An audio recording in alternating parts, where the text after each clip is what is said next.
Hello everyone, welcome back to my YouTube channel. I'm Rohit and we are going to start a new series called Service Portal. The reason behind that creating a new Service Portal series is that a lot of people they don't know from where to start for the Service Portal and what are the language they have to learn. For that reason, we are building a complete series so that you can learn from the beginning to the end what are the things you need to be done for the Service Portal. We'll discuss on deep like what are the language you need for the service portal, what are the steps you need to be do for the service portal. People don't know that they randomly take any video and then start watching that, but they don't know that from where it should start and where it should end. That's the reason I'm creating a series. So the series will be published one by one. So I'd request everyone, please like, share and subscribe my channel because I'm putting a lot of effort to making this kind of video. We already running one video called JavaScript series and now, and apart from that we are running another series called integration series. In meantime, people are requesting to create that service portal series, so I am parallelly creating this service portal series. If you go back to my website, which is called snowexpertrohit.com, this is my website, and under this website you will be able to see documentation and all my videos documentation are present here. Under this service portal you will be able to find out the service portal documentation. In this documentation we'll discuss one by one, and then this documentation will be keep on, this page will be keep on increasing, so you can start accessing this, but there are a lot of stuffs will be added behind this, I mean in between this topic. So keep watching and keep browsing my channel. So let's get started without wasting time.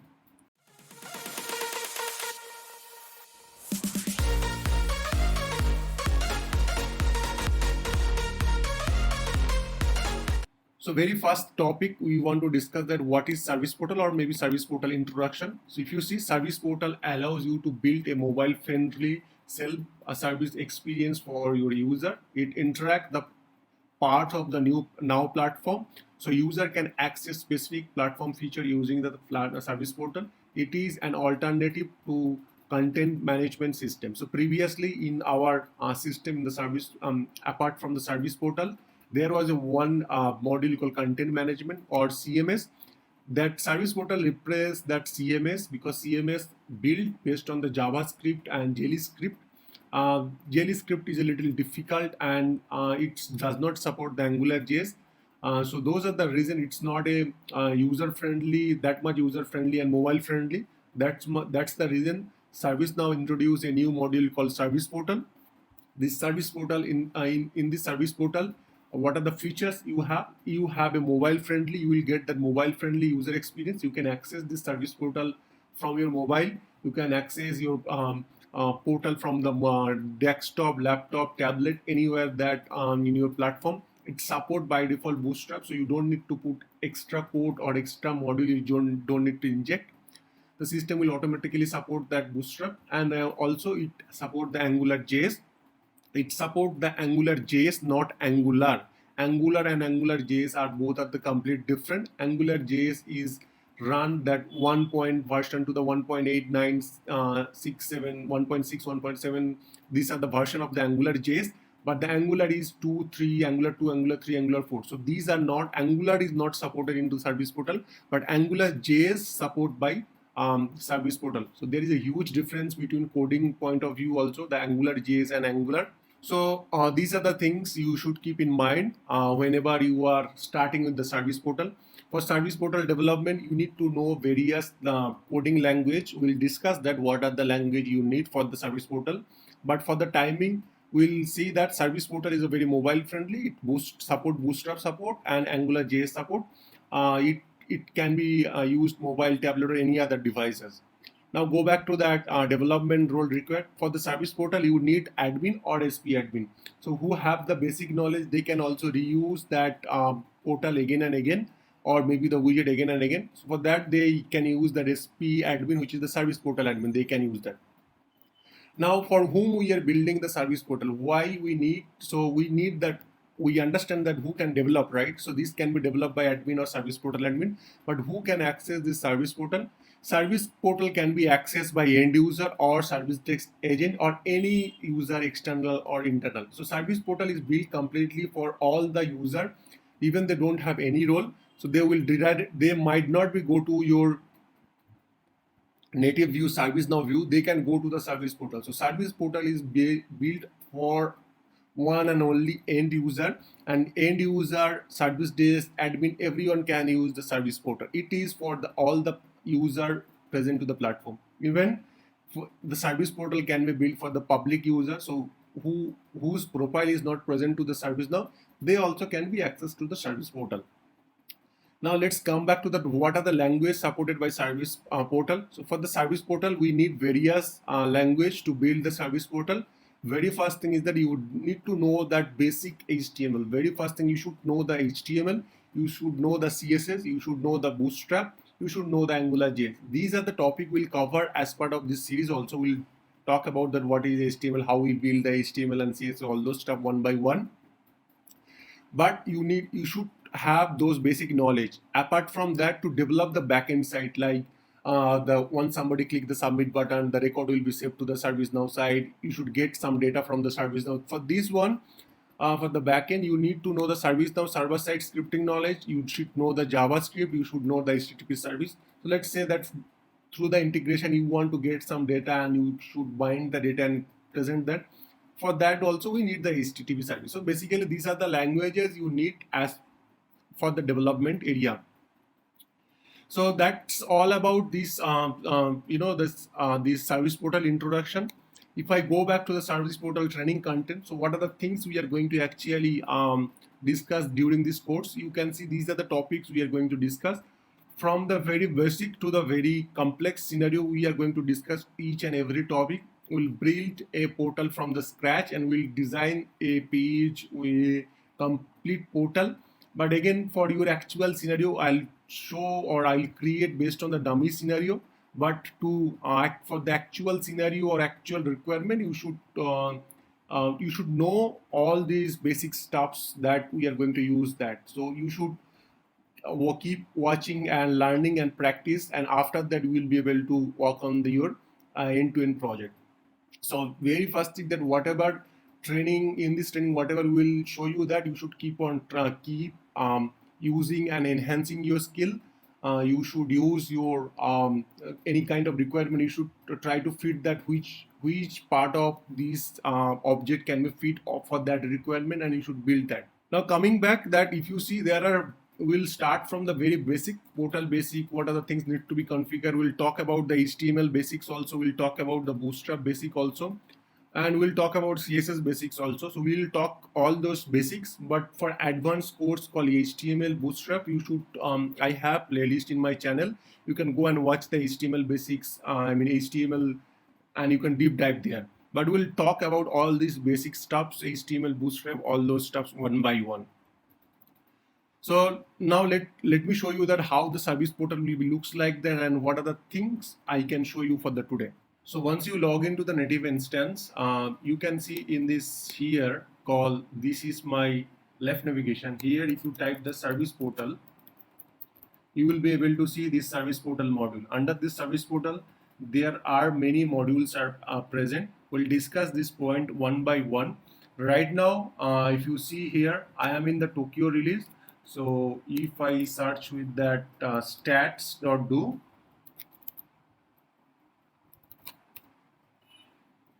you can see I am in this Tokyo release, and this version or these sessions will be created on the Tokyo release. So there will be many features in upcoming upgrade, but most of the backend will be remain same. So if you are using the lower version of this Tokyo release, or if you are going to be used in future upper version, because Tokyo is the current latest version, but if you are going to use in these things in the upper version in future, the pretty much backend will be remain same. A few things, enhancement and a package will be a little bit different, but most of the cases it will be as it is remain same. Now, if I go back to the service portal, under this service portal, we have a portal called Service Portal Home. If we click that, by default, this is the service portal, or this is the ServiceNow out-of-box portal will be looks like that. So if you see here, this is the out-of-box service portal looks like that. In top, if you see, if I scroll down, the menu is not, it's static and it is not scrolling. But apart from that, the complete page is scrolling down. The top you can see this is the announcement, we call the announcement, and this announcement can be dismissed or can be deleted based on the configuration that we can do in the left side. This is the main menu. This menu is right now static, but if we want, you can do this the menu the way so that it can be scrollable. Now here this is the search. Here we can do a search here, and this is the here that help text that we can show. These are the that links we can say, but links, when you hover over that, the links color is getting changed apart with this text. And when you click that, it will redirect you to the different page. So if you are ordering from some catalog item, you can go back to this page and you can order from here. Now this is how your actual home look like that. This is the knowledge base where you can get all these knowledge article. So this knowledge article will help the end user to understand for any of this process area, that let's say how to reset their password, how to get the token, this kind of details, end to end, how can log into my system very fast. And this kind of any knowledge article, if we want to publish, we can store into here. If you want, let's say that if you want laptop, you want that to be add yourself in a particular group, you can go to this request something and order that. So this portal is completely built for the end user, so that end user can get help from this portal. I mean, they should not type in the left, I mean, they should not go back here and type that service portal, or they should not type the request or catalog item, something like that, because they don't have much knowledge. The end user doesn't have much knowledge. So that the presentation will be some way that they can get everything in a handy, and they should have a flavor of the like a website. They should not type here, and they should not have any knowledgeable. They can directly go to this knowledge article, catalog item, request, card. So if you go to the Flipkart, you don't need to explain you that where should go. Or if you go to any of these e-commerce portal like Amazon, Flipkart, any of this portal, you should not go to this any of these, and nobody will guide you or nobody will say you that click there, because you don't need to type anything. You just click and you can find out everything. You can see all this approval, all this ticket which is opened by yourself, the top rated article. The way it is designed, that everyone or any user who don't have any knowledge, they can directly uh, land to this page, and then they can start getting used that item. So if you click the get help, so these all are small and here you can see the many item is there called change password, parking sticker request, everything you can see in front of you, and then you can raise the request and you can resolve it can resolve your issue. Similarly, you have a chat option. So once you click that, the virtual chat can be open, and then using the virtual chat you can talk to the agent for some issues that you are not aware of, or maybe the process that you are not aware of that. You can see that in the top you have a cart. In the cart you can see all these items that will be added to your cart, like a shopping cart. All the item will be added here, it will be visible there. You can see the sign is getting on because virtual agent is on, and here you can, based on your requirement, right now it is not configured properly. Based on your requirement, you can click on that, and it can it can support you. Here you can directly search your any of these catalog item name, or any of these knowledge base, or any of these ticket number. It can help you to it can directly search you and land you that particular catalog item. Let's say that laptop not working. So this is called Typeahead search. Once you type something, it automatically show you that. Once you search that, it will be search for the knowledge base catalog. It can be search the catalog item knowledge base for you. And if you have any ticket, directly it can go to that ticket also. So if you search with that any of this incident number, probably, and if you search here, it will directly search that. But right now for the incident we have not configured, so it will be directly search and then open that. Now these things can be configurable. So if I press Control Alt and right click, so you have to type Control Alt and right click. Once you click Control Alt right click, these options or this menu will be visible. And using this menu, you can see uh, uh, if I click that show widget customization, once you click that, what all widgets are customized, what all our widgets are present to the page, everything will be shown in a blue screen. If you see, these all are small widget, or you can say that this, we'll discuss that further, what is the widget and all those stuffs. But if you see here, these all are small widgets which is attached to this page, and there is a color combination you will be able to see. The green means that everything is out of box. There will be red means that you builds from the scratch, and then there will be yellow that you clone that and you mark some modification. So there will be color combination. Based on that, you can see what widget are there and what are the built by you or what are the built by ServiceNow. If it is built by ServiceNow, everything will be green because it in this page everything is out of box. Now in this info, if you click that, it will be show you all about that widget details, like what is all about these widgets, what are the name, what is the Angular provider, what are the template they are using. These diagonalities will be showing to you, like you can click here and it will be show all these details like that. And if you see here, if you press Control Alt and right click, here you can see that it have a some second, which is that millisecond, which takes to load these widgets. And then there are many other options called log to console. These are the options are available. We'll discuss these point one by one in our future video. We'll build and we'll discuss each and every point, small point, as much as possible in our upcoming video. If you have any question, any doubts, or anything that you want to know about specifically for the this series on Service Portal, comment me in this video. Or else, if you have any question or comments related to the other topic, you can DM me or post into that my channel comments. So that's it for today. Thank you very much. Have a great day.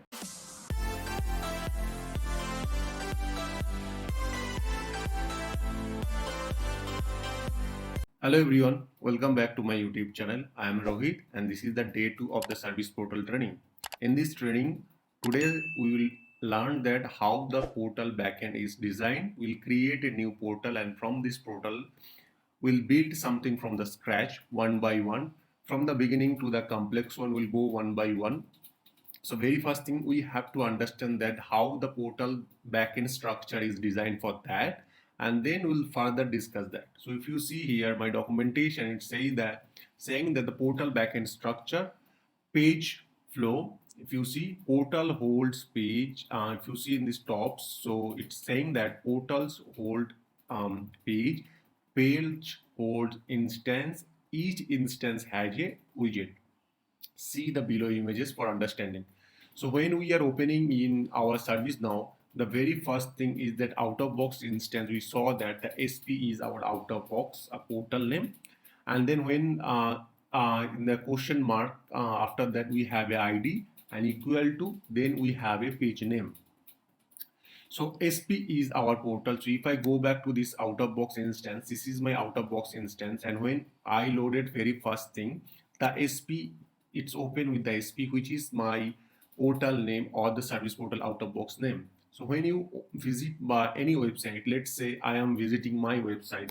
So when you visit any of this website, let's example that snowexpertrohit.com. So this is my website, and in this website, the first page or the very first page is my index page, which is we call that index.php, right?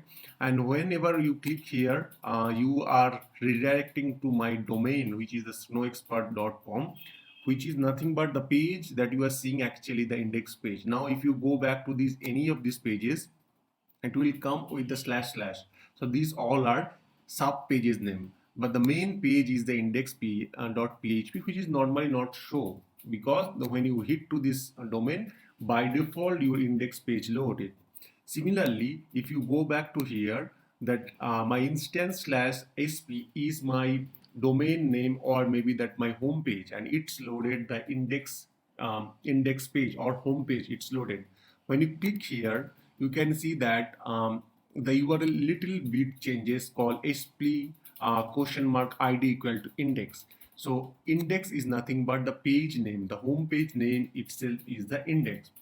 Now if I change or if I go to any of these pages called knowledge page, catalog page, you just notice that this id is getting changed little bit, or the id is getting changed, because this id is nothing but the page name. Whenever I am going to any of this page, this id will be changed and that will be my page name. So if I go back here, the index is nothing but the home page name. If I remove this question mark and then hit enter, the page will be remain same, because that is also a home page. Because either you put that question mark index or you don't put that and you just put that sp or the portal name, that will be it will be the very first thing, it will be open the index page. So very first thing, SP is the portal, and inside the SP, this is my index page or home page. So if you see the structure, this is your domain name. In this domain, SP is your portal name and question mark ID equal to index, which is the page name. Whenever you click any places in this portal, ID changes, it means that is the page name. So if you break down here, the portal holding the page, which is might be index page, which is might be category page, which is might be a different page, and each page have a widget instance, and this widget instance will be hold the widget. We'll deep dive or you will understand in a brief. So portals have a page and page have a widget instance and widget instance have a widget, and each widget have capability to write HTML, SSCS, client script and server side. So each widget have a, you can write this many languages, and then widgets instance are holding widgets. So let's understand one more deep dive. So this is might be my page, and in this page these all might be container row, and inside that we have instance, and instance is holding my widget. So let's understand from the backend. If I go back to this ServiceNow instance and if I type the service portal, under this service portal you will be able to see the module called pages. Once we open that, let's say this is the ID, and if I talk about that, we are talking about the index page. So if I open that index page, which is nothing but the title is the home page. If I open this home page, and let's see what all we have inside these home pages. So inside these home pages, if I scroll down, the page contains, inside the page contains what we have. This is the page. This page have a container row column, and this is the instance, and this instance are holding the widgets.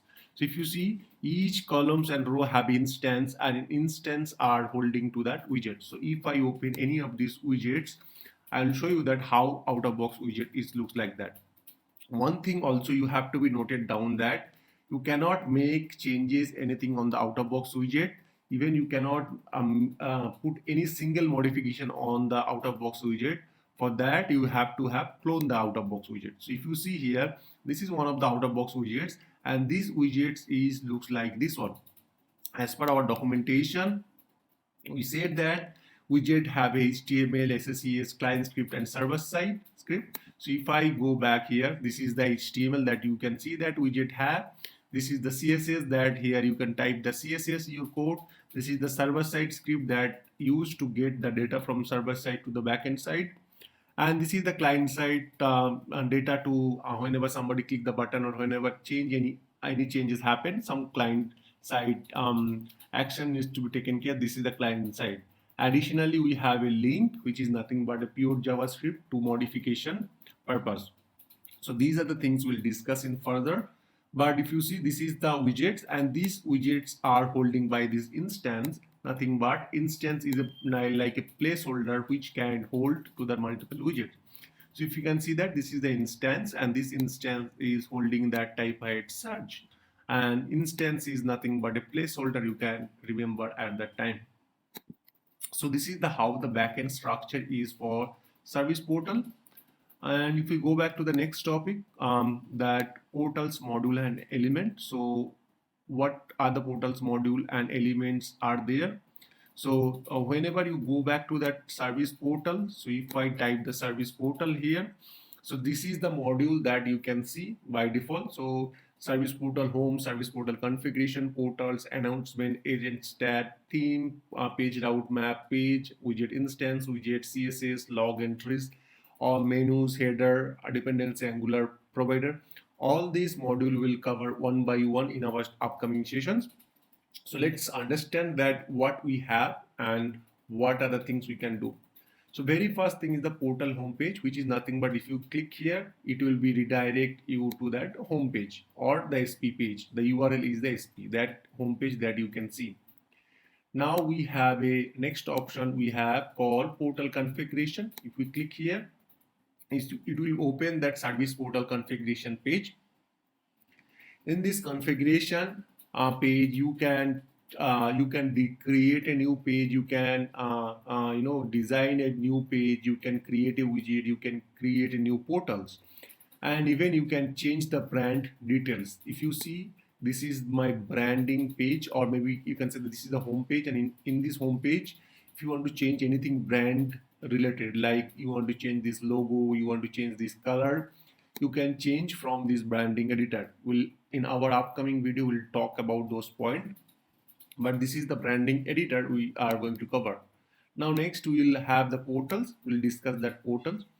So if you go to the portals, out of box you have a 9 portals are installed. In your instance maybe vary, but this is how the portals are looks like. If your count is little high, might be because of there are someone created the custom portals, or maybe some of the extra plugins installed. Because of that, the portals count is little high maybe. But in my case, we only have 9 portals. We are going to create a portals. Portals is nothing but maybe completely, you can say, the complete new website for a particular region or particular set of user. If we are going to create something, that we can say the portals. So currently we have 9 portals, and let's see what are the components inside the portal first. So if you open this service portal, which is out of box, so this is the service portal out of box that we are talking about. You can see URL suffix is that SP, which is nothing but we are seeing in this top called SP. So this is the portal's URL suffix. The title is the service portal, which is nothing but when you hover over on this top as a fav icon, it will be shown as a title. Now home page, as I mentioned that by default the home page will be selected as an index, and then we have a kb underscore view, which is nothing but that what will be the knowledge article view. The login page, which is the landing, this is the page. So if you don't have any credential, then where should we redirect? That is the login page. The logo and icon that you are seeing in our here called one is the fav icon and another is this is the logo. So these things can be configurable. And then we have in the right side 404 page, which is nothing but if you put some pages name, let's say you put that page name somewhere hard coded that index.1, in that case this page is not found. So in that case, where should we redirect? That is the 404 page. The menus and the themes. So menu is nothing but whatever menu you are seeing here, these all are coming from the menus, and the theme is nothing but the black shade theme that you are seeing, all this color and combination, that is coming from the theme. So we'll create completely a brand new and we'll understand one by one. We also have a search sources and knowledge base. Search sources means that whenever you are searching something, from where should we search? The knowledge article, maybe the incident or the KB article, where should we search? This that is defined under here. And then knowledge base also, and then a catalog. These all are related to the which catalog item or catalog item, and then which knowledge base should be visible to the portal is defined under there. So let's understand from the documents also. So we talk about this on. So if I go back to the service portal configuration, under this configuration we can see this is the menu. I already talked about here. From this each and every menu we can create it different thing. This is a graphical representation. So let's say if you want to create a new widget, you can click here and you can create a widget from here. from the branding editor. Otherwise, you can go back to that here, and then you can go back to the widgets and click new. So both the options are available. If you want to create a widgets, you can go here and then create new. So this is the one option. Otherwise, you can go to this widget list and click the new button. So this is normally the native view or native user for the native user.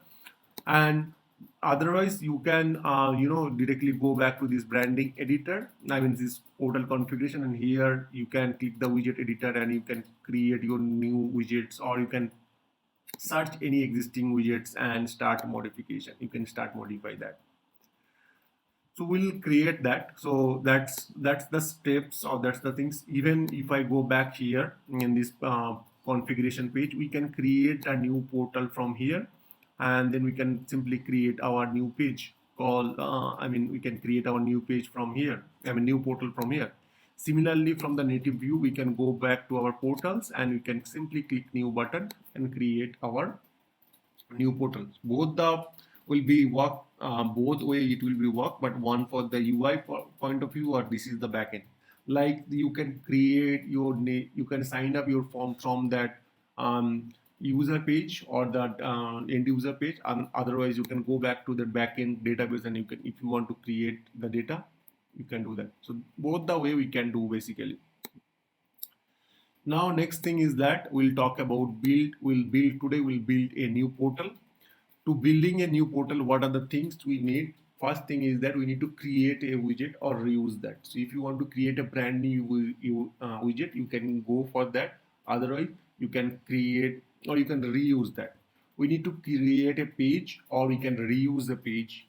And then we need to create a portal, set up the portals, configuration themes, and all those stuffs we have to do. So let's do one by one. The very first thing, or firstly, I will create a portal from these front-end tools, and then next I will show you that how we can create it from the backend.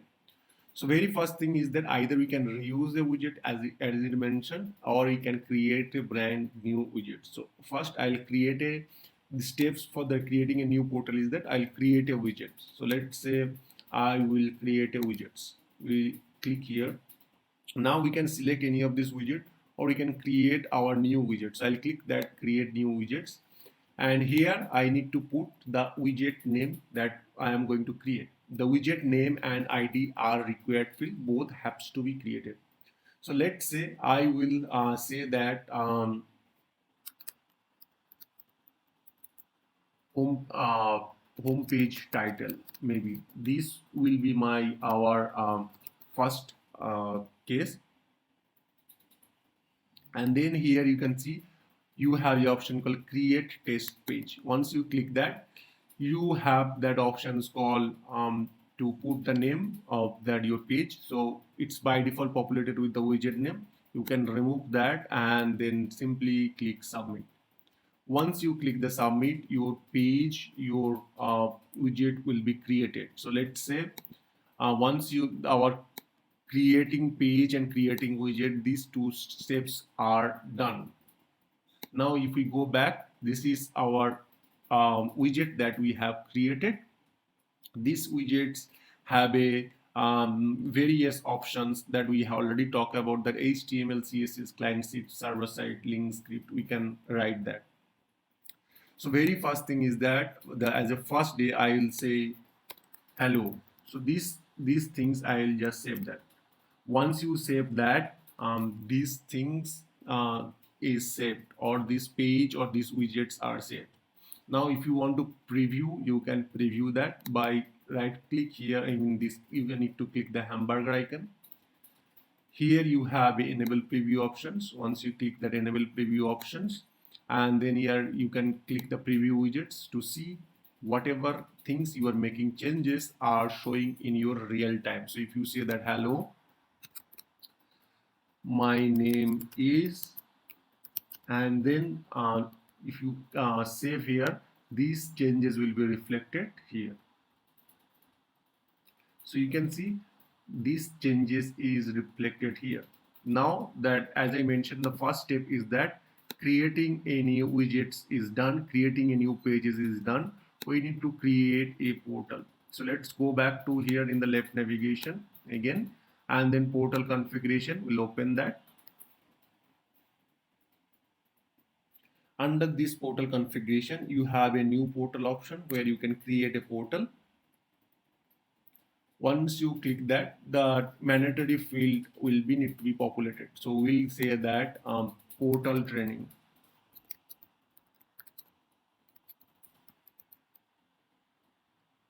So this is might be our portal title, and then URL suffix we need to put that. We'll say that PT. Now, very first thing is that once we save that, we need to be select the home page. So we already created a page called home page underscore home underscore page that we have defined. And then apart from that, we need to be select the menu and theme. So for the time being, we will select that out of box menu, which is SP header menu. We are going to select, and then here in these themes we will select the La Jolla theme. So these things we just said that. So what are the things we have created as per this documentation? We created a new widgets, we created a page, we created a portal. In this portal we selected the home page, we selected the theme, we selected that header, and then that's it. I'm not doing that branding editor. And in this portal setup, we set the title, we set the URL suffix, we set the theme, we set the menu. And here you can see that highlighted, it's saying that until you added a theme, a header to a portal, the header menu does not display. What does it mean by that? You have to have select the theme to show the header. Let's see. I'll just save that this case. So once we save that, this new portal is created. Now I will open a new tab. So let me open a new tab. Under this new tab, I will say the PT, which is that portal training. If we hit enter, our default page or home page that we have created at the moment will be visible. So this is the portal's homepage that we have created is right now showing that hello, my name is something like that. So this is homepage which is right now showing. Now, as part of this training, as I mentioned that you have to have select the main theme. If you don't select the theme and then let's say that you save that, what will be happen? The top menus that you are seeing will be no longer available. So let's refresh that. And you can see the top menus are not available. So very first thing is that you have to have select the theme, which is nothing but there are out of box themes are available. So you can select any of these things. I'm any of this theme. I'm selecting that La Jolla.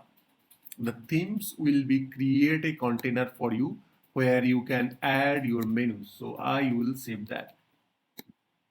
So just save now, right now.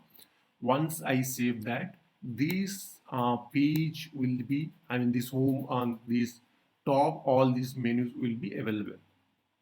And this is our home page that we have created at part of this. We go to the widget,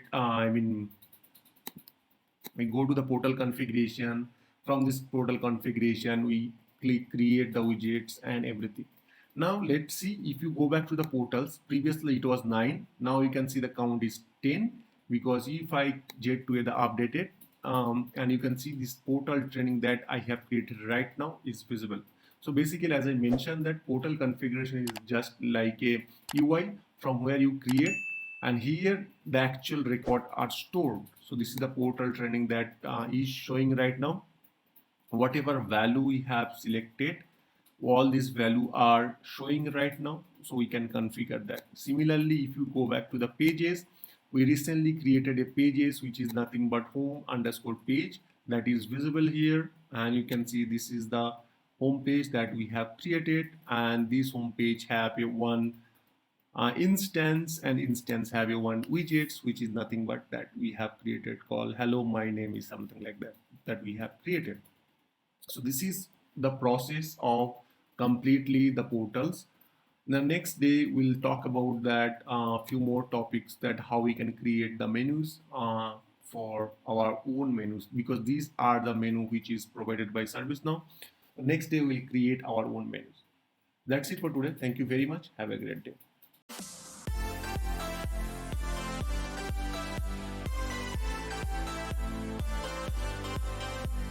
Hello everyone, welcome back to my YouTube channel. I'm Rohit and this is the third session of the Service Portal series. In this series, we'll discuss about Service Portal menus and how we can retrieve data from the server side and the data can be bind to that HTML site. So without wasting time, let's get started.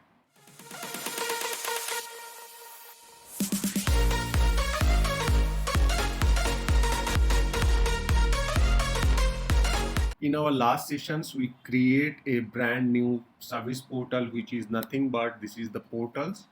And in this portal, we are seeing these menus, which is maybe used for others purpose. So what we'll do, first today we'll create a brand new menu and from there we'll add our own menus and discuss further. To create the brand new menus or header menu, what we have to do, we have to open these instance menu option. For that, if you go here and type the service portal, in your left navigation under this, if you scroll down, we have a options called menus. You need to open that menus. Once you open these menus, there are already 7 menus are created. I am going to create a new main menu. Here we need to put the title. So let's say our case is that a portal training menu.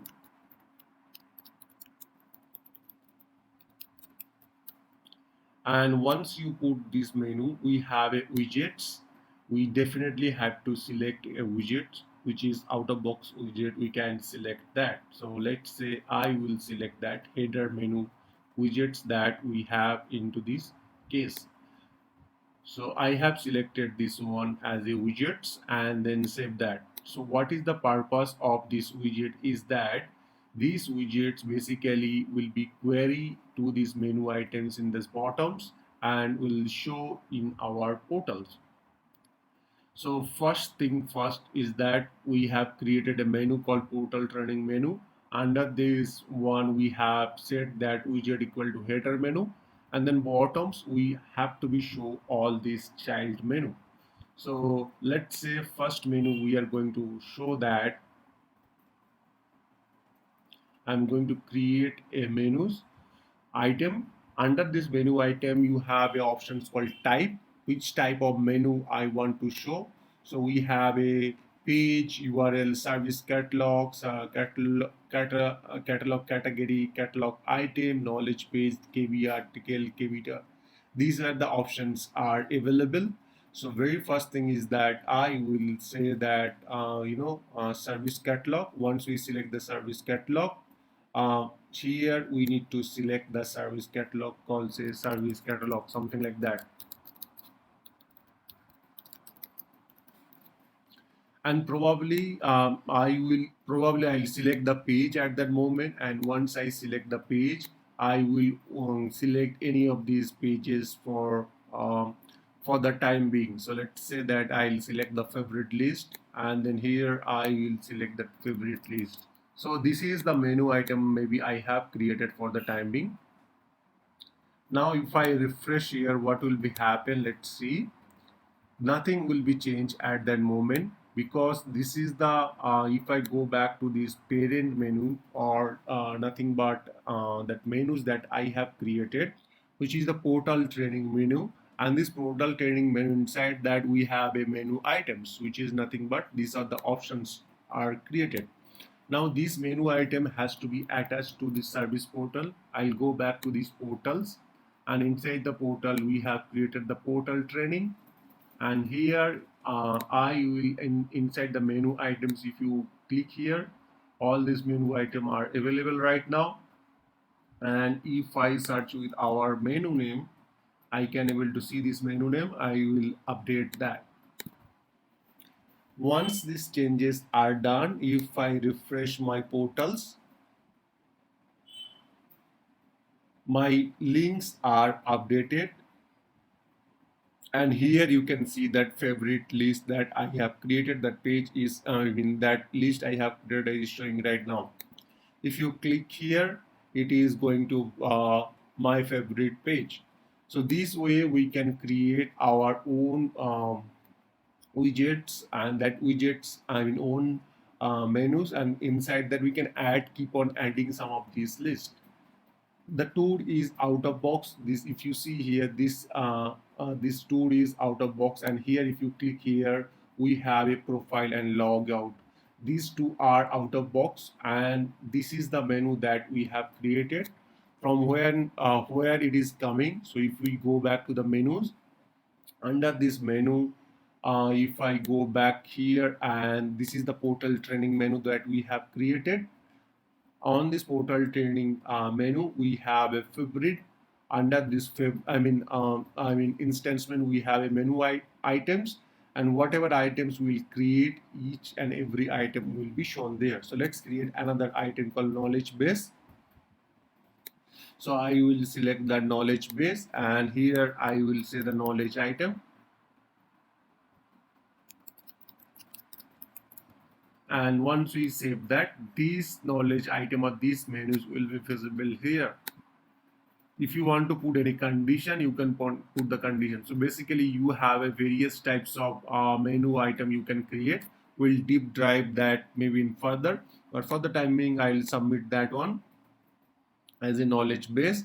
So right now we have a two menus. One is the favorite list, another is the knowledge item. And if we refresh that, you can see we will be able to see two items at that moment. One is the favorite list, another is the knowledge item. Now if I click on this my profile, you can see that nothing is showing. If I duplicate this one, and I will show you that. So this is my portal training page, and if I open that out of box page, this is the out of box page. Let's see what is the difference. In the out of box, you can see that card. In my portal, you cannot see this card icon. How we can bring this card icon here, and if you click that, this card pop-up is coming, but here in my item there is nothing called that card. How can we bring that? So if you see here, my how we can create that header menu.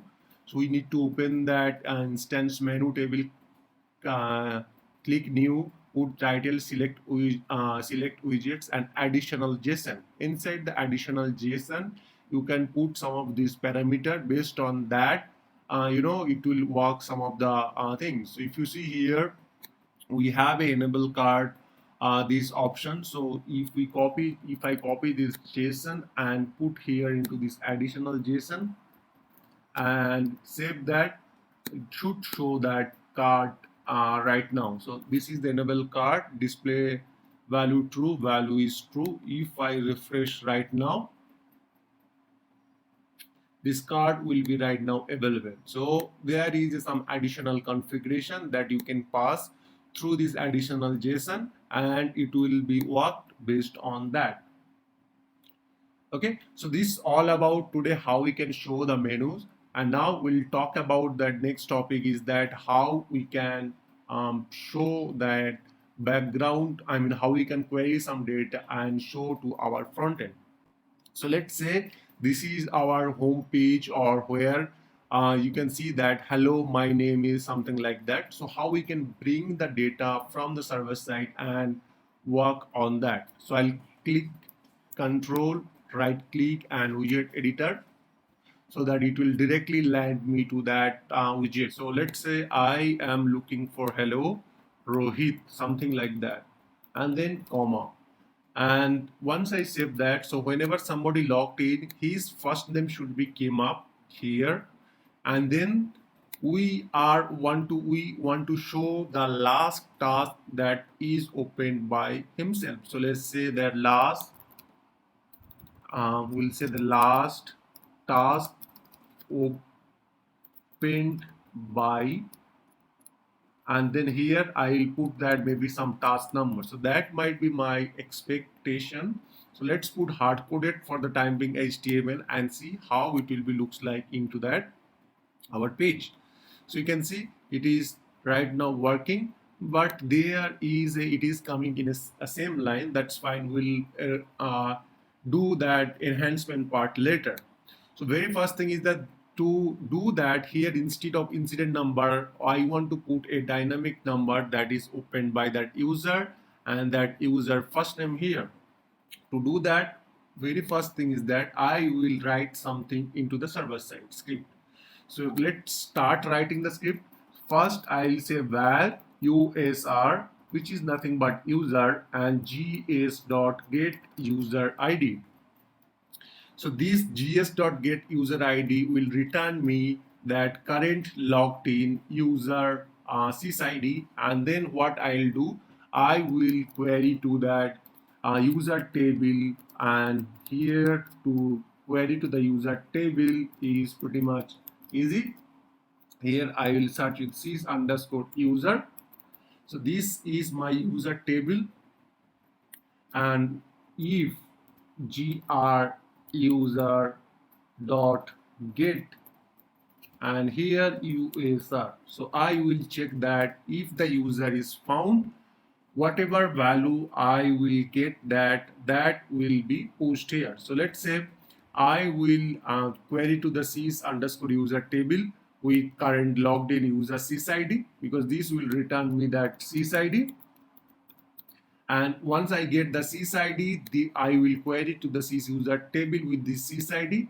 And once I get that, I need the user first name. So for that, what I'll do, data.fname equal to gru user.get value, and here I will say that first underscore name. So I will query to this record. Now this data, why I put the data dot first name, because any object that you want to, any value that you want to pass from server side to the HTML or client side, you have to bind with the data object. So data is the object which is available here to the server side. So any, we can, if we declare that var a and something, if we put that hello, these variable cannot be passed from server side to the HTML side. But if we bind with the data object will be populated and will be available here. So that's the reason we put that data. So any variable that you want to access from server side to the HTML side or client side, you need to put that data dot variable name so that it can be accessible across these widgets. Now if I copy, this might be my variable, and instead of this my name, I will put this double parenthesis. Inside that I will put that variable name. In the Angular, we double parenthesis is used for the data binding. We'll understand and deep dive later. But for the time being, you can see to bind the data, we use that double parenthesis and save that. Once we save that, let's refresh that and see it is working or not. You can see it's right now working as per our expectation. It's saying that hello system, because my username is nothing but system administrator at that moment. So this is the system administrator. So by default it is coming hello system, then comma, last opened by incident or something like that, that is showing. So how we can show the last task? So if I go back to the task table,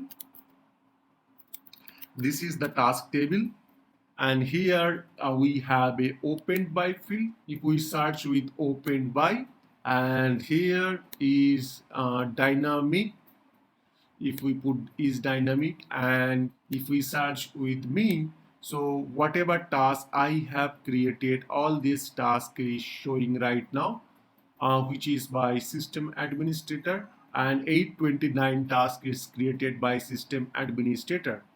Now if we do the created field here and add here and do j to a, So if I do the jet to A, the last task that I have created is this task.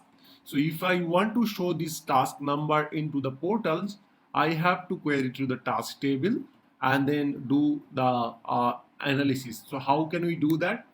I am writing the code here. So let's say where gr task equal to new glide record. And right now we are going to query to the task table and gr dot task, and then probably I will put that add encoded query, and here I will put this query. So I will copy query and paste here. So what it is saying that open by is dynamic and this is nothing but me, or else we can put that open by equal to gr user dot sys id or gr user dot get value, and here we can put the sys underscore id, and here we will say the gr task and then order by descending, and here we will say that sys created on. So we are going to query to the sys created on. Now if we do the sys gr dot query, so and if we do that, if gr task dot next, so in this way we can loop through and then get the last query. So there, let's say that data dot task here, and once we put that, I want to put the number, so we will say the gr task dot get value, and here I will say the number. This is might be my code to fetching that number and storing to that number. Now, as I mentioned that, so we always bind with the data and then we should declare the variable. This data.task is right now have the task number. So we will remove and parenthesis, double parenthesis, and here we will say data.task and simply save that. So our code is ready. Now let's save that, and if we refresh here, it is showing the last task number called last task opened by, and this is the task number which is right now is the 65. If I search with this task, so this task is opened by the system administrator. So this way we can find out that any of these tasks which is opened by system administrator and which is the latest task. So if I search with that, so this is the latest task, we can get that. So this way we can bind some data from server side to actually front end side. In our next upcoming video, we'll do more customization, we'll show more details in details. So that's it for today. Thank you very much. Have a great day.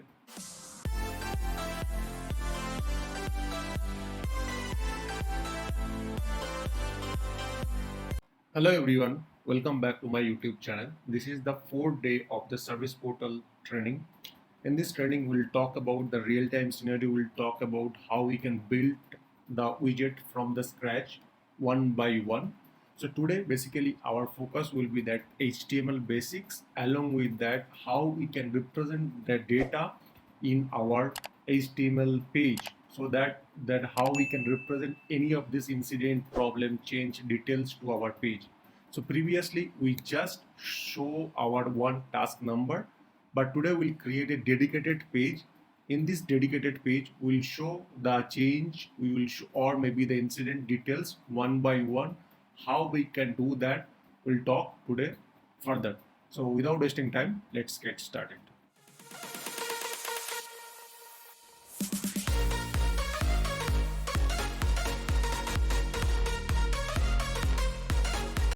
So if you want any of this code or any documentation, each and every code and documentation are noted down in my website. If you go back in our last sessions, whatever we have discussed about data preview, all this code I have pasted here. If you need this data or code, you can go and collect from my website. Now today we'll basically do one thing. we'll first talk about that what is the basic of HTML, and then we'll discuss further one by one. So very basic thing is that if you want to deep dive my HTML sessions, go and watch my HTML sessions. I will give that link to my HTML session to this video. But the most thing is that HTML tag will be started with this. Each and every tag will be started with the angular bracket, so angle bracket. And if you see this angle bracket will be started with any of these tag, and it has to be end with that particular tag. So let's say here for heading, we started with these bracket called h1, and then it will always start, end will be the slash and then angle bracket. So it will be started with the angle bracket, and whenever the tag will be finished, it will be started with that close slash and then angle bracket. So very first thing is that we are going to create a widget first. So if I go back here and then I'm going to create a widgets. So either you can go back to that widget editor, or you can create directly widget from here. So last day I created that widget from the widget configuration, the portal configuration. Now today we'll create that widget directly from here. So whenever you are creating the widget, the name is the mandatory parameter. So we'll say that today we are basically creating for the incident details. So this is might be that one of these name. ID is a very important. So we'll know that where we are going to use that ID in later video, but we are going to put that ID at that moment. So these two names are done. Now we have a role. So to whom you want to show these widgets for specific role, you can define that role. Otherwise, if you want to make this widget available for everyone, you can just mark that public. So I am not putting those roles anymore at that moment. I'll simply save that widgets. Once you save that widgets, you have a options called description, and if that's the optional field, you have a body HTML, template, CSS, server side, client controller, everything is there. You can start modifying from here, or else you can go back to the open widget editor, from where you can real time see the data and work on that. So our widget editor is open. I will just click on the hamburger icon and click enable preview, so that I can see whatever changes I am doing, I can see that. Now very first thing is that this is the incident details. So I will create a h1. So angle bracket will be started, and here I will say h1. H1 means that header one. Inside that I will say some static value. So let's say that incident details here. So in this incident details, once I save that, this will be preview in our preview sections, or maybe the right side you will be able to see that. H1 is used for the heading purpose. I put it some of these notes. H1 is used for heading purpose. Link used for EA used for the link. Yeah, so image angle and then image is used for the image. We can use the button. We can put the input type, list, select. These are the many other tags are available into this HTML. We will discuss this point later further, or maybe you can see that whenever I'm doing the code, I'll explain that for the HTML basics. But if you want to deep dive about HTML, you can check my playlist. Inside the playlist, all these HTML sessions are there. Now here we already put that heading where that it's saying the incident details. Now I will put a P tag, which is nothing but a paragraph. So H1P, these all are holder which hold the detail. So here you can say that you will get incident details.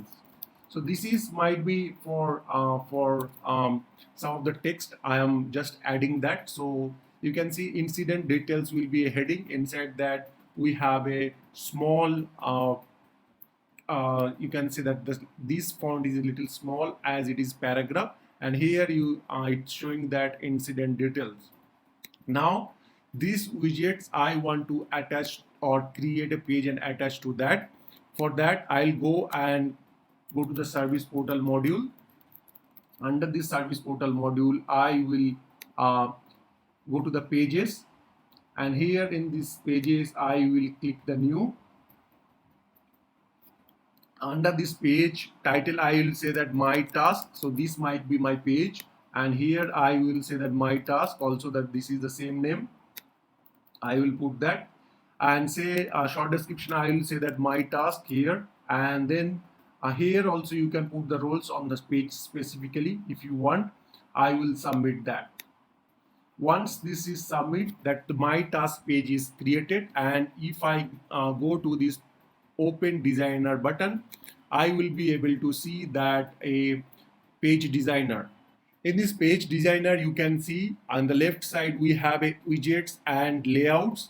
Right side we have a page. So if you want to, if you are not satisfied with the current page, you can select any of this page and keep modifying. I'm satisfied, or I'm okay to working on the my tasks page right now. I am actually trying to work on my page. Here, if you see here that my page name is showing that my task, and here the current portal is the SP portal. If you want to change the portal, so our case is the portal training is the portal, we can select the portal. So right now our page switched to the portal training, and my page is the my task. Here if I go to the widgets, we have a container. So widget, I mean this service portal support Bootstrap by default. So Bootstraps we'll discuss further in this our sessions, but Bootstrap did a complete page to the 12th portion. So when I'm talking about the Bootstrap, if you are opening any of these page into the mobile or tablet, Bootstrap will get the total width, and then they will divide it by 12 part. Now if you want to uh, use a single row or double row, that depends on you. So let's say, and for the time being, I will select here plus sign and use the 12. So it means that I will use the whole container here. Now I will select that widget that I have created called incident details. I will simply select and drag that widget. So in that case, my incident details widgets is tracked here. Now what I'll do, I created a portal here. I want to add a link here. For that, what I'll do, I'll go back to again these menus that I have created last day. Under this menus, this is the portal training menu I have created. I'll open that, and here I will create a new menu items called, and this time it will be pages, and I will say that the page name is my task. So my task, and here I will say that label my task. So this will be my label, and here if you want to put any glimpse, so I will say the task, I'll select that glimpse and then submit. So in this way, I just configure this page. So if I refresh, my task menus will be available, and once I go click that, I will go to this my particular task. Now here I will modify that my widgets. So I'll press Control, right click, and here I will go to this my widget editor. Now very first thing is that I want to show incident details here. So let's say I will create a table. To creating a table, we have to start it with that angle bracket with the table. Once we put that, you can see once I opening any of this bracket, it will automatically closing that bracket. So this is the table bracket. Now here in this table, we have to first create or generate the row. For that, I am generating one row called tr, which is nothing but table row. Under that, we are going to use that table header. For that, I am using the th, and here I am defining that table header called number. So what are the fields I am going to show? So first thing, I am going to show the number, and then I will show the short description. Then might be I will show that color. So I'll say the color.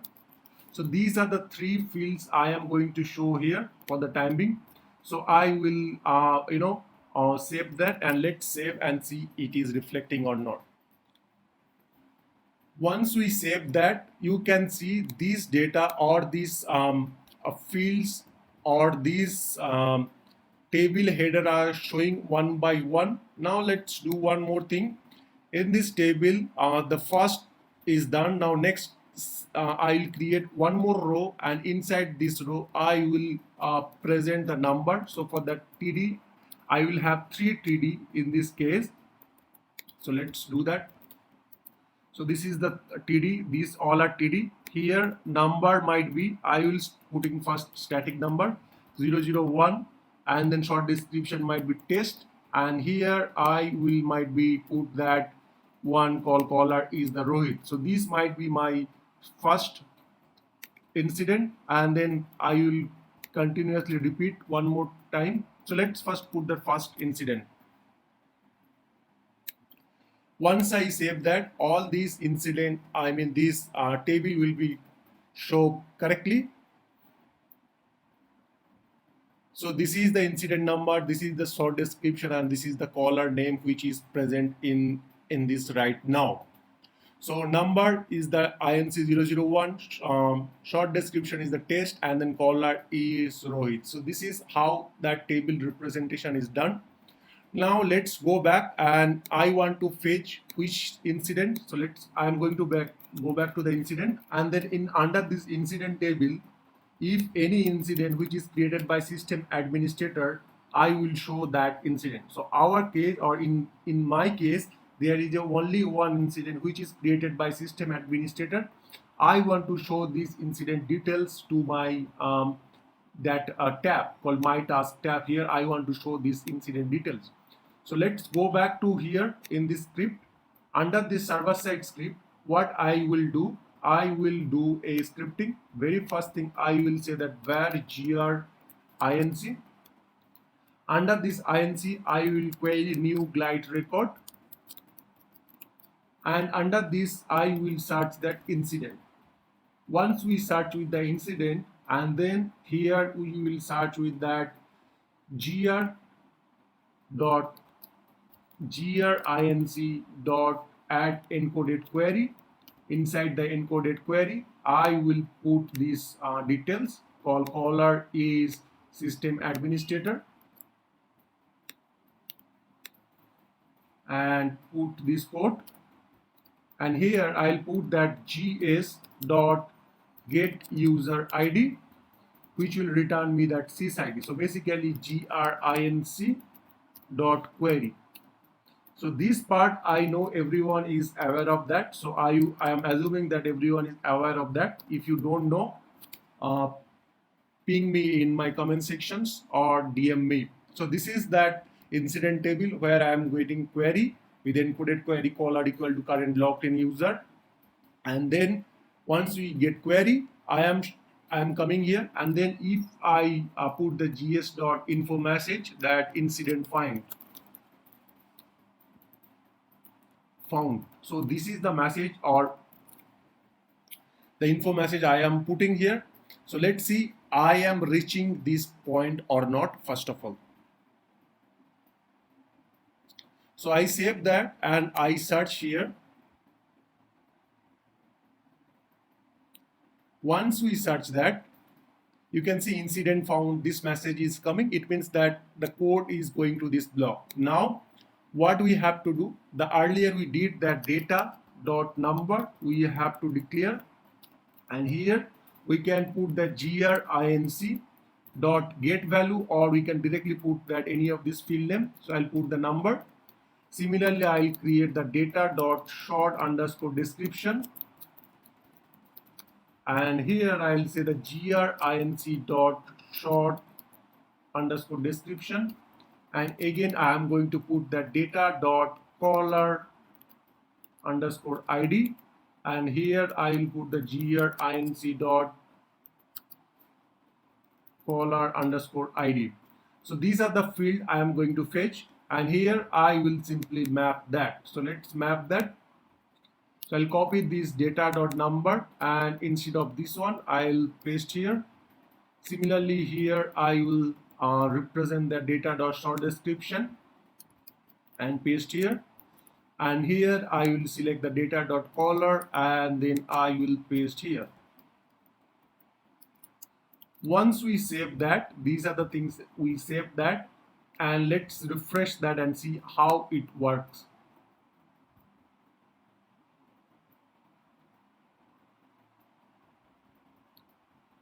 Right now you can see once we search that, there is a coming as a single curly braces. There is no data is coming. Because of that, we have to put the dot to string, this method here, or else you can put this call instead of caller ID directly. You can put that get value, and here you can put that caller ID this way. Any of this way is fine. So you should not directly put that number, then it doesn't return you anything until unless you put that dot to string or get value. Either you use the get value or you can use that field name dot to string. So let's refresh one more time and see it's working or not. Now you can see the incident number is showing, and then this one is showing atf.test, and this is also showing the caller, which is nothing but a sysID. Because we use the get value, we can use the get display value also. So get display value. Once we put the get display value, instead of sysID, it will return me the sysID. Let's refresh and see that what we are getting. So right now we are getting the caller equal to system administrator. Now instead of caller, we'll put that assignment group. So let's change that. So I will select that this is the assignment group, and here I will change to that assignment group, and here I will say that assignment group, and this will be over here and here. That's it. Let's save and refresh that form. So now if I refresh this form should have this assignment group. So this is the assignment group, which is app engine. Now if we go back here, right now that caller is the system administrator, only one incident I am seeing. So let's assume that there is a 2 or 3 3 incident with the same name. So I will select that same name called system administrator caller. Right now in this system administrator, I can see only one incident. So what I'll do, I will update couple of incidents. Let's say I will update these 2 incident caller equal to system administrator, and probably I will put this one also as a system administrator. So these are the incident that is called by the system administrator. I show match this one, this all, and right now I have 4 incident which is have the system administrator. Now I want to show all these 4 incident to my here. How can we do that? For that, what I'll do, instead of for loop, if I run this while loop, I should get all these data. So let's say I will put the while loop, and now if I put gs.info or gs.add info message and say that data found, I should be get these 4 message, 4 data. So let's see, I just save that message, and if I run this one, I can see these 4 message are showing, but only thing is that in this table I can see only 1 record, not the 4 record, because we added these only 1 record. So how do we dynamically add them? Because we don't know how much data will be came, and it is not quite possible to declare all these variable one by one. For that, what we'll do, we will define here called var JSON or any kind of JSON. So if you don't know what is JSON or how the JSON works, please check my JavaScript series. There will be the complete details of the JSON. So I am creating a JSON variables or JSON variables. So while this JSON, what I will do that I will put this JSON dot number, JSON dot short description, JSON dot assignment group, something like that. Okay. Now this JSON, if it is doing while loop, this JSON will be overwritten again and again on that if it is doing the while loop. For that, what I'll do, I will declare a array. So for that, what I'll do, data.inc, I will declare a array, and in this array I will push this JSON once this assignment is done. So what I'll do, data.inc.push, and here I'll push that JSON. Now this data will be stored inside here. Let's first review this JSON how, or let's first see this data in here. For that, I will put the curly braces, and then here if I save that, I will be able to see all this JSON. So let's save that, and if I refresh that, you can see this complete data coming as a JSON format. So I will copy that and see that JSON viewer. Under this JSON viewer, I will paste this code or the HTML, this JSON. Once I put that, you can see inside the JSON there is a array, and array have a 4 index, and each index have a number, short description, this kind of things. So what I will do, I will repeat that thing here because I don't know how much incident it will be came up, right? For that, what I'll do, I will type that ng repeat keyword here, and under this ng repeat, I am going to looping through that data.inc. Okay, I have to loop through complete data.inc. For that, what I'll do, x, or I can say the key in. So this is another kind of for loop. If you don't know how to do that for loop on key in or in for in loop, you can watch my JavaScript video again. So in this case, we can see that we will get that key in data inc, and we'll do a ng repeat statement. Using this ng repeat is a AngularJS functions. Using this ng repeat, it will be repeat, or it will do a for loop to a data.inc, and then we will get the key on this data. Now what I will do here, inside that, if I present this key, so let's say I will present the key here and save that. So what basically it will be happens, this, if I do a for loop on key, what will be happen, it will be bring that first data or first row in this key. Then again, whenever do this repeat, it will be do the second row, it will be pick the third row, it will be pick the fourth row. Let's see. So I put that number equal to key, and if I refresh that, you will be able to see here all these details. So you can see under this number, the first number you are getting that number equal to 6001, second you are getting 1, and then third like that. So it is running or repeating, and each row, each time when it is repeating, the key have this complete row. What we will do here, key dot number will define here. Similarly, here we will define that key dot short description. Here we will type the key dot assignment group. Once we do that and save that, you will be able to see this incident in a pretty much good shape.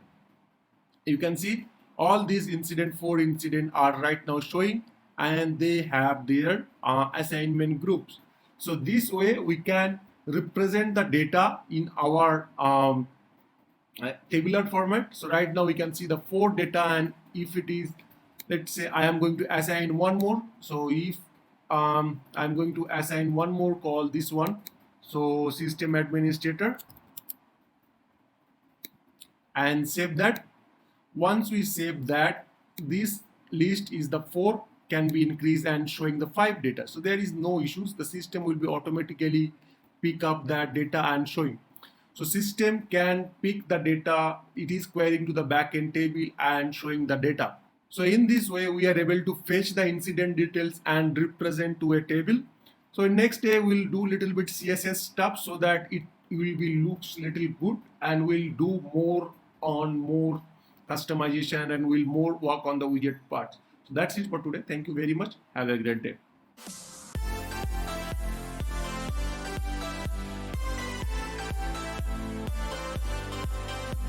Hello everyone, welcome back to my YouTube channel. I'm Rohit and this is the day 5 on the service portal training. In this training we'll learn about that how we can call from HTML actions to how we can call our client script. Okay, so let's get started without wasting time.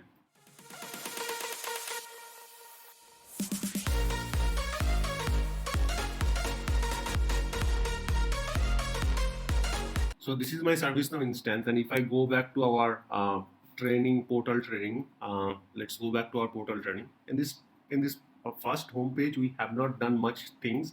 We'll come one by one all those stuffs later. But in this homepage, let's say that we are going to in this my task we have a page called ID called my task. In this page, these tables are the incident details we are pulling from this our backend table from the incident table, and there are various conditions on that. So now we are going to add one button. So let's say that open incident, and somebody click on that.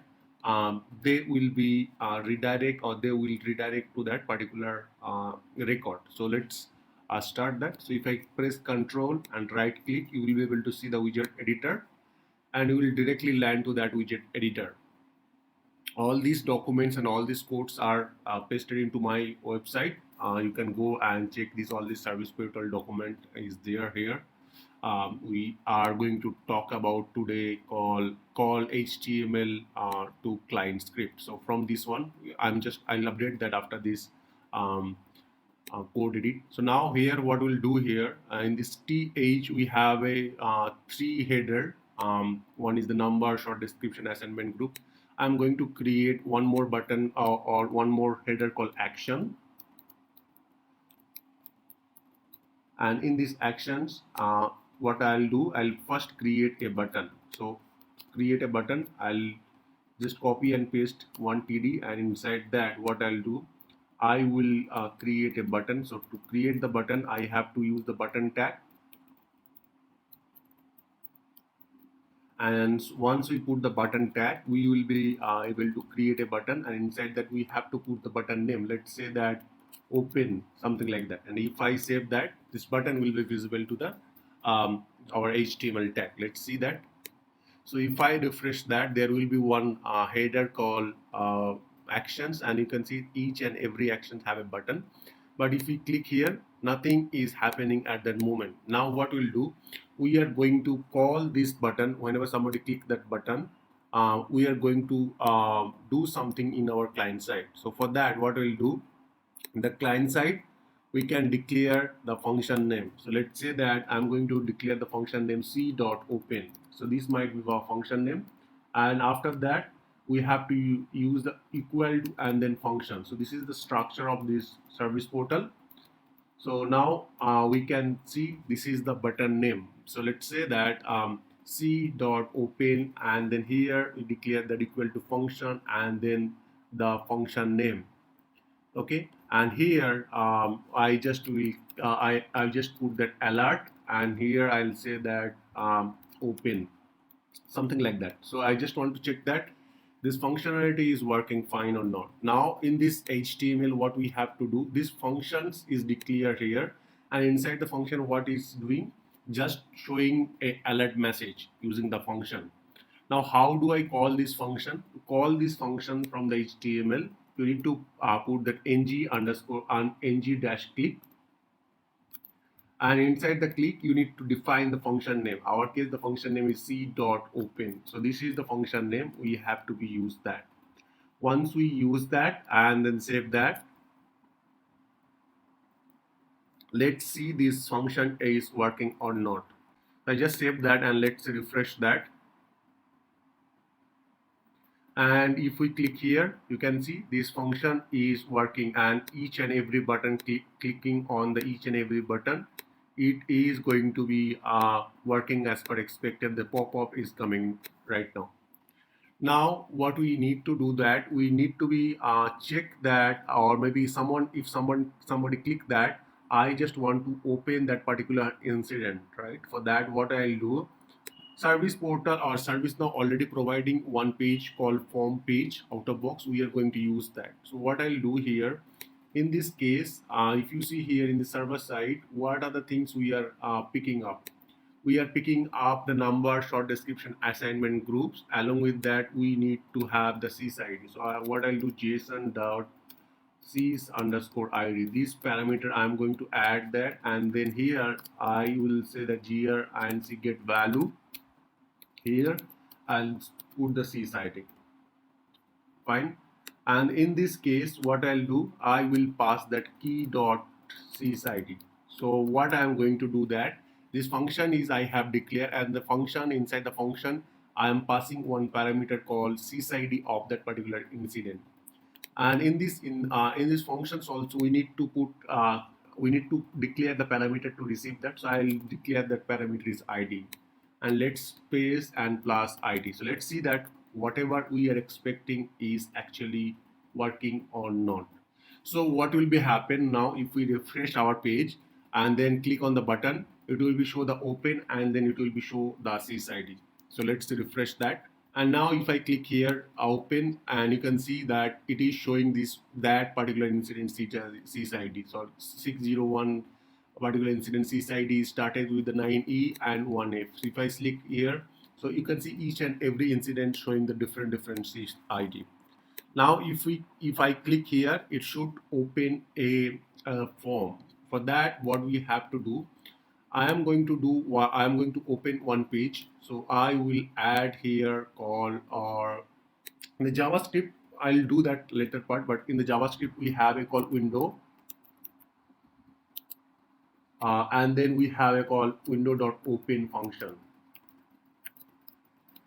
Inside the window.open, you need to provide a URL. That URL you just trying to open that. So our case, what URL I am going to what URL I'm trying to open that. So first I'll declare a variable called var URL, and inside that, what URL I am going to open that. The if you see this is the key, and then after that I want id equal to form page. So id equal to form. I want to open a form page, and here I will say the table equal to incident, and sys underscore id equal to the id I am receiving. So this page I just want to open, and then here I'll say that URL, and then here I will say that self. So what does it mean by that? I'll come to that point quickly. So URL, which URL I just want to open, and then here you need to define the target. You want to open a separate tab, you want to open the same tab, so that you need to define here. Okay, so let's save that and try to open that our incident. So let's save that, and if I refresh here, now if I click here, it should open that particular incident on that same page. You can see this incident is opening. So out of box, ServiceNow providing one page called form page, and that form page need two parameter. One is the table, another is the sys. If these two parameters are available, they will be able to actually open your particular particular record. So in our my task, like if I change self to the blank, so it will be open in a different tab. So let's save that. And now if we refresh this page, when I will click that open button, it will be create an tab and open in another tab. So let's say this is the ATF1. So if I click open, it will be open in a different tab, and this tab, it will be open that particular incident, which is 101, and then short description is the ATF test. So this way you can open any particular, or you can redirect any based on these actions. So very basic thing is that from the HTML we can call any client side script, and here whatever functions we are expecting, or whatever function we want, we can make those functions, or we can call these functions available here.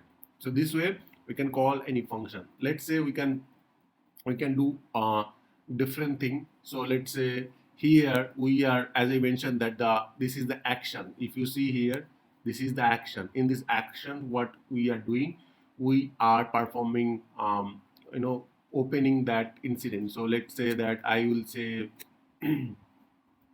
open incident. So this might be one of the actions. And then here we can pass another parameter called open. And this function can be received here called actions. And then here we can put that alert message and see that actions that we are passing the value, hard-coded value open we are passing is actually we are receiving or not. So let's refresh our form, this page. Once we refresh that, the button name is updated open incident. If we click that, it will be show an alert message called open, and then once we click OK, it will be open another tab. Now here we can define the condition called if action equal to open, we want to perform certain actions. So what action we want to perform, that we are defining here, else alert. So that we are defining here. So let's say in this case we are going to create two buttons. So let's say open incident and close incident, something like that. So this is open record maybe, okay, and then here I will say that close. Two button right now we have created, and then we have put the condition. So if the action is open, then it will be open to that particular record, otherwise it will be just show that alert. Let's refresh our tabs and see there will be two actions right now available. One is the open record, another is the close incident. So once we click the open incident, you can see it is redirecting to and opening that record itself, okay. But if we click the close incident, it is popping up an alert because we pass this, we are calling the same function here, we are calling the same function called open, but the actual backend work, like based on this parameter it is doing. So we can update this function name. So let's say we'll say that c.action, so user action, something like that. This function name we can update that. So instead of open, now we can use this function name, user action. And using this user actions functions, we are performing certain actions. Either we are we can do a lot of stuff. So basically that's the way we can call from HTML to we can call that client side. So that's it for today. Thank you very much. Have a great day.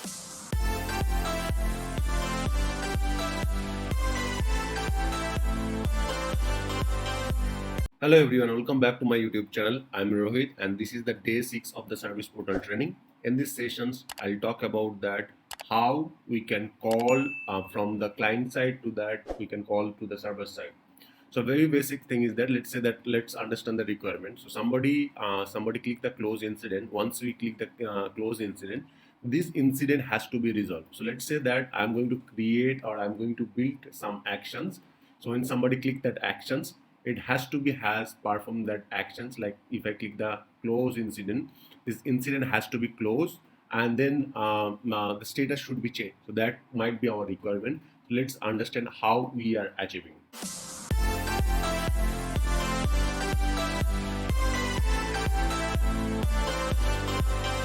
Very first thing is that if I open this widget, so control and right click, if I open this incident, the first thing first I told you that how can we call from HTML to the client side. So we already declare a functions called user actions in this button, and when somebody click on that user actions, it is going to the user actions, and then once we click that, it is performing certain actions, or it is going to that client script. So basically from HTML we are going to the client script. So to disappointed you, there is no way that we can call any server side script. Basically when what we have to do, once somebody click the close incident, we have to go back to the incident table and then update the status of the incident as a result, right? So we can't do first of all in our client side, and if we do in the server side, if we declare any function and do the server side, we can't call the function from here, from this client script. We can't do that. Okay, how can we do that? Let's understand first on that. So very first thing is that from HTML we can't call to the server side script, and even from the client side we directly cannot call any server side script. So how do we do that? Okay, so very first method is that either you declare a client a script include kind callable script include and call that. That's the another options. Otherwise, I'll tell you that one more options. If I go back to my documentation, ServiceNow provided one method called c.server update. Using that also you can perform certain actions. So what does it mean by the c.server.update? Let's understand that.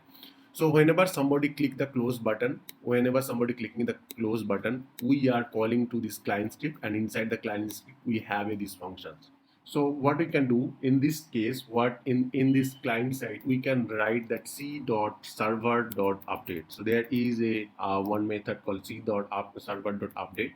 So if we apply that, what will be happen? These functions or these clients using this client script, it again call you the server script. Okay, so let's understand one more time. So whenever your widget is loading, whenever very first thing the widget is loading, the server side script is getting loaded, and there is no issues on that. So it's getting all the server side script and collecting the data. After that, the client script onload function is loaded, and then after that HTML part is loaded. Now in this case, this is a function which is dedicated to this client script. Until unless we are not calling these functions, this function will not execute it. Now somebody click this button, so let's say close button. Once somebody click this close button, what will be happen? These functions will be executed, and then in this function, if you put the c.server.update, using this widget will be like a refresh. It will be again called to the whole server side script, and again whole onload client side script, which is this part and then this part. So this kind of things will be work like that. Okay, so what we are going to do here, in this using, if we do the c.server.update, this function will be called, and then we are going to update certain actions. Okay, so first thing first is that I'm going to show you a life cycle. So there is a two variable available into this widget. One is the data widget, another is the input widget. So there will be two variable. One is the data variable, another is the input variable. Whenever your widget will be loaded, very first thing first, the server side script will be loaded, and then data will have some value. Okay, so we are putting some value inside the data. So we are storing some value inside the data. At that moment, the input will actually empty. There won't be any value inside the input. Now when after that, it loaded the client side script, and in the client side script we have a data which is not empty, but input is a empty. Now once we call this server.update, the data value will be copied to the input value, and then inside the input what will be happen, I mean data is not empty and input is not empty, so data value will be copied to the input value. And now in the server side, if we check that, so after we do the server.update, it will again call to this server script, and inside that data is not empty and input is not empty at that moment. So very first thing, if you refresh or do something, the data will have some value, input doesn't have any value, right? And similarly here you can see the data have some value and input have some value if you call this server.update. So what we'll do here, in this case, what we'll do before we call to this c.server.update, what we are going to do that we are going to use that c.data dot current incident number, current incident. And in this current incident, what we are going to pass, we are going to pass this ID. So what will be happen, we are storing that data dot current dot incident equal to ID, and now we are going to call that c dot server dot update. And then what we are going to do, once we do that, what will be happen, this input will be copied to the server, I mean the data will be copied to that, whatever value inside the data will be copied to the input. So it means that right now after calling to this c.server.update, what will be happen, this input dot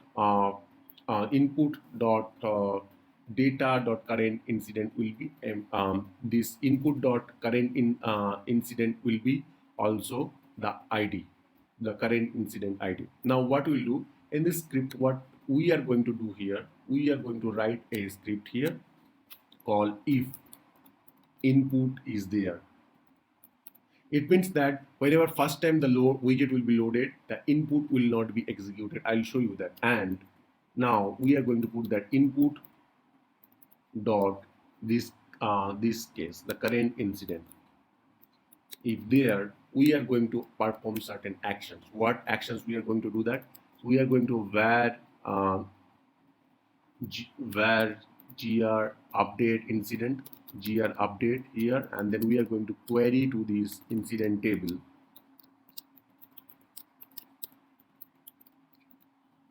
And in the incident table, what we are going to query? We are going to query gr.update dot get, and here we are going to query with this input number. So if we find out this incident, what we are going to do, we are going to update this incident state equal to resolve or close, anything we are looking for. So let's go back here. So in this incident table, we are going to resolve this incident. So what's the resolve value? Let's see that what is the resolve value. I guess 3 or 4 will get that resolve value. State is resolved.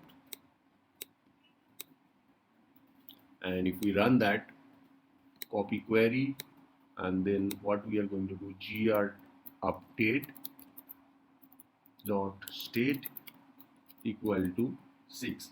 So 6 is the update value, and then here gr update, we are going to call that function. Before that, what I'll do, I will put some log here. So gs dot info message, and then I'm going to print the line 4.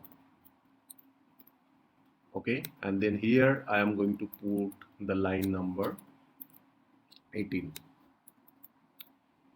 All right, so let's understand one more time. Whenever the widget will be loaded first time, this line will be executed, and till this point this code will be executed. Till this point this code will be executed. And then here this client script will be loaded, but this function will not be executed. The HTML code will be executed. Now somebody click the close button. We are setting that ID that is that current incident here, and then we are calling that cr.server.update these functions. Once we call these functions, these server script will be again loaded, and then the line number 4 will be executed. And after that, what will be loaded? These input blocks will be loaded, because this time the input doesn't empty, and it will have this line will be executed, and it will be resolved that incident. Now, after resolving that incident, what we want that this value, this current index value, should be empty. For that, what we are going to do, we are using the then function, and inside the then we are going to use the function here, and here in these functions we are going to put this input equal to empty again, so that this code will not be executed anymore. Okay, and now let's save our code and see what is happening. And before that, I want to include the state field. So what I'll do, the JSON dot state equal to grinc dot get display value, and I will say that I'm fetching the state, and this state I'm just going to print in our here. So let's put that here. I'm going to create one more header called state,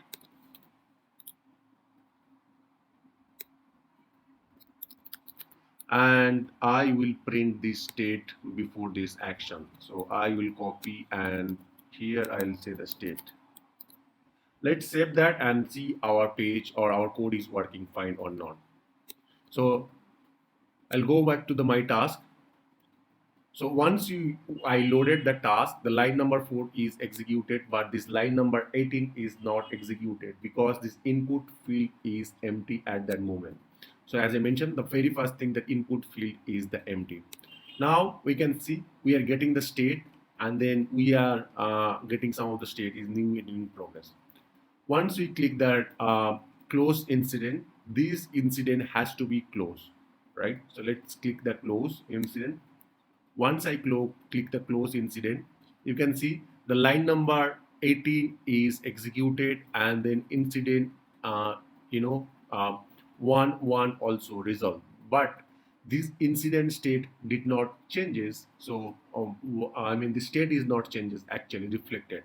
So if I refresh, actually this state changes will be shown that as a result. But after that, it did not execute it, right? So what we can do in this case, so what we really can do, this block, if you see this input block, if we put this block in the top, so I'll cut this line and then paste here. So what does it mean? What it will be help? I'll tell you that. So what in that case, what it will be help? So let's say whenever very first thing the page is loaded, the onload function, this block will not be executed. Directly this block will be executed, and then it will get the current data, or it will be fetch the current data. Now, once you click that HTML button, it will go to this client script, and then it will call to the c.server.update. And then what will be happen? This server side script will be executed again, and in this time, the first thing first, it will be evaluate this line, and then it will be resolved as that incident. And after that, it will be get this incident state, so that it will get the updated value. Okay, so let's see what is happening, or whatever we are expecting is working fine or not. So let's refresh that page over here. So this is the page we are going to refresh, and now if we click the close incident or resolve incident here, so if somebody click the close incident, very first thing is that line 18 will be executed, and after that line 4 is again executed, and then it's marked as a result, and the value getting changed immediately, the state value getting changed immediately, and we are seeing these value changes in upfront. Okay, so that's it for today. I guess if you have any confusion, anything, let me know. I will post whole code into my this uh, a page. If you need this code, please check that code. That's it for today. Thank you very much. Have a great day.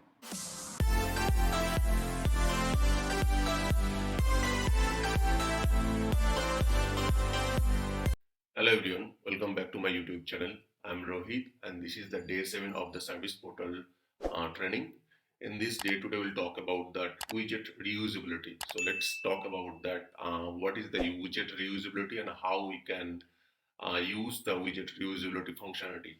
So if I go back to this service portal, so this is my service portal, out of box service portal, and if I right click and control, and if I click here call show widget customization, you can see there are a lot of small blocks. They are it is showing that what all widgets are added to this page. Now if I click the info icon in this page, you can see this widget name is icon link.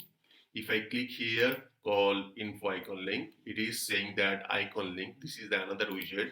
And if I click here, so it is showing also the same widget name called icon link. So basically I'm trying to make a point that these three, one, two, three, they are the same widget, but their text, image, and then the title, everything is changed. And whenever we are clicking that, they are going redirecting to the different page. So basically, a single widget can behave differently based on the parameter. How it is working? Because the widget is taking parameter from this developer, and based on that they are behaving differently. So today I will talk about that, how we can design or how we can take a parameter, and based on the parameter how a widget can behave differently. So if you go back to this portal that we are talking about, or that we have built that portal training, and if we go back to the my task, in this my task left side we have a incident details. I'm going to use that dynamically I'll take a parameter, and in the left side I will use the one widget, and right side I will use the same widget, but they will behave differently. Like the left side it will be behave like incident details, and right side it will be behave like a change detail. So without wasting time, let's get started.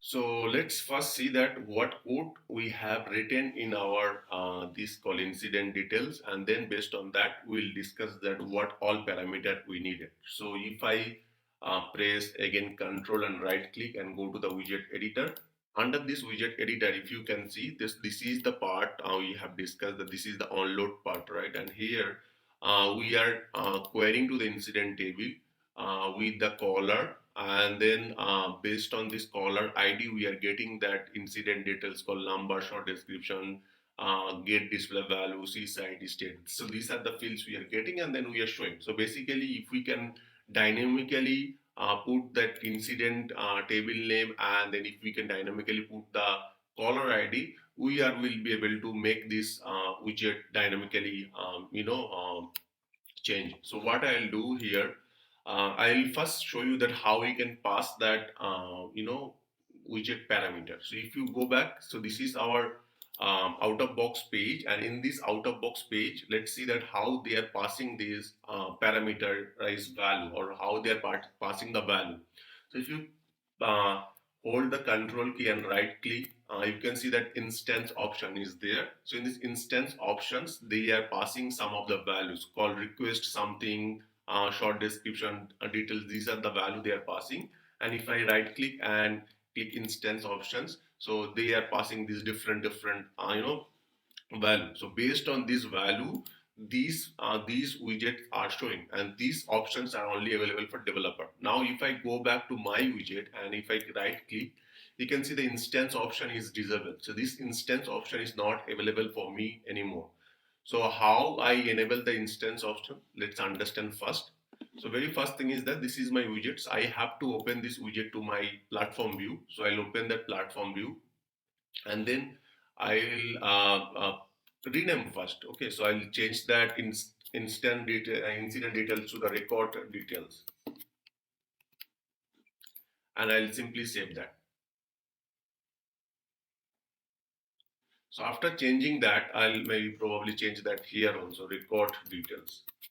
And then if I scroll down, we have a options called data table. If you can see the data table, so this is the data table we do have.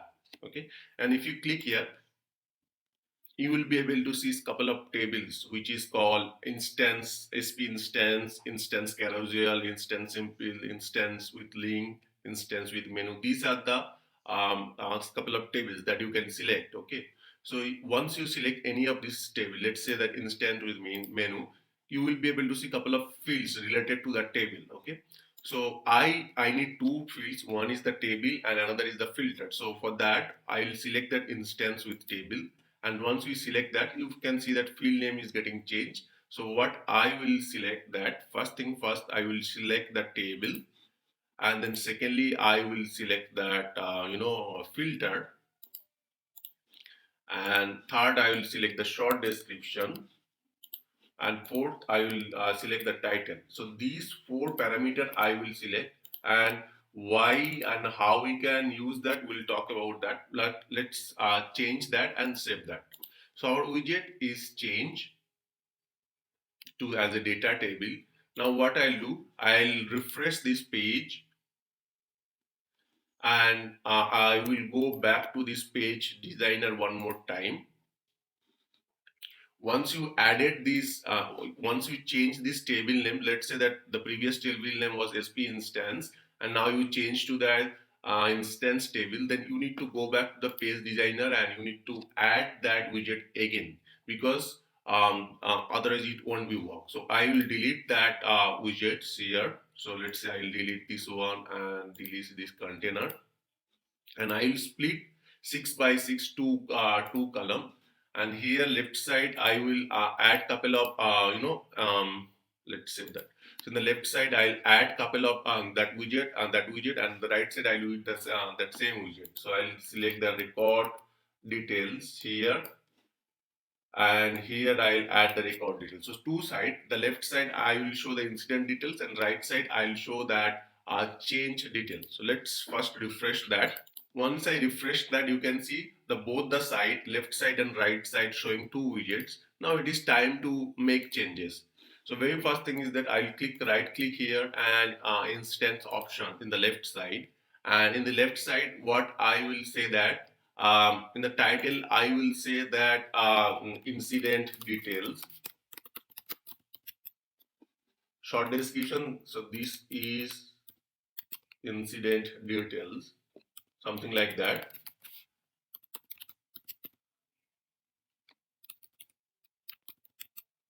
Here in the table name, I will select the incident, and in the filter condition, I will go back to this here, and I will go to this incident table,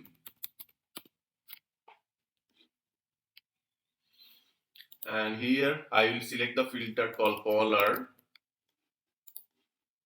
is dynamic is me.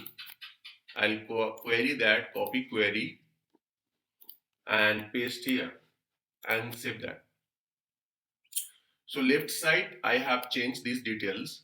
So left side it is updated, and then let's update the right side option. So if you can see that if I control incident details,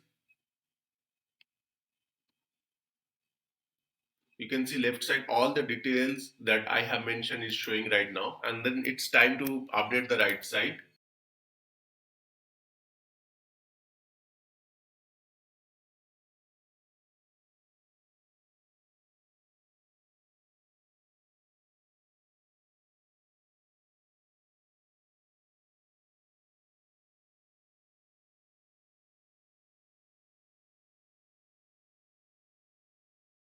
Now it is high time to update our widget. So let's update first. Before we update that, so we pass all this value, but this value is not getting changed because we need to update our code. So for that, I'll right click instance options one more time, and here you can click that here open into the platform.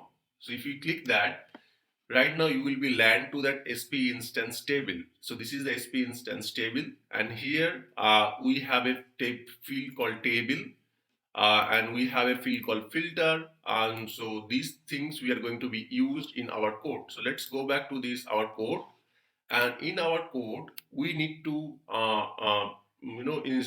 instead of this hard coded, what I'll do here, I will say that table. So let's declare that where table equal to $sp dot get value. So if you type the $sp from get value, you can see that there is a one pop-up message is showing that the get a value in the record from the request, from the SP instance record, from the SP portal record. So we'll hit that, and here I'll say the table. That's the one. Another is that we have a called filter. So I'll say that var filter equal to $sp dot get value. Here I'll say the filter. And what else we get? We get the title. So we'll say the var title equal to $sp dot get value title. And one more is that short description,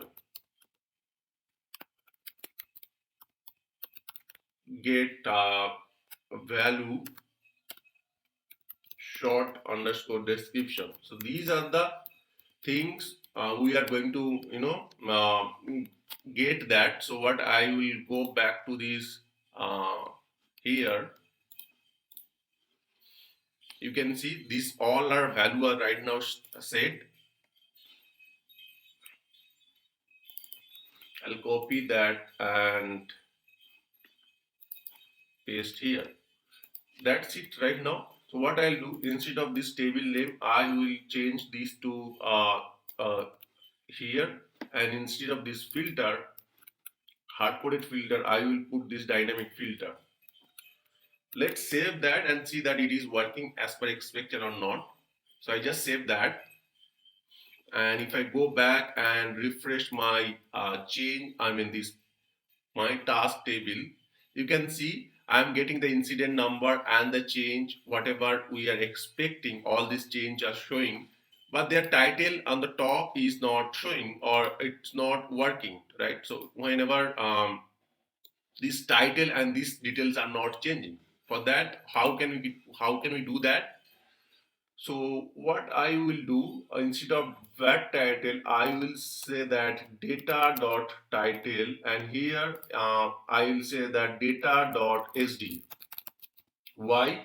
Because this value I am going to bind into my HTML here. So incident details, instead of that, I want to bind here. So I will put the data dot title, and then here I can push that data dot short description. So I'm just directly going to bind that field directly here. So for that I will say that data dot sd, data dot this one. Now it's time to refresh our code, and you can see the short description is showing but title is not showing some reason. Let's see that what is the reason. So here you can see that this spelling is wrong. So I'll update that and save that. And let's refresh that. So right now you can see now it is working as per expected. The left side it is showing the incident details. The right side it is showing the change details, and both are working as per expected. Now if I right click simply that, you can see this widget name is the record details, and if I right click simply here, this widget name is the record widget. It means that we are pointing to the same widgets, we are using the same widgets, their behavior is same, their functionality pretty much same, but we are actually we have little tweak that so that it can be utilized multiple time and it can be utilized as a parameter. So that's it for today.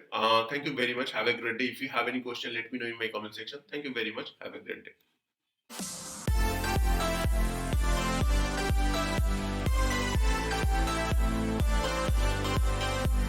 Hello everyone, welcome back to my YouTube channel. I'm Rohit and this is the day 8 of the service portal training.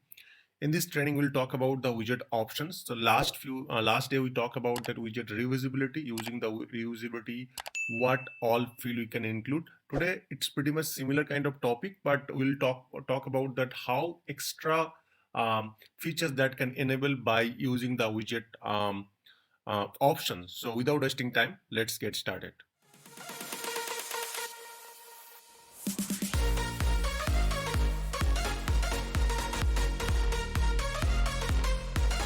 So if you see here right now, already seen that in the last video, this record details is that incident, one widgets, and the same widget we are using in this left side and right side, and both the widgets are behaving little different. They are getting the incident details in the left side, and the right side we are getting the change details.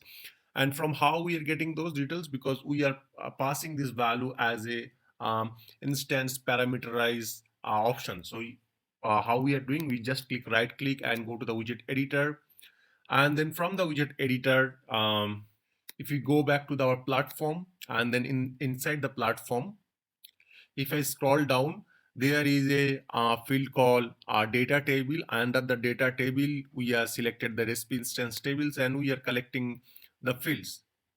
Now here is the requirement why we need that additional option. So let's say that in the incident details I need to two color. One is that this incident details color will be, the left side will be red and the right side will be green. This one will be a different color, and then this one will be different color. So total 4 color will be, we are going to apply. For the title, this one will be different, for this one will be different. Basically the combination will be different.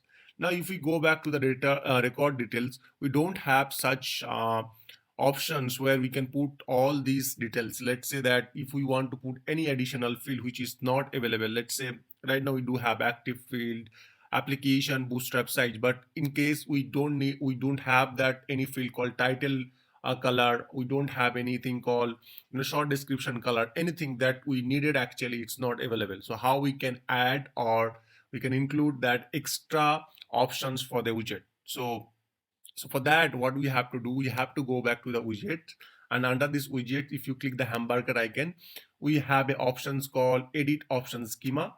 Once you click the edit option schema, if there is a already one options is available there, this will be a little bit different. But if there is no options available, the screen will be like this one. So we have to click plus sign, and here once you click the plus sign, you will be able to see this complete detail. So let's say we will put some additional information.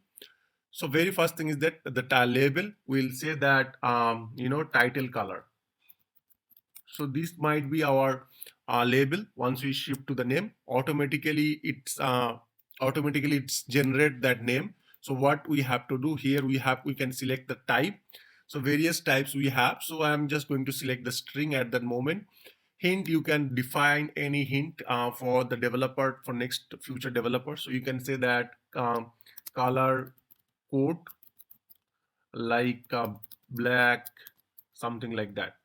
Okay, and then this is the default value. So if you want to put onto the default value, you can, if you want to put some default value, you can define that.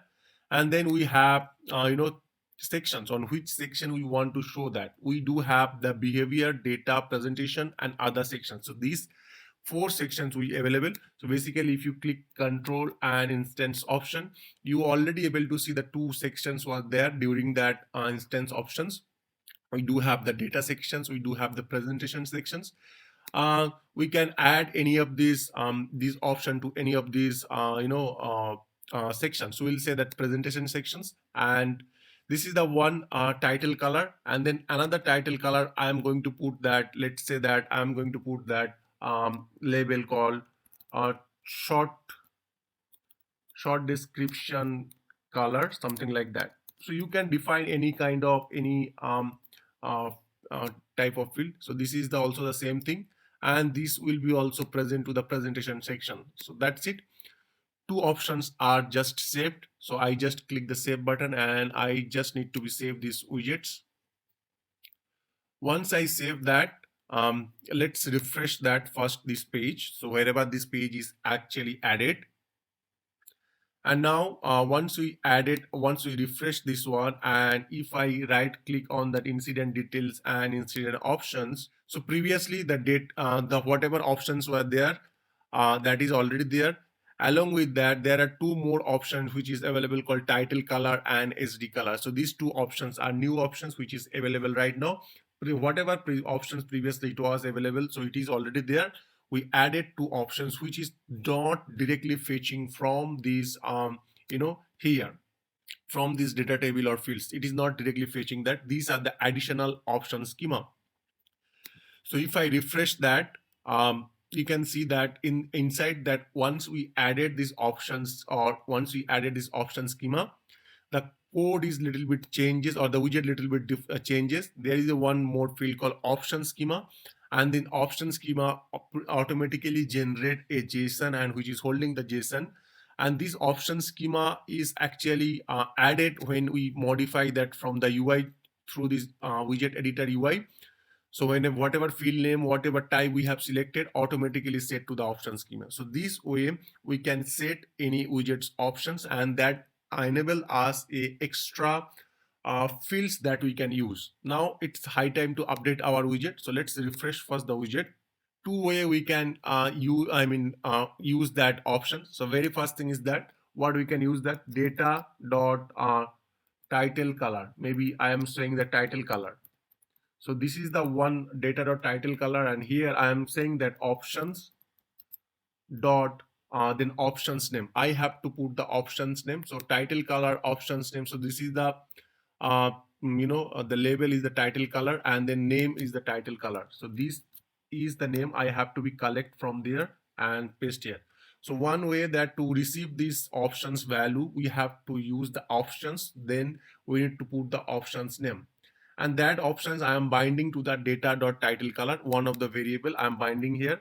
And then what I'll do, I'll write here code called color So let's say I'll write the style equal to color, and inside the color I will put that value called title dot underscore color, and simply save that. So this is the one way we can use that. Let's save and see it is working as per our expected or not. So once we save that, let's refresh our code or refresh our page. Here we need to update our options. So very first thing is that for the incident I will say that instance option, and here title color I'll say that blue. It's already there. I'll save that, and here I will say that it should be green, something like that. I'll say that green and save that. Now you can see that all these changes are updated. Now it should automatically reflect the color, but not sure why it is not updating the color. So let's refresh that. Still this color is not changing. Why? If I go back to these widgets, so we have to use the data.title color. So this is the data.title color, which I mean data.title and data.title color we are binding. So we have to use the data.title color, and then once we save that, and let's refresh our page. So you can see both the color are changed. So the one way is that you can directly get these options to our title.color using the title.color, and once you get that, you bind with the data.title color. That is the one options. Other option is that you can directly use this options.title color here to get that. So let's do that. So I will say the style dot style equal to, I'll say that color, and this time I will use that that options directly, that options, and then we have created one more field called SD color for the name is SD color for the short description color. So I'll copy that and paste here and simply save that. So you, the two options, you can directly, you can go to the server side, you can bind to the data dot then variable, or else you can directly access with the options dot, then we can directly use that that options name. Now let's time to update, refresh our page and add some parameter. So here I'll click here instance option, maybe I'll say that red, so this color. Once we save that, if I cross I mean click cancel that, you can see this color is automatically reflect with the red color, so we don't need to refresh even. So after saving that, even you can refresh that, the color and everything will be remain as it is. So you can see we have option schema, two option schema, and here you can, if you want to add different color, definitely you can right click and instance options, and let's say that I'll select that yellow color here and save that. So in this way, you can create your, you can use that option schema. Using the option schema, you can create as many as options you needed. Already you have a data table options where you can get multiple fields. If the fields is not available, you can directly, use for particular widget, you can directly, right click and, edit option schema and create options, whatever options you needed, and then widget will be behave dynamically. So that's it for today. Thank you very much. Have a great day.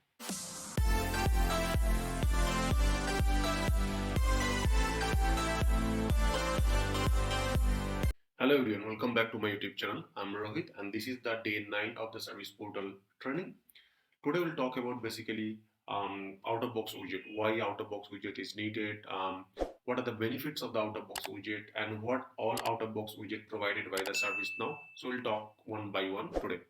So if you see that this is my portal training, that we are going to build that portal training, this portal. And here in the last session, we talked about that widget reusability, like how we can create one widget and that can be reusable multiple time over the time, and different by the different options by the data model. Now today we'll talk about first that what are all the out-of-box widgets are available in ServiceNow, and how beneficial for the what out-of-box widget. So without wasting time, let's get started.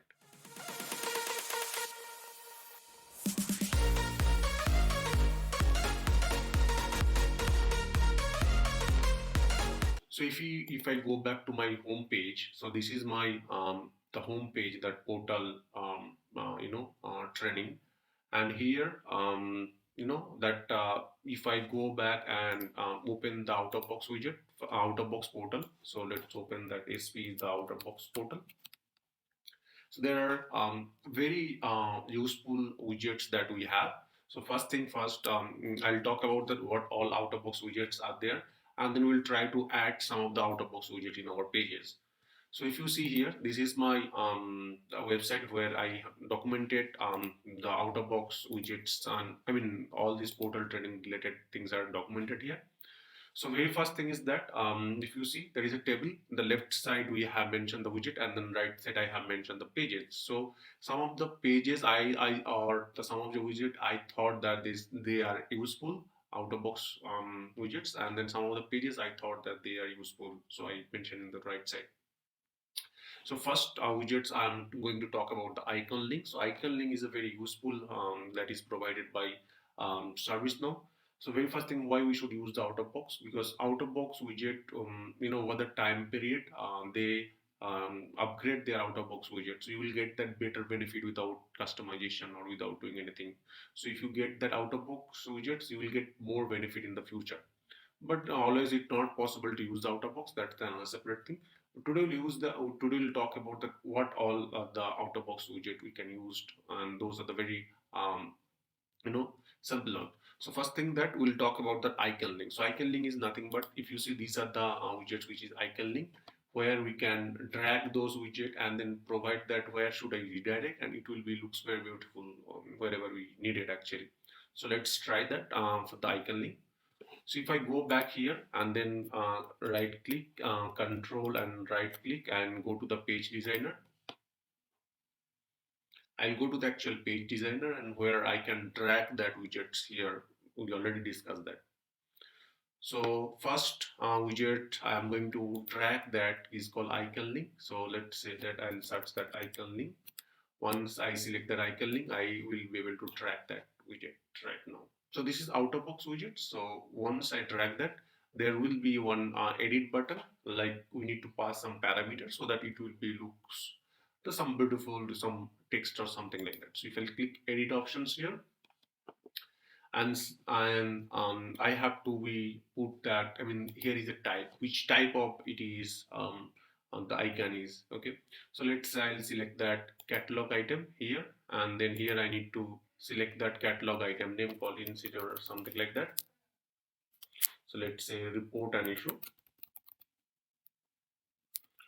report an incident, and then once we select that, here I have to type that title, report an issue, something like that.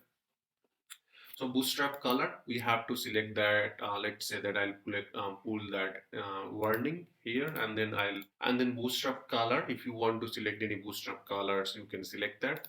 You can select the glimpse call. I'll select the defect. Is there anything called defect or warning, something like that?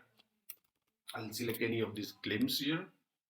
So I'll select this sign, and then if you want to select the template, which type of template you want to select, that circle icon, a tab icon, color icon, there is a various options. So I have to be select that.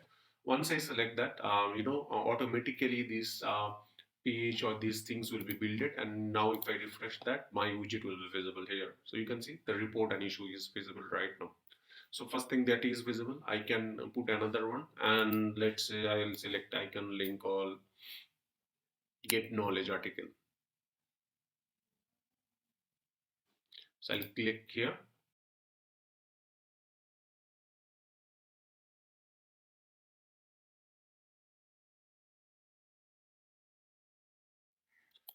So let's refresh that our home page. So you can see our home page looks much better than earlier.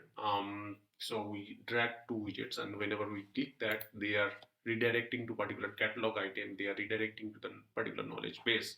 So since they are not redirecting, I can see that ID is getting blank. So ID is nothing but the page name, which is getting blank. I can see these things are getting blank. So what I'll do, I will click here, here, and then select that sccat item.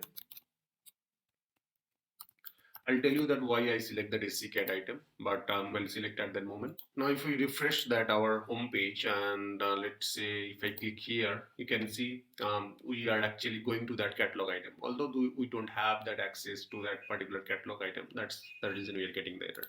Now, next thing I just want to talk about that one of the widgets that we have is a simple list. So using that simple list, we can get that the list of the records. So the way we have designed our or the way we are using our own building our own customized list, the same thing we can do or we can build through our that sample list. We can drag that. So let's try to drag that. Before dragging that, I need to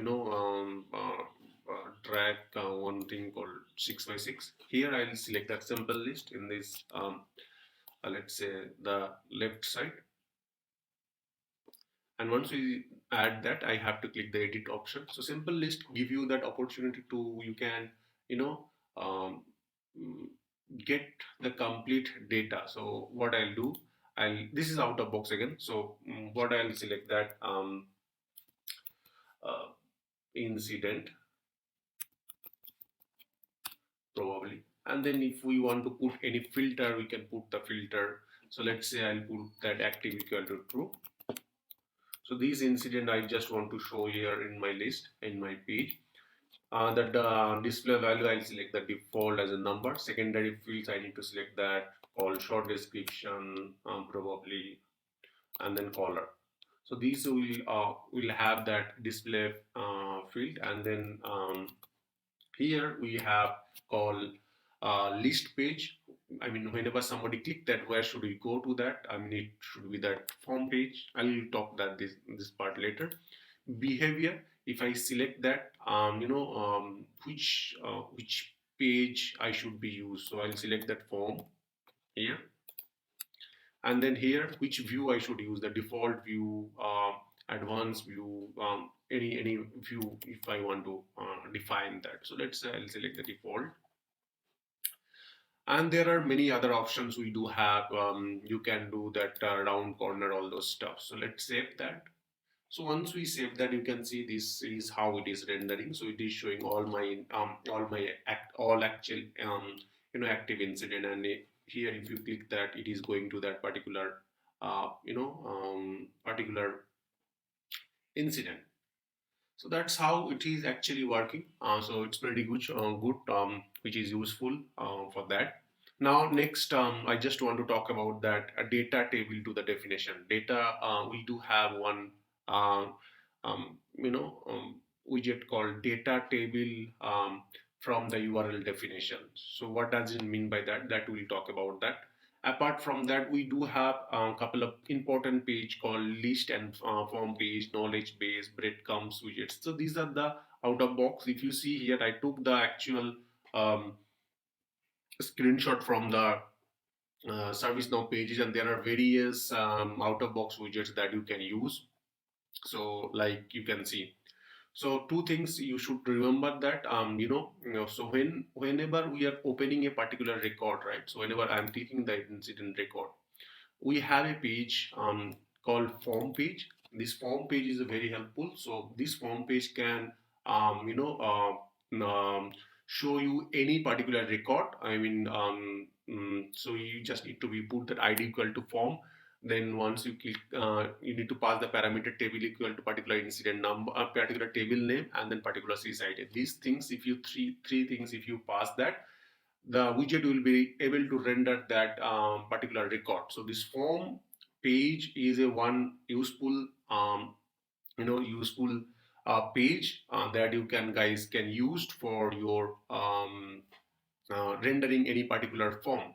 So if you remember that in my task, if I go back to the my task and if you click the open record, it is actually going to that the same thing, the form page. So form page is nothing but an important out of box form page, which is form page, which allow you to render a particular table record. So that's the one thing. So instead of form, if you just replace form to the ticket. So this ticket page is a very helpful because using the ticket page, you can this is ticket page is built for the end user. So the way end users see it will be see that page as an end user. So just you need to replace the form. Instead of form, just need to be replaced with the ticket, so that the user will be able to see the ticket kind of things, where they will be able to only comments that, and they will be see that some of these minimum information that is configured for that. So form page, ticket page. Also we do have a SCCAT item page. So SCCAT item page means nothing but, so if you go back to any of this catalog item, so if you go back to any catalog item, if you want to show any catalog item, we probably have to use that SCCAT item, and here we need to pass the sysid. It will be able to render that. For this catalog item, might be this catalog item is a deactivated. So for that reason, it is not rendering. So I'll go back to this SCCAT item table. So SCCAT item is another page or another out of box widget that you can use that for your own purpose. So let's search with that sysid.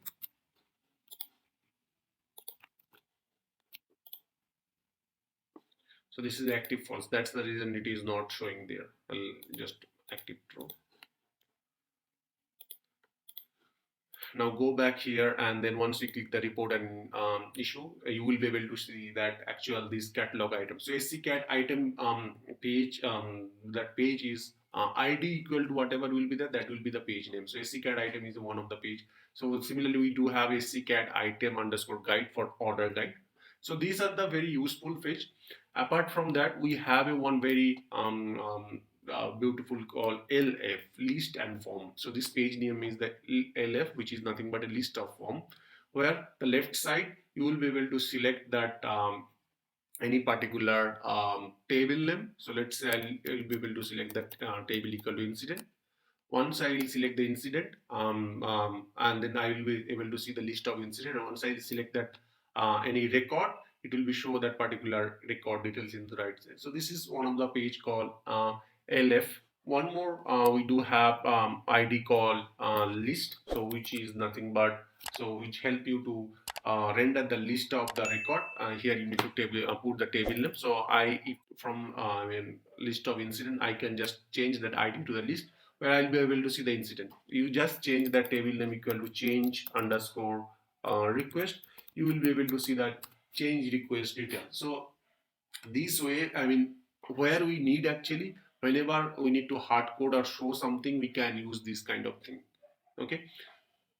So we talk about that L and F, which is list and form. We talk about the list, we talk about the form, we talk about the SCCAT item, and there are many other widgets. You can explore that. I'm just giving you the very useful and handy widgets.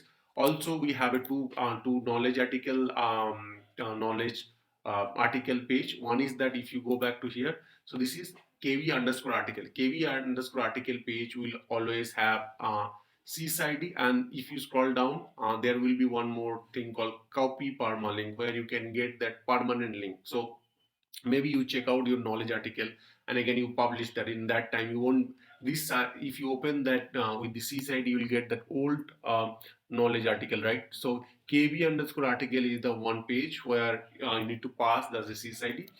But in another, we do have a page called kv underscore article, where you need to pass that sys param equal to article number. If you pass that, in that case, you don't need to pass the sysid. It will be automatically rendered from the this parameter. So I think that's all for today for out of box widgets, out of box page. If you have any question, let me know in my comment section. Thank you very much. Have a great day.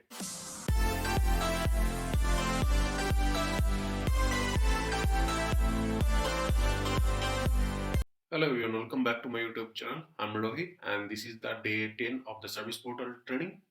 Today's class will talk about the Typeahead search, what is the Typeahead search and how we can use the Typeahead search. In introduction class, we talk about that what is the Typeahead search and where it is already there. If you don't know, I'll just tell you the same thing. So Typeahead search is nothing but, if you see here, this is the home page or out of box widget, which is that home search. If you control and right click home search, and this page is out of box page. Here we do have the Typeahead search. So ServiceNow out of box widget provide us the Typeahead search, where you can be able to configure and search any catalog item, incident, task, or any details actually from the backend table. So let's say that if I want to search any catalog item called report an issue, something like that, report an incident, it will be able to search that particular record from the catalog item, and then I will be able to create, I will be able to take the action. So basically typeahead search help us to search that, and based on our typing, and it can give us it can return some result, and based on that we can take the actions. So today first we'll talk about that how we can, or what are the steps we needed for the typeahead search. So let's see one by one. So if I go back here, um, this is our home page. What very first thing we have to do, we have to go back to the page designer mode. Under the page designer, we have to drag that home search widgets for the typeahead search. So I will search that home, home search. I need to drag that here, and then I will remove that here, this page. So now you can see our typeahead search is dragged right now, and then if you click edit option, there are a couple of options that you can provide that. So let's say that you can provide that title. So the way it is present to that out of box page, you can see here. If you go back here, you have a one text here, and here you have a one text here. How can we help you? So these two texts are different. We can add this two text. So here you can put the title, and here it is your short description. So we say that what is your issue. And also you can pass that some of the parameter, like that how length it will be, like size will be large, medium, you can define that. So I'm not putting that one. You can put the placeholder, in the placeholder you can put that some place. So once we save that, so these widgets are dragged and right now saved. If we refresh that, you will be able to see that that widgets is available right now. But in this widget doesn't have any background, so we can probably add the background later, but right now we don't have any background in this page. As it is doesn't have any background, you can see this text is not showing, so we can add background if we want. So what we can do, we can just go to this row, and then if you click, you can click the edit, and I mean, you can go to the container and you can click the edit, and here you can upload any background color, or you can select any background images. So I'll select some background images here. We can select some more, this color little, and once we save that, the whole container background color will be this one. So this is our container, and this container background color will be this one. We'll just refresh that. So our container color changes here. This is our text title, and this is our uh,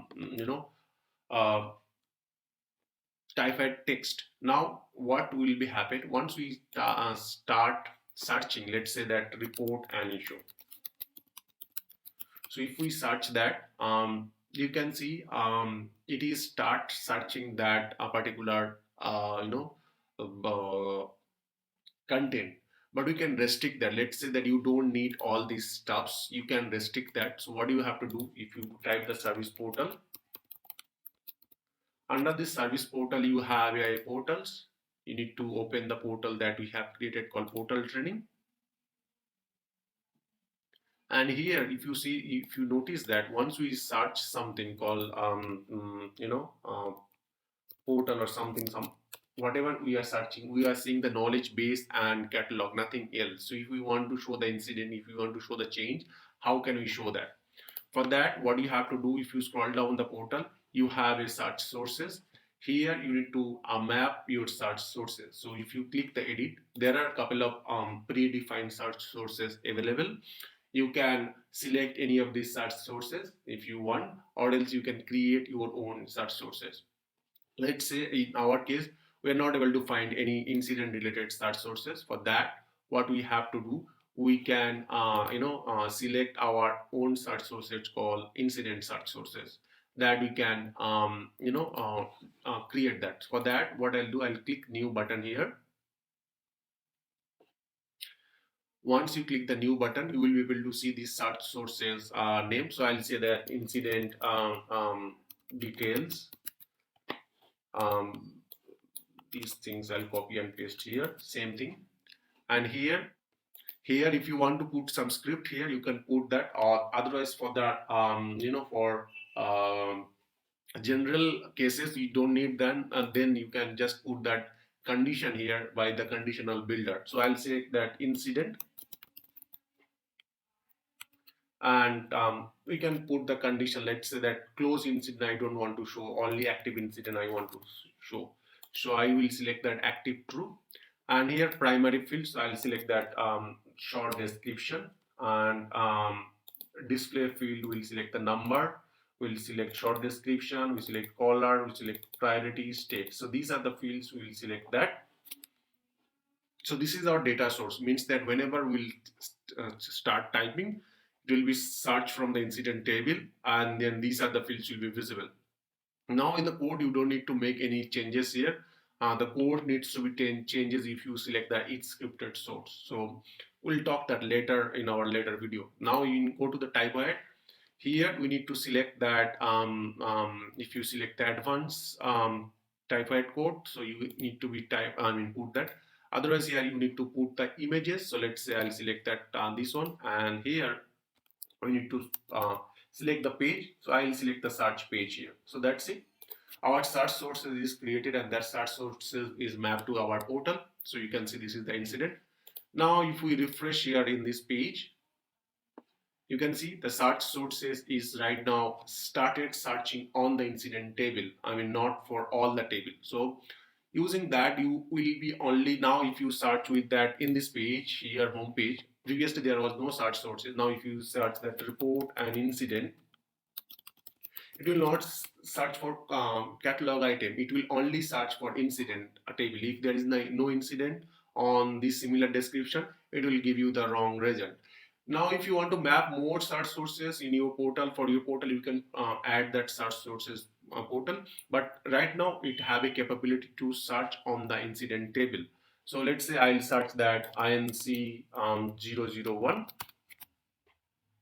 or maybe I'll say that not working, something like that. So all the incidents which have that not working will show that, and then you can see that primary field we have selected short description, which is visible here. This is the secondary fields like number, caller, priority state, all are showing here. So this way you can configure your search sources. These search sources help you to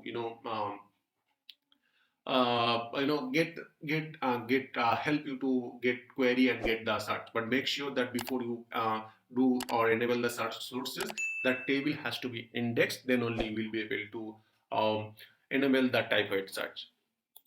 Also that what else you have, that if you type that laptop, something like that, the previous search that you have done, the recent search also show here. So this all benefit we have in the Typeahead search. So that's it for today. If you have any question, let me know in my comment section. Thank you very much. Have a great day.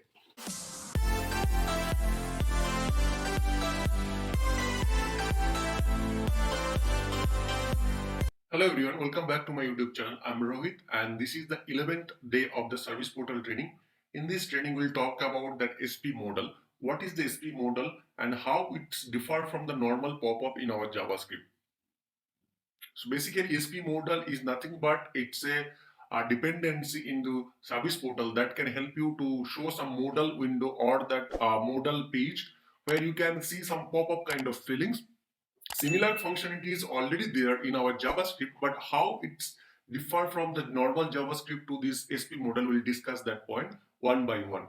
And also we'll build a complete new widget. From the new widget, we'll implement this SP modal one by one. So without wasting time, let's get started.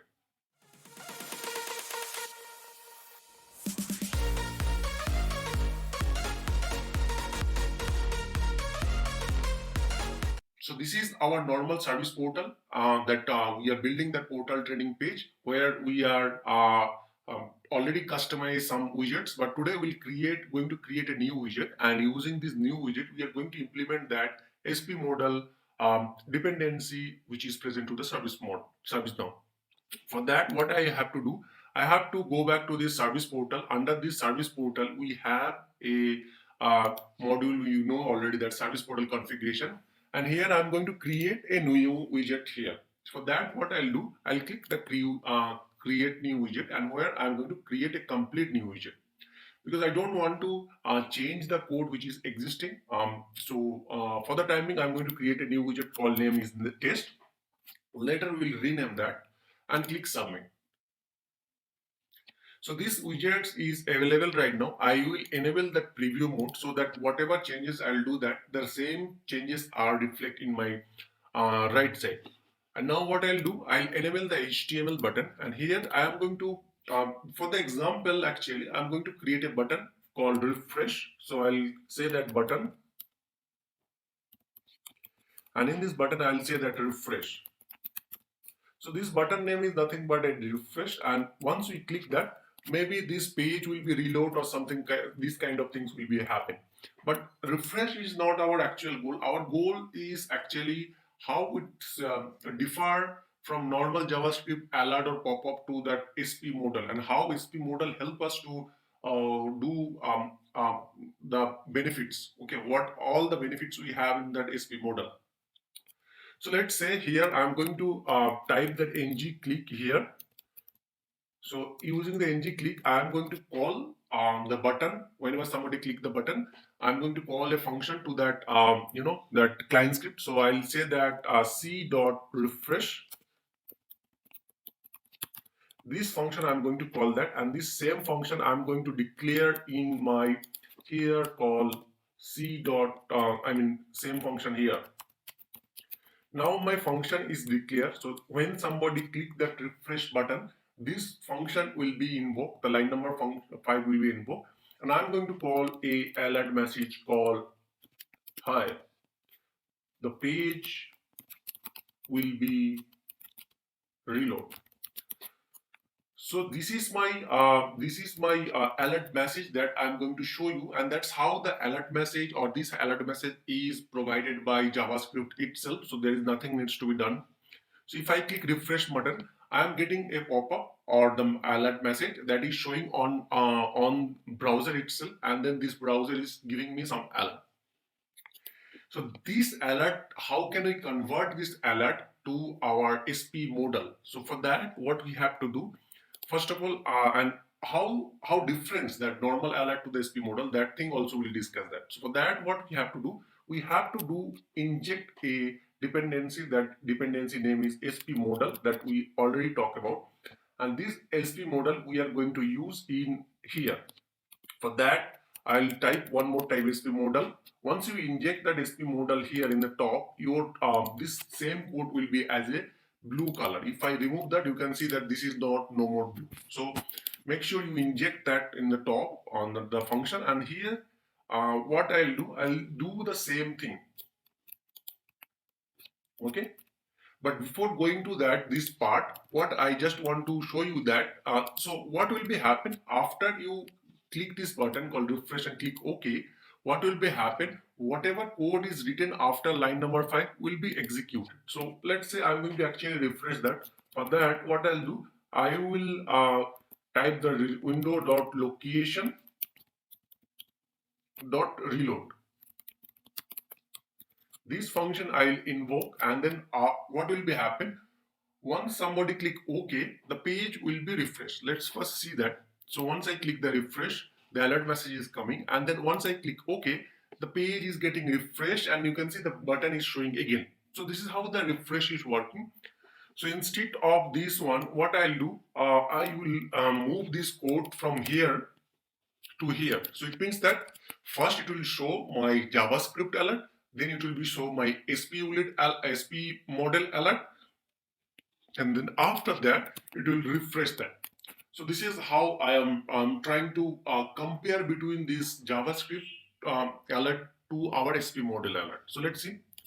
First we click that refresh button. It shows that hi, this page is reload. This is the JavaScript alert which is coming from line number 5, and once you click OK, you can see the second alert came up, but it does not stop, it immediately refresh that. So if I click OK, you can see the whole code line number 5 is hold until unless I click OK. But the second alert came up and then line number 7 is executed. So it does not hold for the line number 7. Fine. So I'll just remove this line for the time being and first compare between this normal alert and then SP model alert. So let's see. So I will click OK, and then after that you can see this is how our SP model alert will be looks like that. So try one more time. We are trying to do that.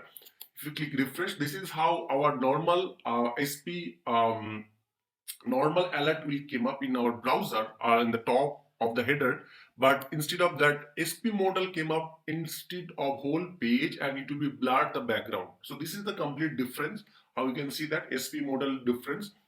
Now if we click OK, it should execute the next block, but it is not waiting for that, so it is going automatically to the next block.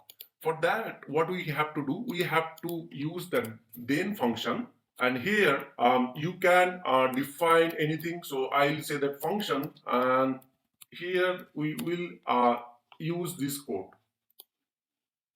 Okay, so I'll move this code here and paste here, and let's say. So previously it was not holding this browser, but right now it should hold. Let's see. So we'll click the refresh. The code is executed, but right now you can see our code is holding until unless we click OK. This the line number 7 will not be executed. So once we click OK, then line number 7 is getting refreshed. So basically we need to use the then function to use the SP model to hold the code of the bottom line. And you can see the complete difference between SP model and then our normal alert. Okay. So next, do what we have. So this is our one code. So I will completely turn off this line. So for whatever we have done. Next, we have one more function called confirm. So if we say that confirm, and here we need to put the question. Okay, so yes or no. So what will be happen? So let's say that I can. So yeah, where decision. So maybe decision, and here I will say that do you want to refresh? Okay, and this will be my question mark, and if somebody select yes, we will refresh that. So if DIC, and then we will refresh that. So let's see first what is the difference, and then we'll discuss further. So now previously it was coming alert, and there is no way that you can cancel or you can do anything. You have to have refresh. Either you click cancel or either you do anything. You click OK anything, the page will be refreshed. Now what will be happen if you click OK? It will come up with, instead of OK button, it will come up with the two button. One is the cancel, another is the OK. So if you cancel that, nothing will be happen. It will be, page will be remain as it is, and this code line number 11 will not be executed, because in this DIC, it will return that value, whatever value it is coming will be returned. So it will be either true or false. So if you click cancel, the value will be false. If you click OK, the value will be true. Now if you click refresh and click OK, the page will be refreshed. So now you have, or maybe the user have two options. Either they can cancel, and or they can simply click OK to refresh the page. So two options they have. Either they can refresh or they cancel by clicking this one. So by they can do these stuffs, and then they can refresh or they can cancel that. Similar functionality can be achieved through our SP model also. For that, what we have to do, so this is how our it was looks like that. Now for this, for our case, what we'll do for SP model, we'll type SP model, and this time we'll say the confirm. Under the confirm, whatever message we want to put, that the same message we'll put here.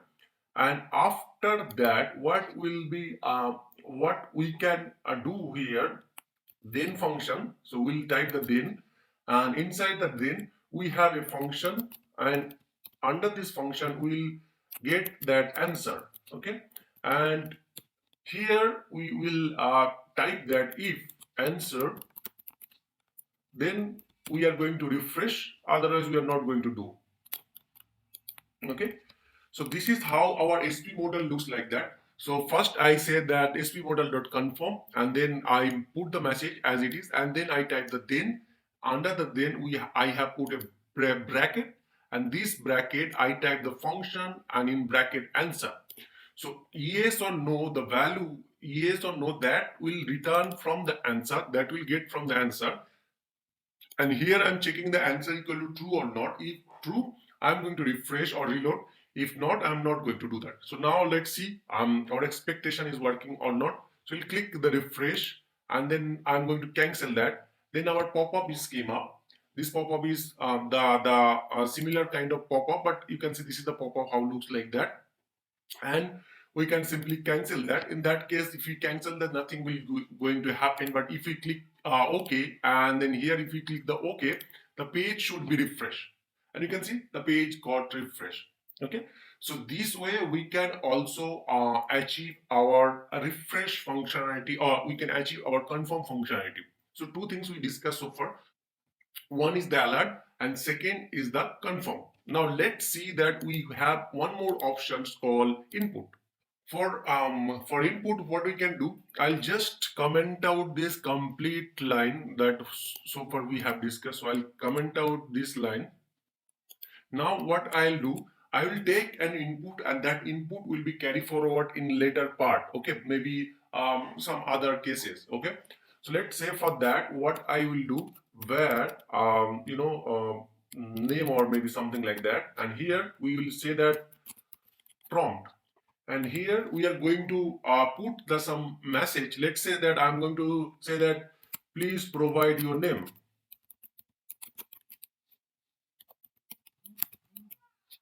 So this will be our prompt, and then once we get this value, what we'll get that we will put that alert as the name. So this name will prompt up once somebody give that name. So this is how the prompt looks like. Let's see first how JavaScript use the prompt. So if we click refresh, I am getting a box where I can put some input, and based on that input I can validate, or I can do anything. Okay, so let's say I'll say Rohit. Here I'll do that and click OK, and here you can see the next step I am getting the same name. So what I'll do, I can do a validation call if name equal to Rohit, then say I'll say that, or I'll say that success. I'll show a message called success. Else I want to show the fail.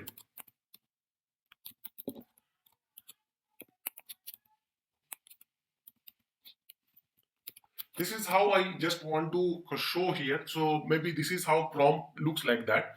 So we'll click the refresh button, and here I need to type something. So let's say that I'll type HHH, and then it will show the fill, because this is going to the else block. But if I click refresh and then somebody put that name is Rohit and click OK, then I'm saying the success. So how or where we can be useful this one? So this can be useful in our the widget that we have declared here. So let's say that here, if somebody trying to close that instance, we will say that are you want to close, yes or no. We can show that, or maybe you can mention that like please type the confirm keyword to close the incident, something like that, so that we can be achieved there. So in our upcoming video we'll do that, but for the timing I'm talking about the prompt. So this is how our prompt looks like that. But how this prompt or this can be overridden by our dependency called SP modal. So let's see that. For SP modal, what we have to do, we have to type SP modal dot open. This function we need to be declared. In this function, what else we have to do? We need to pass some parameter. First parameter is the title. In this case, what title we are going to pass that? So let's say that please provide your name, or name details, something like that. Okay, so this might be our pop-up. And then secondly, we have to be pass the message. So I'll say that message here, and then here I'll say that the same message that I am going to pass that. I'll copy that and paste here, and then what else we have to do? We have to put that that input equal to true, and then what we have to do? We have to calculate the value equal to, we have to declare something called c dot name. Okay, and here before that I need to be declared that c dot name is something like that, some blank value. Okay, and now, so that's it. So we put that all this. Now what will be happen? We need to declare one then function. So the way we did earlier, and here we need to put the function, and under the function we need to be pass that name, and here what we have to do? We have to do the c dot name equal to name. And now what we can do? We can validate that. Let's say that if name, let's say we can declare the if name equal to Rohit, and we want to show something called, here we'll show something, else we will show something. So this is might be our input parameter. So I'll copy this one and paste here, and this one I'll paste here. Okay, so let's see that how it exactly looks our case. So we'll close that and refresh. Here it is coming as one pop-up. I'm just clicking cancel. So once you click the cancel, it will go to the fill. Now this came up with the name details in here title. This is the message that we are getting, and here I'm putting that message equal to Rohit. Once we click the OK, I'm getting success. And if we click that something else, I should get the fill. So you can see I'm getting the fill. So this is how you can, this is how input method can be also achieved through our SP model. I think that's it for today. If you have any question, let me know my comment section. In our next session, we'll actually implement these things in our widgets. So that's it for today. Thank you very much. Have a great day.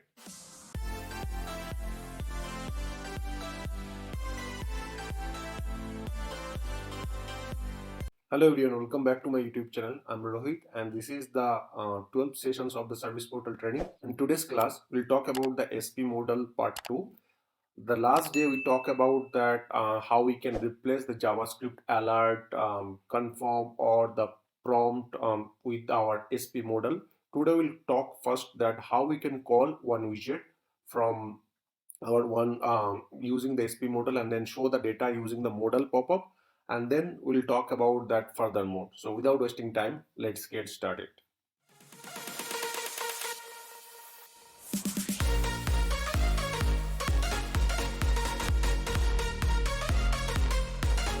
So first thing first, I'll go back to that my task here, and under this my task, as I mentioned, that there is a single widget which is present to the left and right both the side. What I'll do here, in this close open record, what will be happen right now? If you click that, it is redirecting to the next page. Basically it is opening to the next page. Instead of that, it will be open the record in the modal window, and then in the modal window you will get the data. You should not go to the, you did not need to be go to the next pages. For that will I'll make certain changes, probably not here, or I can do that the same thing here or here, wherever I need it. Basically I can do that. So let's do one thing. I'll do here, instead of open record, if somebody click that here, they should not go to this new page. They will be remain in the same page, and the data will be came up as a modal window. For that, we'll use the SP modal, and then using that, we'll call from this widget to that another widget. So for that, what I'll do, I'll press Control and click Edit, and here I'll start modifying that. First thing, I will go back to the server script here, and in this server script, whatever is needed, everything is there. I will do one thing. Under this number, you can see this is the number. What I'll do, I will add a anchor here, so that it will be linked kind of thing. And inside this anchor, I will put this number black number plot here. So this is the what I will do. And then here I will say that href first, and then inside that what I'll do, I will open a particular link. For that I will do these things. So I'll copy this whole link, so that I want to use this open in a different window in this here, and then this will be in a pop-up. So let's do that. So first I'll paste this one here. Okay, so this will be something like that, and then I should be passed this number. For that I will use the key underscore sysid, this one. I'll copy that and use this one in curly braces, and then here I'll say the target equal to underscore blank. So these things I'll just make sure that opening in a new tab is remain same as it is. So I'll refresh that, and now you can see all these links are hyperlinked, and if I hover over, it will landing me to that new page. So the opening to the new page is remain as it is. I will update that here in this UI action called get data, something like that, and then somebody click that, it should open as a pop-up. For that, what I have to do, I'll go back to the client script here, and in this client script, if somebody click here, instead of opening to this the task, if it is open, instead of this one I will use the SP modal. So I'll turn off these two lines right now, and then I will use that SP modal. And as you know that in this last time we did that, we did that SP modal, we have to use the SP modal, and then we are going to call from this widget, we are going to call another widget. So I'll say that open. Once we put the open, we can pass several parameter. So I'll type open, and then here I'll pass some parameter. So let's see the first parameter. First parameter is our title. So I'll say that record details,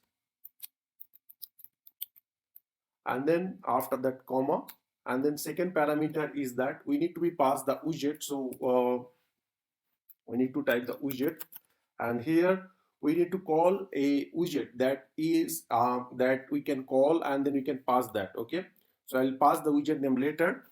Then we have to pass the widget input,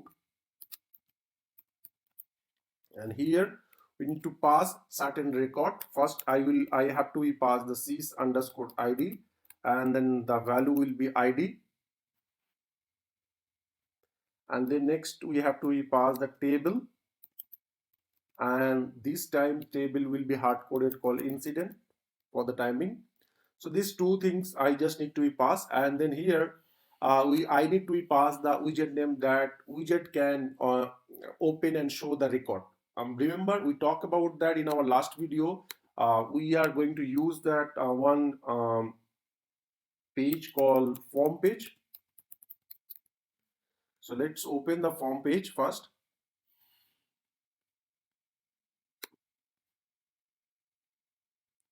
So I'll type that id equal to form. If I open the form page, as we know that the form widget or form page have a capability to render any particular form. Let's say that any incident, any change, any form. So we will open this form widget, and if we open this form widget, and we need to be find out that backend name. The form widget backend name is widget slash form. So we'll copy that and paste here called widget slash form. And then as we did earlier also, we can use the then function. So we can say that then, and then here we can say the function. Under this function, if somebody close that, if you want to do some operator, if somebody click OK or close, if you want to do some operation, you can do that. So let's say I will say that alert, and here I'll say that pop-up close, something like that. So if you want to do any operation after closing this pop-up, you can define that. So pop-up close, something like that. So these things I just need to do. So remember that I'm going to call from one widget to the another widget, like somebody click that. So I will call from one widget to the another widget. Title will be record underscore details, and then I'm going to call the widget underscore widget slash form, and then widget, in the widget input we are passing some sysid and then the table name incident. Instead of that, we are getting the table name call here somehow, right? So we can use that one also. So let's see, somewhere we are using that, right? So we can use the data dot table here equal to table, so that we can use here. So I'll just remove that and c dot data dot table, c dot data dot table. So using that also we can get that. So let's save that from our widget, and if we refresh our page here and click open record, we should get a pop-up, and then this pop-up have these complete details. You can see that particular incident details. So that's how we can call from one widget to the another widget. So if we click the change request, it should show the change request in a pop-up form. You can see, so same thing is happening. And then if you want to, if they have access to modify that, they can modify that.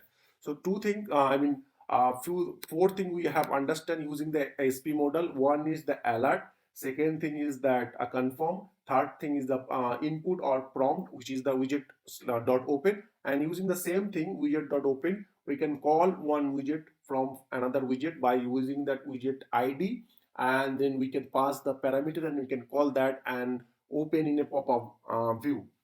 So this all about these things. Now during the close, so if somebody try to click the close, we just want to make sure that we are going to give them the proper pop-up. For that, we can simply modify our client script here. This is the close one. So we will say that sp modal dot confirm, and here we can say that do you want to close, and then under this then function we get the answer, and if answer matches, so we'll completely move this code from here to here. So let's see what error, why we are getting error. So it should be copy till the point. So we'll copy this one and paste here.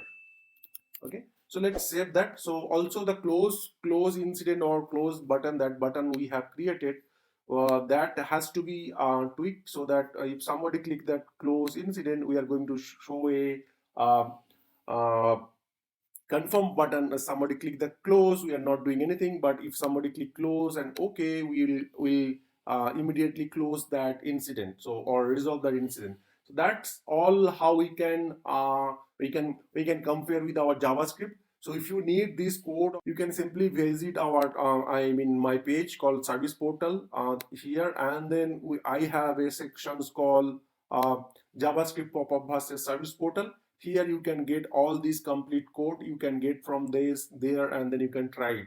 So that's it for today. If you have any question, let me know. Thank you very much. Have a great day.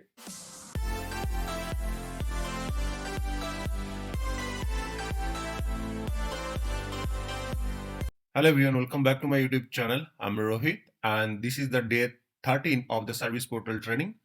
In this day's sessions, we'll talk about that SP util. So this is another Angular dependency. Using the SP util, what are the stuffs we can do in the Service Portal? That things we'll discuss.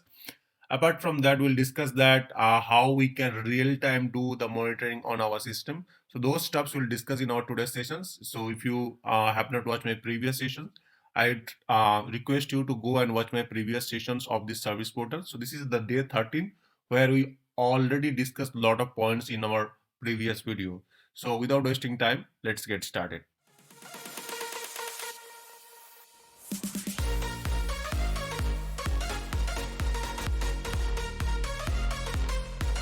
So very first thing is that we'll talk about that SP util. So what is the SP util and how we can, or why we should use the SP util. So SP util is first purpose of the using the SP util is to show the error message, to show the info message, to show the trivial message. This kind of message, to use that we use the SP util. So let's understand the concept why we are going to use that SP util, and then we do have the record watch. Using the record watch in the SP util function, we can watch particular table, and any certain movement on the table we can get that, and then we can show in our portal.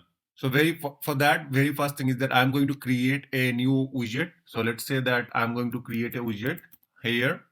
So in this widget, what I am going to do that I'm going to create a my approvals. Already ServiceNow out of box provided the my approval widget, but I'm going to create my own approval strategy or own approval button here. So for that, I'm going to create a called my approval, and then I'm going to create this widget name called my approvals.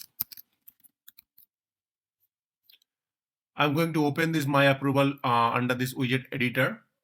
So very first thing is that I am going to use this under this server script. I'm going to query to that sys approval table. So for that, what I'll do the glide query on that. So I'll do the new glide record. For that, what I'll type the my approvals and open that. And once we open that, right now we can see that I don't have any approvals. So let's say that I'm going to create here. This is the a table. I'll copy that approvals table, and let's say that for the time being I'm going to hard code it some other user. So add encoded query, and then here I'm going to add call approver equal to let's say, or maybe I need certain requested, so I'll show match with the requested.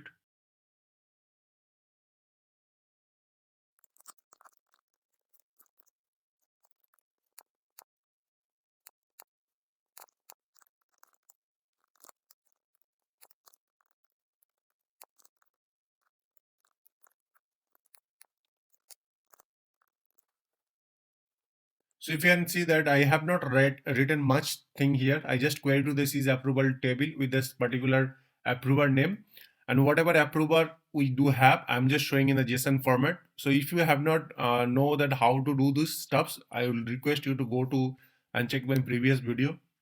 So I am doing nothing here. I am just showing that I know this number, and you can see this is the now all these requested changed, or all these requested approvals is showing right now. So what I'm going to do that I'm going to declare a div call like this div.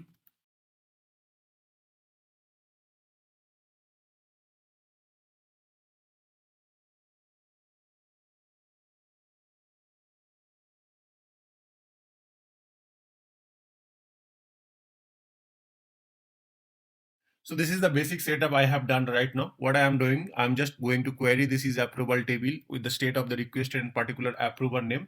So querying to the particular type record, and then once we get that, I'm just showing that record with this approve and reject button. These two button I'm just showing right now. So that's for this our first use case. Now we are going to discuss about the SP util. What is the purpose of the SP util and how we can use that SP util. So let's say that when you want to show this message, any message into this during this code loading, what we do normally, we just write the gs dot add info message or add error message, like say that record found. We can write that, and based on that the system will run that, and then based on the server side script it will start showing this error, this info message in top of that. So record found, something like that. Similar kind of message we can show in our client script. For that, what we can do, so in this client script we directly cannot use the gs message. So that is the one limitation, or you can say the gs object cannot be used in our client side code. What we can do here, we can just let's say that I'm going to call this function from here. So I will use the ng click here. Under this ng click, what I am going to do, c dot approve, maybe this is my function. this function I am going to use here, and whenever this function will be called, I can show you that alert message. So let's say that I'm going to use that alert message. So for that, what I'll do, I'll say that hi.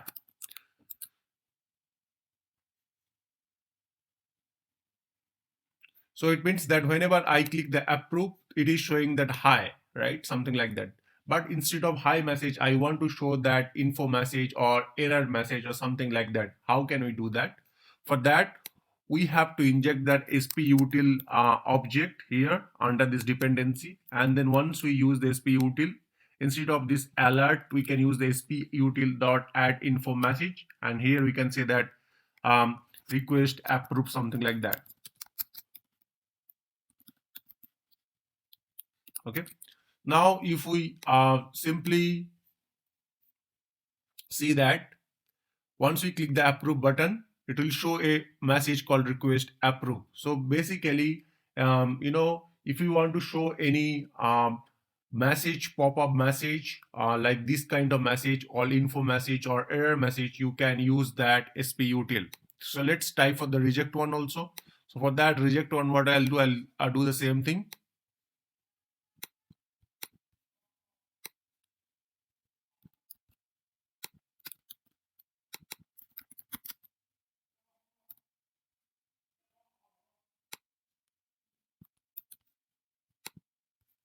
Under this client script, I am going to put this one, and then I'm declaring the function.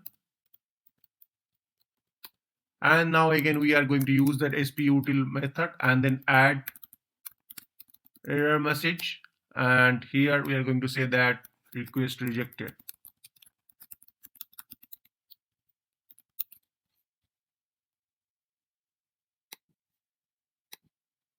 Now you can see that once we click that approve, this message will show in the top, and then it will not be going to disappear. It is staying forever. The user has to be clicked that here, and then they has to be removed. Similarly, if they click the reject, the error message is showing, but with this warning message, but this message is still staying without any it is not getting disappeared after certain time. For that, what we can do, we can use the trivial message. So we do have the trivial message. So if you use the sputil.trivial message, it will be disappeared after certain time. So for that, what we have to do, we just have to go to this client script and add this one and say that request approve. So same thing,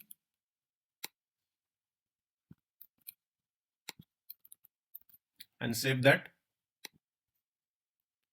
So benefit of the trivial message is the automatically it will be disappeared. So let's say that you click the approve. These things are just showing, and after some time this message will be disappeared. You can see the message gone disappeared after a certain time. Even you can define the time, how much second after that it should be disappear. That also you can define that. So these all are SP util method, like showing the error message, showing the info message, showing the trivial message. If you want to show the some kind of format message, you can show that. So that's the one thing. So that's it about all about the SP util error message, info message, and trivial message. In our next sessions, we'll talk about the record watch. It is little bit complex one, so we'll take some time and discuss further on the record watch. So till the time, if you have any question, let me know in my comment section. Thank you very much. Have a great day.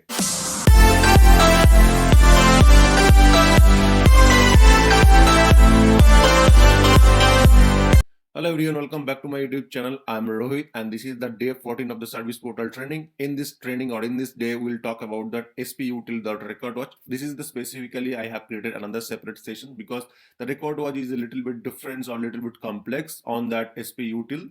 In the previous session, we used the sputil. We are going to customize, or we are going to modify the same widgets again in this classes. So in this record watch, we will actually going to watch on the particular table called incident table or any particular table. In our case, it's a approvals table. And whenever a new record will be added or removed, we'll do some certain actions. For that, we are going to use the record watch. So if you have not watched my previous video, I'll request you to go and watch my previous video, because this is the dependency video on that video called record watch on the SP util. Also, I would request everyone to please subscribe my channel. I can see that a lot of people did not subscribe, so I'll request everyone please like, share, and subscribe my channel. So I put a lot of effort for that. So let's get started.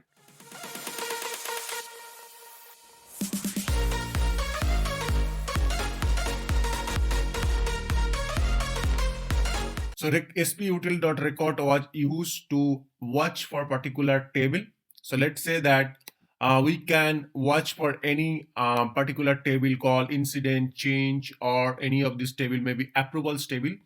Whenever this state will be changes, or whenever this on this particular request that or on this particular things, whenever these things will be changes, we can get that actual detail. So let's say that. So let's take an example for that. What I'll do, I'm going to type that my approvals, and under this my approvals, I just assign 3 approvals in my name, and they are different. So this filter, I'll copy this filter or copy this query, and then I will update our server-side script. Okay. Here I'm going to update our server-side script called this is the one, and save that, so that it can show only my approvals. Okay. So right now it is showing. Now what sputil can help us, or sputil the record watch can help us. The sputil.record watch help us to any updation happens to this particular table with the particular filter. It will show all this record. Okay. For example, what I'll do, I'll copy this code for the timing, and go back to our client script, and under this client script I'm going to paste this code here. What it is doing right now, let's understand that, and then we'll discuss further. So very first thing is that we have this sputil.record watch. Under this record watch we can see that dollar scope, which is nothing but that we have to define under dependency called dollar scope. After that we have a table name. So table name is nothing but on which table we want to watch. So we are going to watch to this table, and then on which condition we want to watch, that we have to define here. So what should be our condition? The condition probably should be here I'll say that approver is mine or something like that.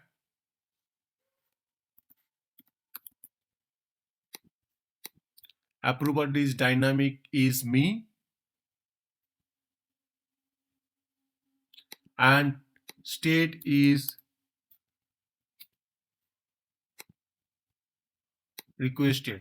So this is might be my filter. So any record under this filter or any record under this filter came up, this this sputil or sputil.watch will be inform us. So I'm going to put this message here. Okay.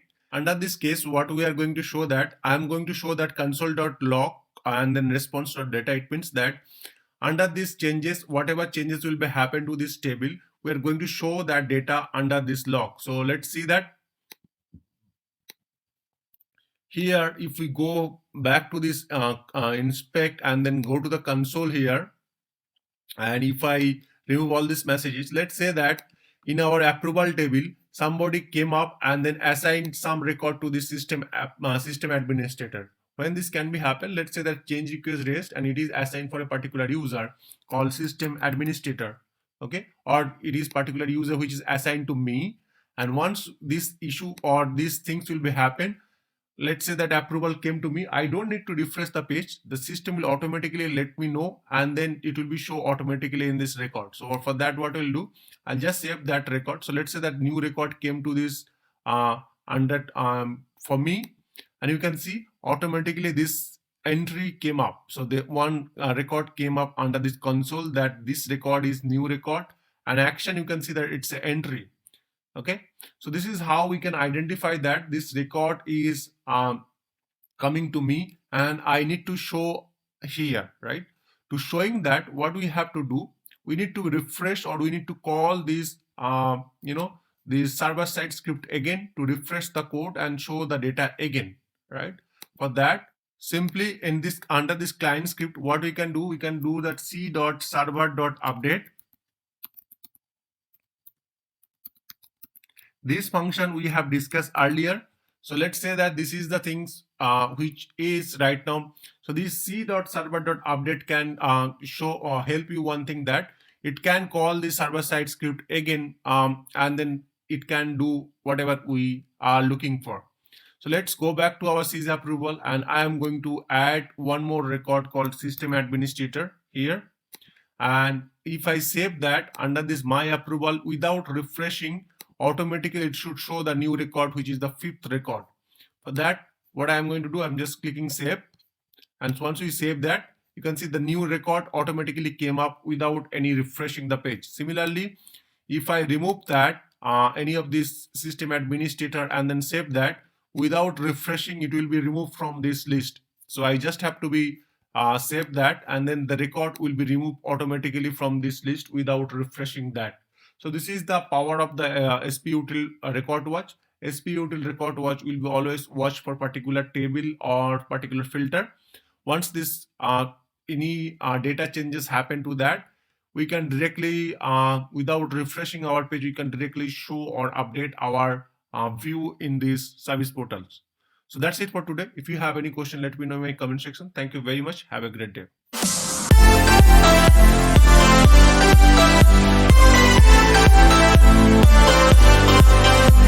Hello everyone, welcome back to my YouTube channel. I'm Rohit, and today we'll talk about that root scope and the scope.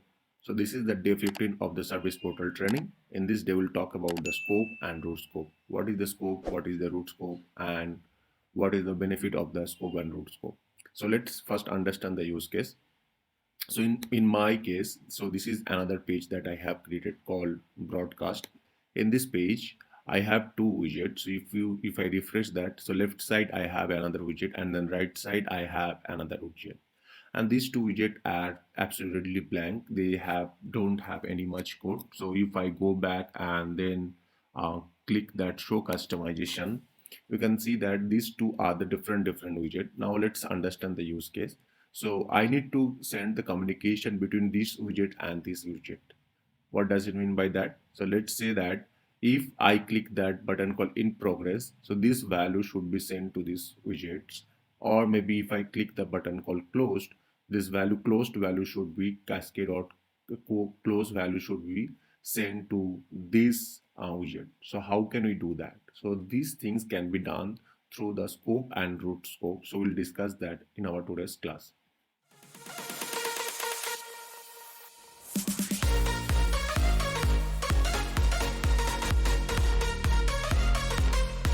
So first we'll see that the what definition is saying, and then we'll come back to this widget part and then work on that.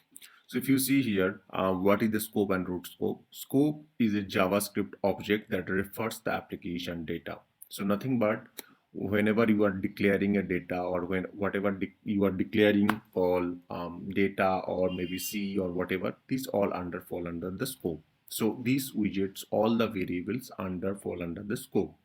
So if you are declaring any variable, that can be that will be follow under this widget.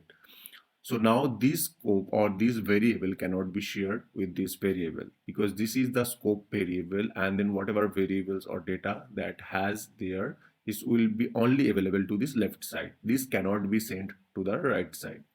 Now let's say that what is the root scope is saying. The root scope acts as a global variable. All scope and AngularJS applications are children of the root scope.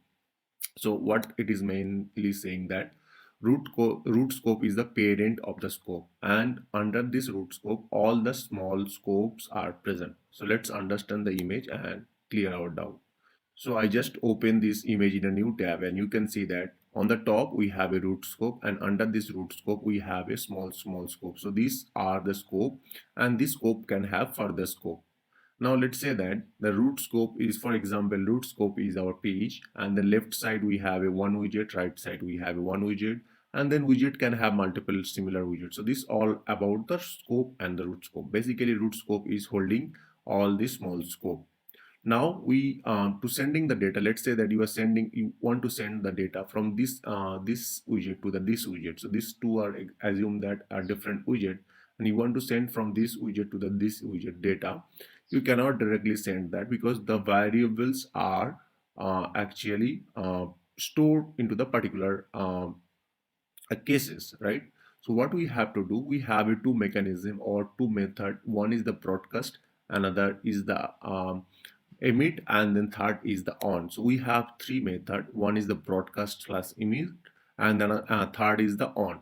So using the broadcast and emit and then on, we can send data from one widget to the another widget. Let's say that if I want to send some data from this widget to this widget, what will be happen? We just need to be declare the broadcast. So using the broadcast method, we can mark that variable available for all. We can mark that variable to available for all our other scope, and then using the on method, we can receive that value from all our other widget. So let's understand in our practical knowledge.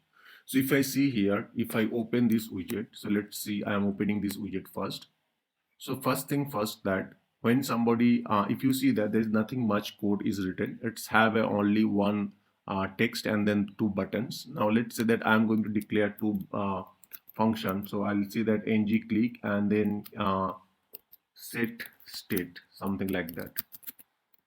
And under that, I'm going to pass some value called in progress. And here I'll pass the same thing. I'll copy that and then paste here called closed. So these two the function is declared. Now if we go back to the client script, and under this client script we need to call this function. Before that we have to declare that c dot function name. So I'll put that c dot function name like that. Okay, or else what you can do, instead of that, you can just the earlier we did that, the c dot function name. What we can do, we can directly define the function name and inject that scope object here, and then here we can directly define the dollar scope dot the function name. So this way we can do that. Okay, so two options we discussed last time. So I'll discuss that. So that I'll put the value here, and then here I'll put the alert and then put the value. Okay, so let's save that function. So I just save this code, and what will be happen when you click that in progress button, it will show alert and then the value. So let's refresh our page and try to see that. So once we click that in progress, you can see that alert is coming with that value and that in progress. And once we click the close, the value is coming the close. Now you see that there's some little difference, that earlier we used to call the function called c dot and then c dot function name this way, and here we used to see the c dot function name something like that. We used to see c dot function name. Now let's refresh that and then see that what will be happen. So if you click that, this function also working, right? So basically we have a two options. So if you are using the c dot function name, that also work, or else you can use the dollar scope and then you can directly use the function name like dollar scope and then function name. In that case, you don't need to define the c dot or something like that. You can just directly define the function.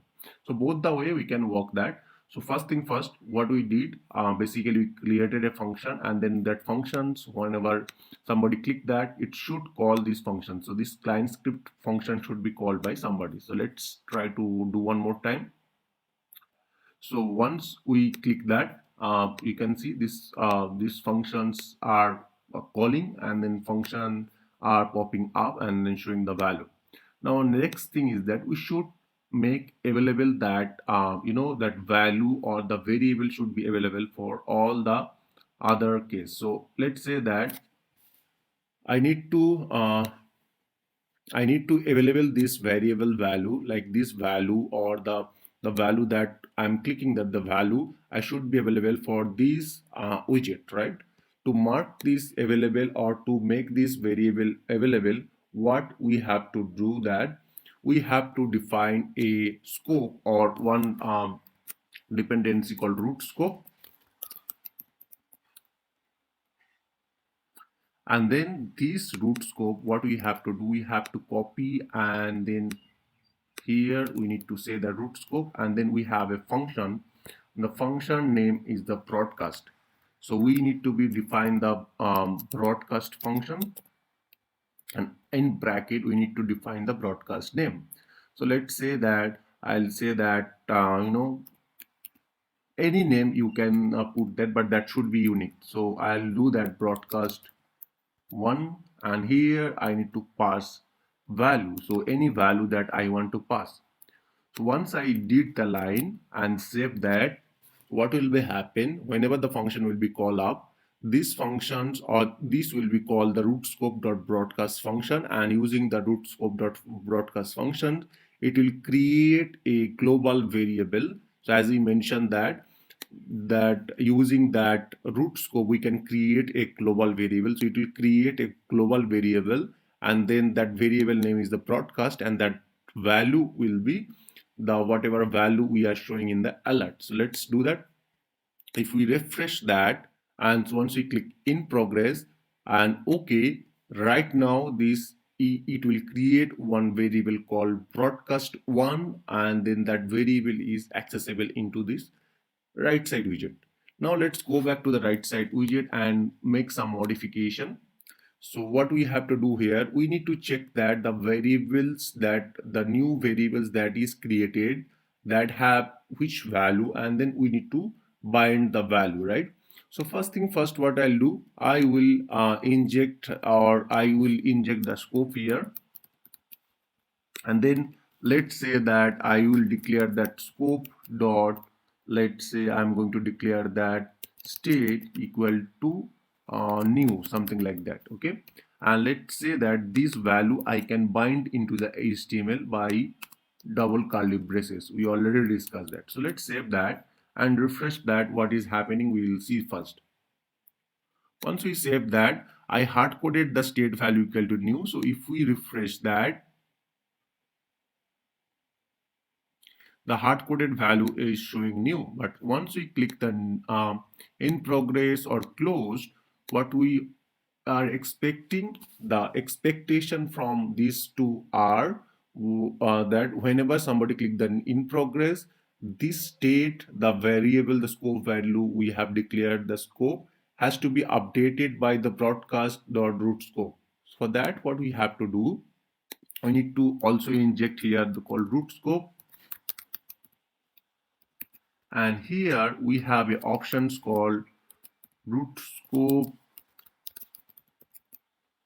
dot $on, and inside we need to define the function name that we are or the variable name that we are expecting. So the variable name we define that, and then we need to define the function, and here we need to put the event and then data, and here we will receive actual the data. So what we'll have to do, we have to put this scope dot state equal to data. So let's recap quickly. So in the next video, the broadcast 2 widget, what we are doing, we are checking that the broadcast one, that variable that we have broadcast into that widget number 1, if there is any value changes, what will be happen, we are going to assign that value to the scope dot state value. So let's save that, and let's retry one more time. So this is my page, broadcast page, and value by default is new, and then once we click that in progress, value is changed to the in progress, and once we click the closed, value should be changed to the closed. So this is how it's working. The value is sending from this widget to this widget. So let's understand one more time. So this is my broadcast 1 where we are showing the alert. So I'll just remove the alert.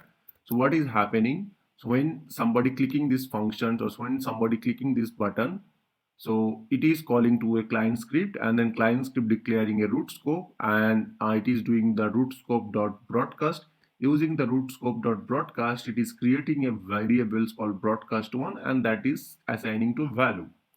Now in the widget 2, what we are doing, in the widget 2, we are checking that is there any value changes happening to that global variable called root scope variable called root cause variable called broadcast one. If any value or this value changes, so we are through the listener we are listening and assigning value to particular value called state. So that's it for today. If you have any question, let me know in my comment section. Thank you very much. Have a great day.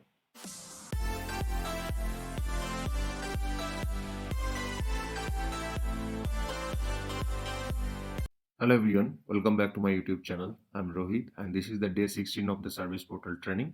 So in this day we'll talk about that widget embedded. So what does it mean by widget embedded? We'll discuss that first and then we'll discuss further. In our last video we talked about that broadcast, so how we can communicate that. So we are going to utilize these two widget in today's class also. So let's understand one more time what is the widget embedded. So basically if I go back to my documentation, if I open this one and then click the show customization, we do have the two widgets, left side and right side. Two widgets are there. So let's say that in using the widget embedded, I can call particular any of these particular widgets without dragging that widget to here. Okay, so let's understand that first quickly and then we'll discuss the further. So I'm not going to drag that particular widget here, but using the script I can call that particular widget and I can attach to this particular widget. Let's see that. I'll simply click this widget editor. So there are four way we can edit or we can attach particular widget to our widget. So let's say that this is my widget called broadcast 2. I can simply call any other widget in this widget so that that widget can be displayed here.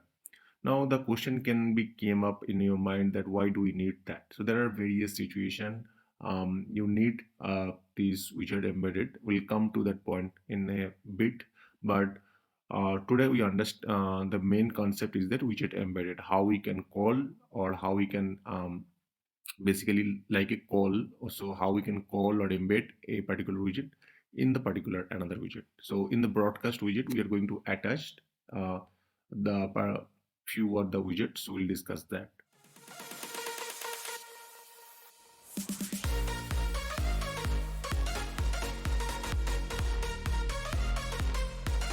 So first thing first, if you see my documentation, so we have the four methods to embed the widget. So depending on that use cases, we can attach any of these widget based on our different use cases. So first thing first is that direct widget embedded. So in the direct widget embedded, we don't need to do anything. We just need to add the code into the HTML site, and then using that, it automatically embedded that widget. So let's say that this is my widget. So I'll copy this code and then here in this widget editor, I'll simply paste that. So what does it mean by that? So we are starting with the widget tag and then ID, and inside the ID we are calling a particular widget. So we can call any of this widget. So I am calling that widget called widget cool clock, which is out of box clock. I mean, for the demonstration purpose, I'm using that and then I need to just save that. So this is the simplest way that we can use for widget embedded part. So once we save that and refresh that, we'll see that these widgets or these images are available, or this widgets actually is available. Now the question is that you can see that this widgets is not available. So this whatever internal we are calling that widgets will not be available. What is doing that? This widget that we created called broadcast to this widget is calling to this widget. So basically you can see that we can call from one widget to the another widget. So this is the one type of widget embedded option we show you. The second type widget embedded option is that we can directly embed the widget here and then with a few parameter or the few option. So what is option and how the option schema works, that we discussed in our earlier video. So that's I'm not going to discuss here, but to talk about that widget options in a high level, we can pass some parameter and based on the parameter it can work. So we just need to be save that, and once we save that, we can see that this widget will be shown with the another widget. So basically we are calling two different widget, and you can see they are behaving. Two way we can do that. One is the widget directly embedded, so you can see this is the direct embedded option without any options, and this is the another widget where this is the another way where we can pass the options. Now we'll talk about that how we can. So this is the simplest way we can directly use that, but there is a other way, so we'll discuss about that. So first thing first, we can directly embed the widget using the client script, and then we can embed the widget into the using the server side script also. We'll discuss that. So let's say that I am going to widget, um, going to embed this widget. For that, what do I have to do? I have to copy this script, and then I'll remove all this for the timing. So this is my widget, or we can say that this is the details that I'm going to use that, and then I need to pass some code into the server side also. Okay, so I'll go back here and then copy this and copy this and paste here. Okay, now let's see that in this case you can see that we are I'll see that we created a call list.widget, and then we are doing the $sp.get widget. Using that $sp.get widget, we can particularly get a particular widget, and then we can pass some parameter if we want, and then based on that it can be embedded here basically. In our case, we are not passing any parameters, so I'll just put that plain braces and save that, and refresh that and see what is happening first. First thing first, we can see that I'm getting an error called list is not defined. So what we have to do? So what I'll do, I'll just replace that list with the data.widget, and then here probably I'll do that list widget, and then I'll do this, copy this same thing and then paste here, and simply save that and just save that. And once we save that, let's refresh that, and let's see what is happening. So you can see it is showing it is showing some widget, but it does not showing some data, right? To show the data, we can just put that table, and then we can say that incident, something like that. Okay, so we are just trying to see the data, or we are just trying to see the data from the incident table. So we are calling that widget dot data dot table, data dot table, this widget, and this widget is getting binded here. And let's see if we refresh that it is working or not. And now you can see that we are able to see all this incident that what do we call all this incident right now. So this way we can embed it one widget. So let's understand one more time. So we have four methods. The first method we discussed, that directly embedded, we directly can embed that particular widgets, which is called widget cool clock, and then we can pass the option, and based on that we can embed it that. Now the third option, or the maybe fourth option, we are talking about from the server side. We can, from the server side, we can embed a particular widget. For that, what we have to do, we need to declare a variable called data.list widget or something like that, and then we need to use the $sp.get widget, and inside that we need to pass the widget name, and we need to pass the table name called the incident. Okay, and once we pass this table name called incident, this widget can be embedded to that. We need to embed it to the HTML. For that, we need to write that sp/widgets, and then under the widget we need to define that variable name that we have declared here. So this is how we can embed it into server side. Let's put the filter. So let's put the filter here. We'll put the filter, and then I will put that the filter condition is state equal to 1, which is probably the new. Okay, so this way you can pass the particular option. So you have ability to pass the parameter. Okay, so now we have the count is 81, so it should show me all these new incident. Let's see. So right now you can see all these incident which is showing the new incident. What will be happen? Let's say that you don't know that which table we should call, right? What will be happen? Let's say I'll go back to the page designer here, and under this page designer I can directly drag this list widget that we have, right? Like that, right? But you can see in my case this table name might not be static, or this table name might be depending on, so you can see I have to hard coded the table name, right, which table I need to be query. But let's say that in your case, if the table name can be derived from the certain condition, so in that case we can use this widget embedded option, and then using the server side script we can derive that. Okay, that's the one option we discussed that. Secondly, in this, let's say that what will be happen when I am going to click that in progress, this filter needs to be updated, right? So right now the filter is all about that the state is showing that new state, all these incident state is new state. But when I click the closed, only the closed incident should be available, nothing else. So how do we achieve that? For that, we have options called, widget embedded through the client script. So through the client script, how can we embed it? That will do that. So that for that we have to, in the HTML we have to define this way. So we already defined that in the HTML. If you go back and see, we already defined that SP widget, and then widget equal to data dot list widget. We already defined that, you can see. So with SP widget and widget name we already defined. Now it is high time to write the client script. For the client script, I'll copy this part, and then we need to inject that SPUtil dependency. We already discussed that SPUtil dependency in our past video. So what they are saying that we need to be call this here. For that, I'll inject that SPUtil, and here I need to pass the widget name. So I'll copy this widget name from here. Okay, I'll copy this widget name here, and then here I'll pass this parameter or this value.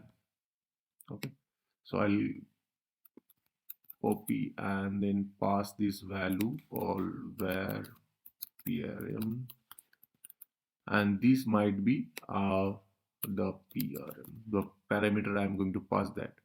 And now here you can see the response we need to be bind with this one. So what I'll do, I'll put this called c dot data dot list. So this way, whenever I'm going to click that, so let's say that what I'll do here, let's save that first, and then I need to modify that our code. Also, I'll put alert here called data. So I'll alert this one. Okay. So let's first refresh and see that it won't be work properly, but we'll do that. So right now, whenever this state is, you can see that by default the state is new, and then it is rendering all the new state. Now if we click the in progress, but it is showing the in progress, but it is not, uh, for in progress the state is 2, so we should pass this state equal to true, and then here for 3 we need to pass the state equal to 3. So you can see it is not working properly. So what I'll do, I'll go and edit this widget here, and this is the another widget that that is going to broadcast that. So here I'll pass this value equal to true, 2, and then 3 for closed, and let's save that and see this refreshing is working or not. So right now the state is new and all these are value are showing. Now if we click in progress, the value is 2. So there is no real data changes. You can see this is happening. So if I open this the broadcast to widget, you can see here we hard coded these ones. Instead of that, what we have to do, we have to hard code with the data. Now let's save that and refresh our page here and see what is happening. So by default this value is new, and then once we click the in progress, it is showing that value that we are passing from this widget to this widget is 2.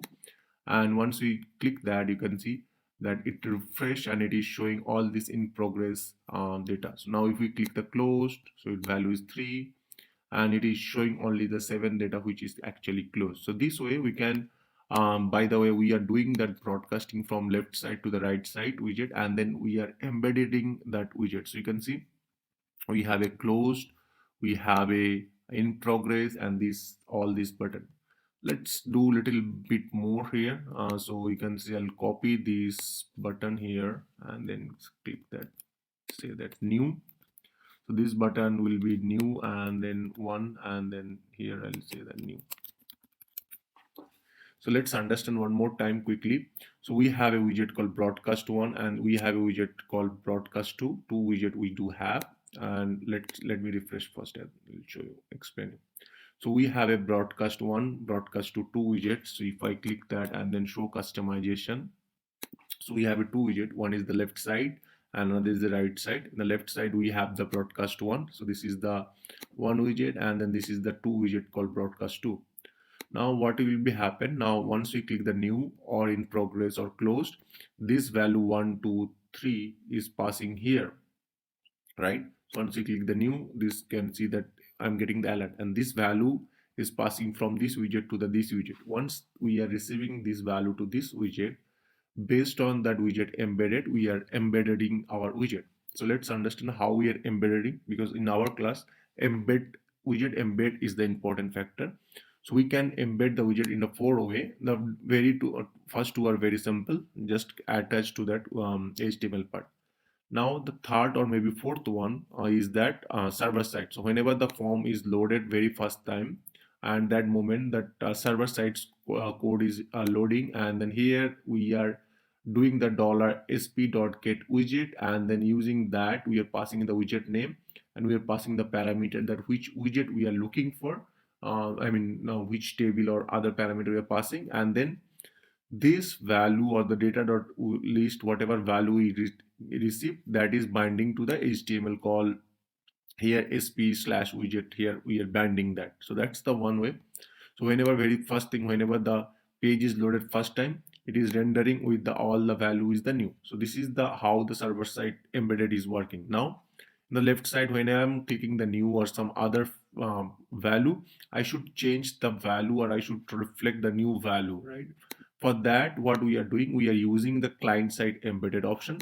In the client side, what we have mentioned that under this broadcast to widget. So if we go back to the client side, we declared that sputil this dependency, and using that sputil dependency, we are using that sputil.get, and here we are passing the table name, and here we are passing the parameter, and then once we get the parameter and all those things, we are binding with this widget data with this one. So we are binding with the response with this data, and this parameter value that we are receiving is nothing but we are receiving from this broadcast root scope dot on methods. We are whatever value is broadcasting from this widget one, we are receiving, and then we are listening, and then based on that we are updating our widget. So that's how all these things is working. So if you have any question, let me know in my comment section. Thank you very much. Have a great day.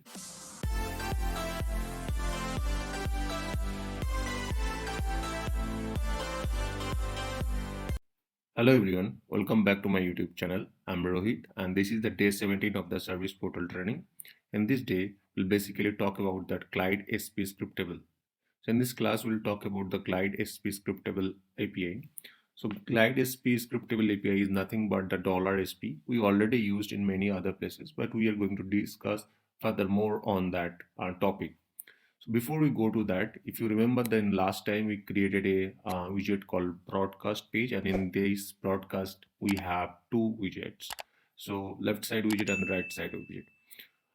There are various questions I got that when somebody click that, it is not going to the next page. Secondly, I'm not able to see that the incident state. So what all field we need to show that we can control, so that I'm not able to see. And secondly, when I'm clicking that, it is filtering on based on that, but I'm not seeing the state field here, and then I'm clicking that, it is not redirecting. So these things will solve first, and then we'll talk about that glide SP scriptable object. So without wasting time, let's get started.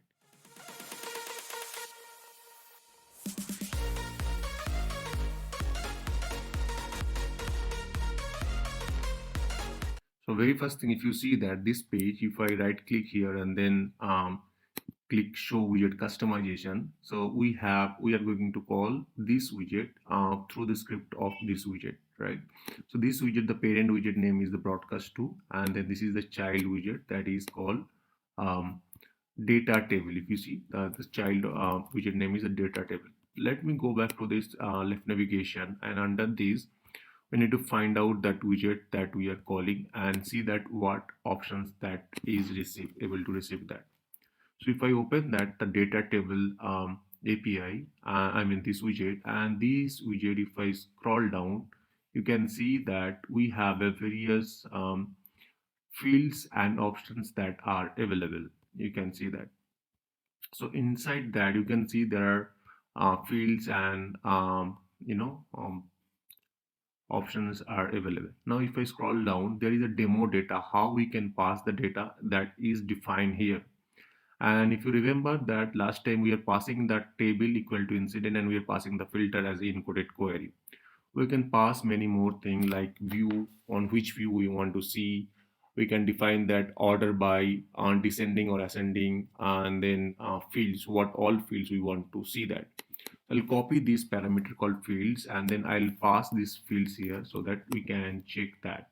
So I'll go to the edit module first.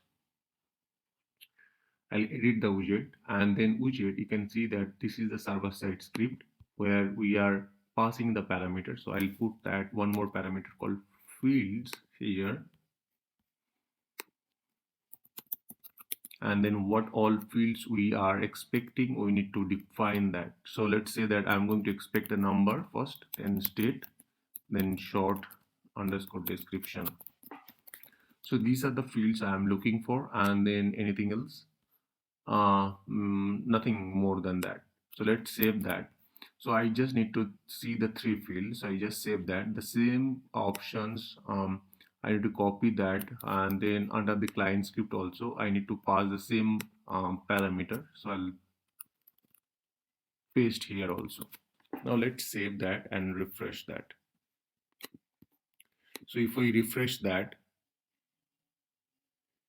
you can see right now I am seeing the number, state, and short description, these three fields I'm seeing.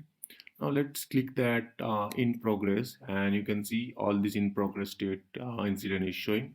If we click the closed, all this closed, or basically we put the state equal to 6. So I think this 6 is means on hold. We can change to the 3, and then we can work on that.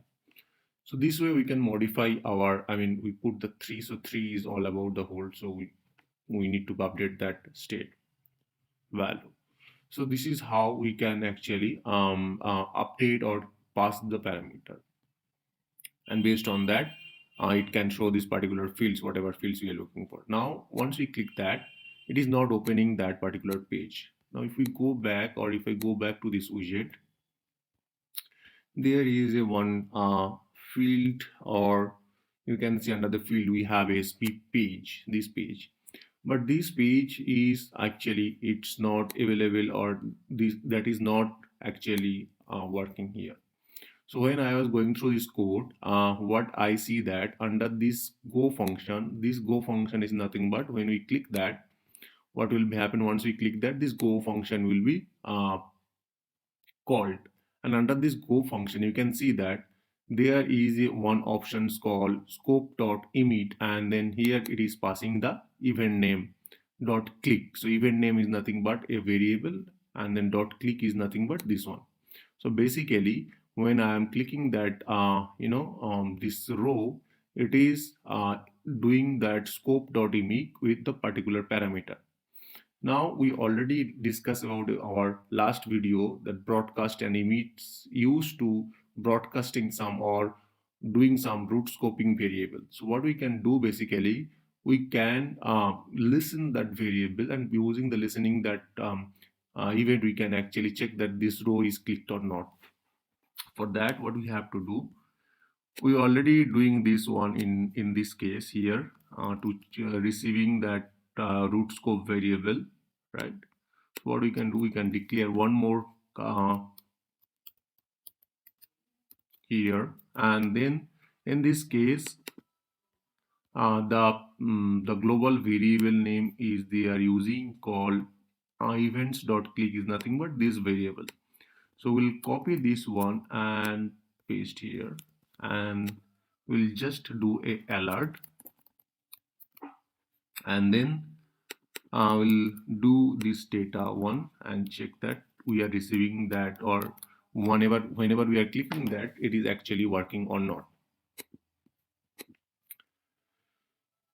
So let's refresh our page, and when I am clicking that, you can see that I am getting an alert with the object. So we need to do that json.stringify to get that. So for that, what we'll do, I'll put that JSON and dot stringify here. I'll put the data. Now if I save that, and if we go back here and then refresh this one and click here, you can see whatever number, so we click the 204, right? So you can see this 204 incident details I am receiving, and then here I'm clicking the 201, it is receiving. Now here we are getting two important thing. One is the table and another is the table name and then sysID, and then there are many other. So we need to collect the table name and sysID. So what I'll do from here, I'll say that var table equal to data dot table and var id equal to data dot sysID. So these two information I need that, and I'll put that alert and see that these are the information I am getting or not. So table and then sysID.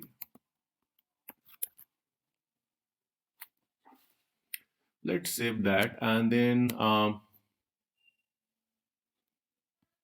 let's click that. You can see I'm getting the table name and then sysID.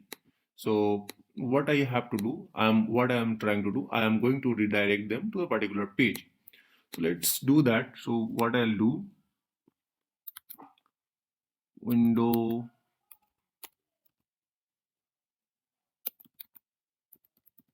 dot location dot href equal to, here I'll say that id equal to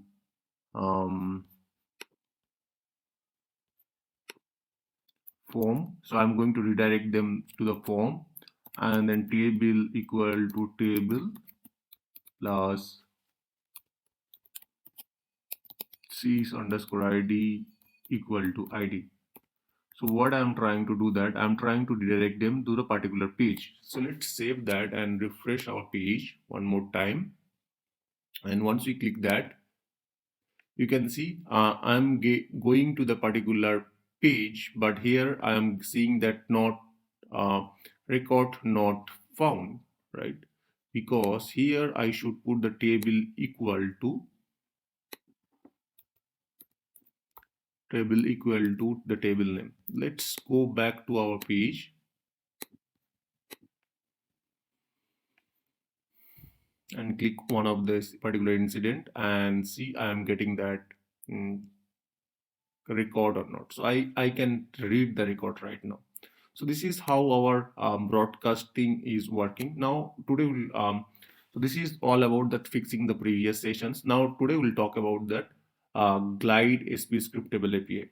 So why I came to this all this detail, I'll come to in bit quickly. So if you see here on the top right now, I guess that URL is visible to everyone. And once I click that, I am going to that particular ID called form and then table equal to incident, and then I'm I'm putting the sysID, and then this is the sysID, right? So this is how it is working. So I should probably put the sysID equal to, okay. So it is particular putting the sysID. Now using that glide SP, we can do a lot of functionality. So we'll talk that first. So what all thing we can do that. So we'll talk about that one by one. So first thing first is the very important that using that $sp.get parameter. So we have a $sp.get parameter. Using that, we can directly render to a particular uh, parameter value from the URL. So let's understand that one. For that, what I'm doing, I'm going to create a new pages and then new widget probably. So I'll go to this here portal configuration, and I'm going to create a new widget called form custom.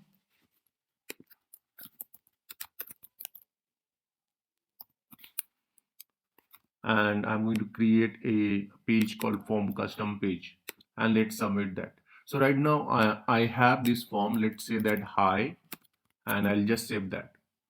Now instead of this form page, I'm going to redirect them the form custom page. Okay, so let's understand one more time that. So I have a page called broadcast. Under this broadcast, when I'm clicking that, we just fix that. Once we click that, it should redirect to a particular page called form custom, and then using the form custom, we are passing two parameter called table and then sysID. Now we'll talk about that $sp dot scriptable API, using that how we can render particular form. So right now in this form custom, we can pass any table name and any sysID. We should render our form. For that, what I'll do, I'll click here and then click edit widget so that I can start editing. First thing, we need to render the table name and we need to render the sysID. For that, what I'll do, under this server side script, we can put that, let's say that I'm putting the data dot table, and here what I'll do, I'll put the $.sp and then click that. There are many options are available, and each options have a different functionality. I'm not going to deep dive all this functionality, but whatever is that important or maybe useful and frequently used, those function I'm going to use that. So first thing, I'm going to use that get parameter, this function, and using this function, what can help us, it can render that particular parameter from the URL. So in this case, the parameter name is table and then sysID. Using that, we can get that table name here, and then we can get the sysID. So I'll put the table.id equal to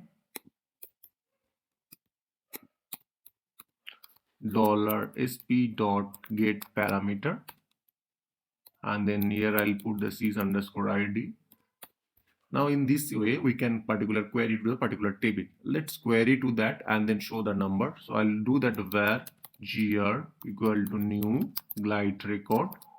So this way we can query to that particular table, and we'll say that data dot table, and here I'll put that if gr dot get, and here we should put the data dot id, and once we get that, we are binding the data dot number equal to gr dot get value called number.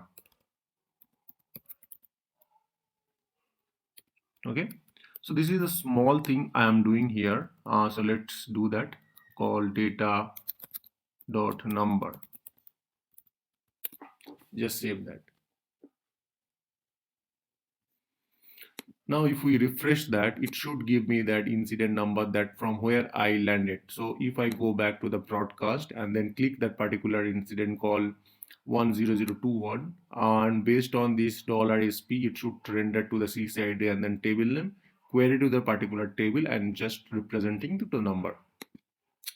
So this is the one thing. Next thing I'm going to discuss about the $sp.get value. So this is one more important factor, or one more important API that use the get value and then get values.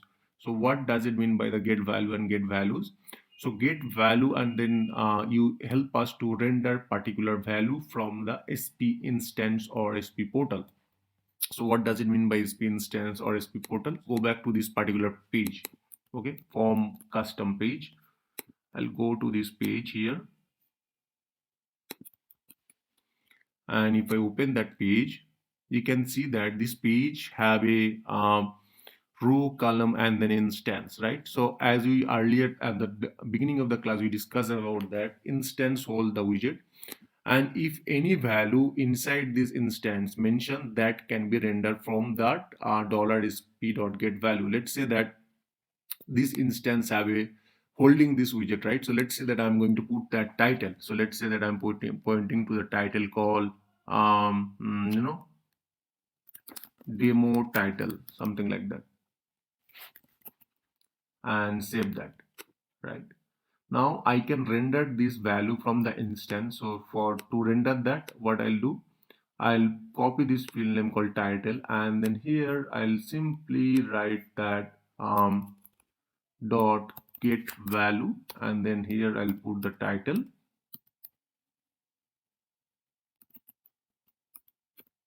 and then here what we'll do, the data dot title, and this title can be binded here. So let's say that I'm binding to the h3,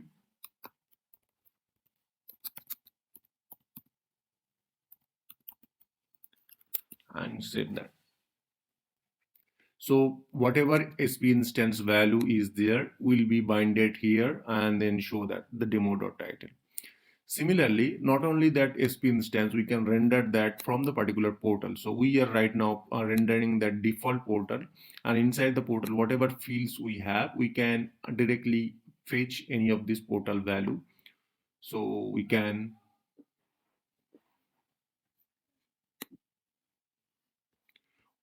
fetch the portal title, portal URL, suffix, homepage, any of this parameter, we can directly fetch that. So this is one way we can use the dollar dot get value, or the dollar dot get parameter. So in this way, I'll just show you that quickly, that what other options are available. So let's say that can read record. So you can see that there are many way, the gr dot can read, can write. We can similarly use the can read record options available dot $sp. Then similarly, we can get that particular catalog item. So we can pass the catalog item CSID, and then we can get the catalog item complete details, and we can utilize that. So you can, you can go to these each and every option, and the right side they are they have mentioned that what it does, and then you can, based on that, you can do or you can use that. I'm just giving you the heads up that what is used or how it can be used. Okay. So if you have any question, let me know in comment sections. But yeah, so this is the huge parameter or huge options available. Try to explore one after another. And if you have any question, let me know in comment section. Thank you very much. Have a great day.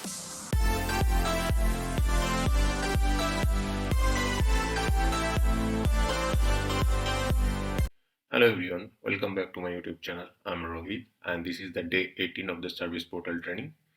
In this class, I'll talk about that Angular template. So today our focus all about that Angular template. So what is the Angular template and how we can use the Angular template in our service portal. To support this functionality, to show you the demonstration of the Angular template, I need to make little bit modification of this broadcast page. So I'll do that in quickly.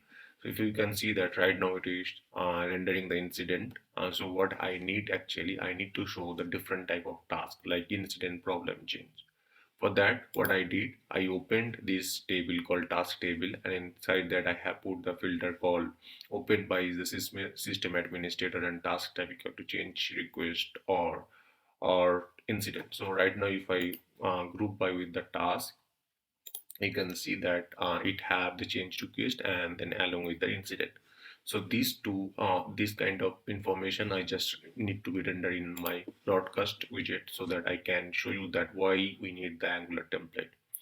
To do that, I'll quickly go to this widget editor and then make the changes. So simply I'll copy this query here, and then here in this widget editor, I'll just change that instead of incident table, I'll just change the task, and then here in the filter, what I'll do, I'll put this filter condition.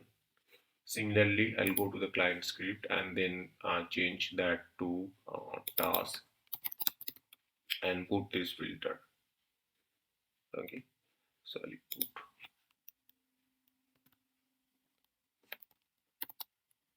okay, and let's save that. Once we save that, let's refresh our page and see what is happening here.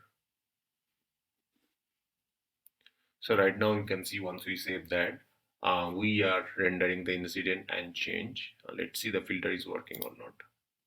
and filter also is working. You can see that this filter is working. Now what we'll do, so what I want to do that right now, this incident and change both are the different table, right? So if I open this incident, this is the incident table, and then if I open, I mean, this is the incident data, and then if I open the change record, it is a change request, right? So their structure and then their audience are different. There might be the field is different. What we want here in our page here, that if I open that incident table, the look and feel will be little bit different, and if we open the change, the look and feel will be different. So that how we can achieve that, we can achieve through the Angular template. I'll show you that how we can achieve that in our today's class. So without wasting time, let's get started.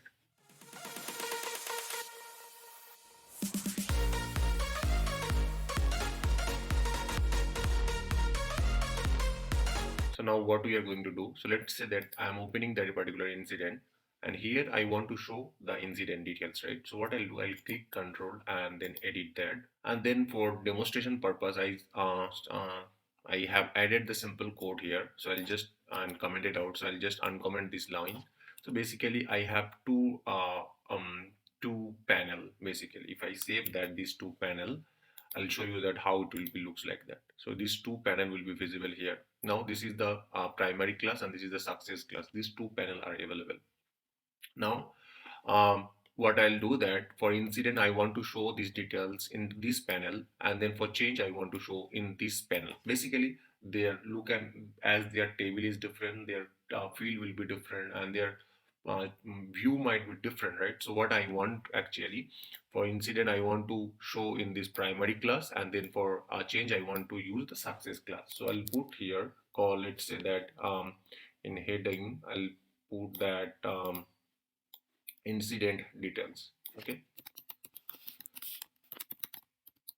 and here I'll put that incident number for the timing maybe. So I'll put this incident number here, okay, and then for change what I'll do, I'll put that called change details,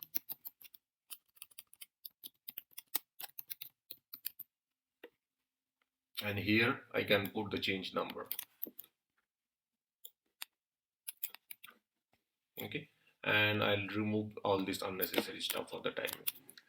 So let's refresh one more time and see that what is happening. So as I mentioned that for the tough this one I want to use the for incident.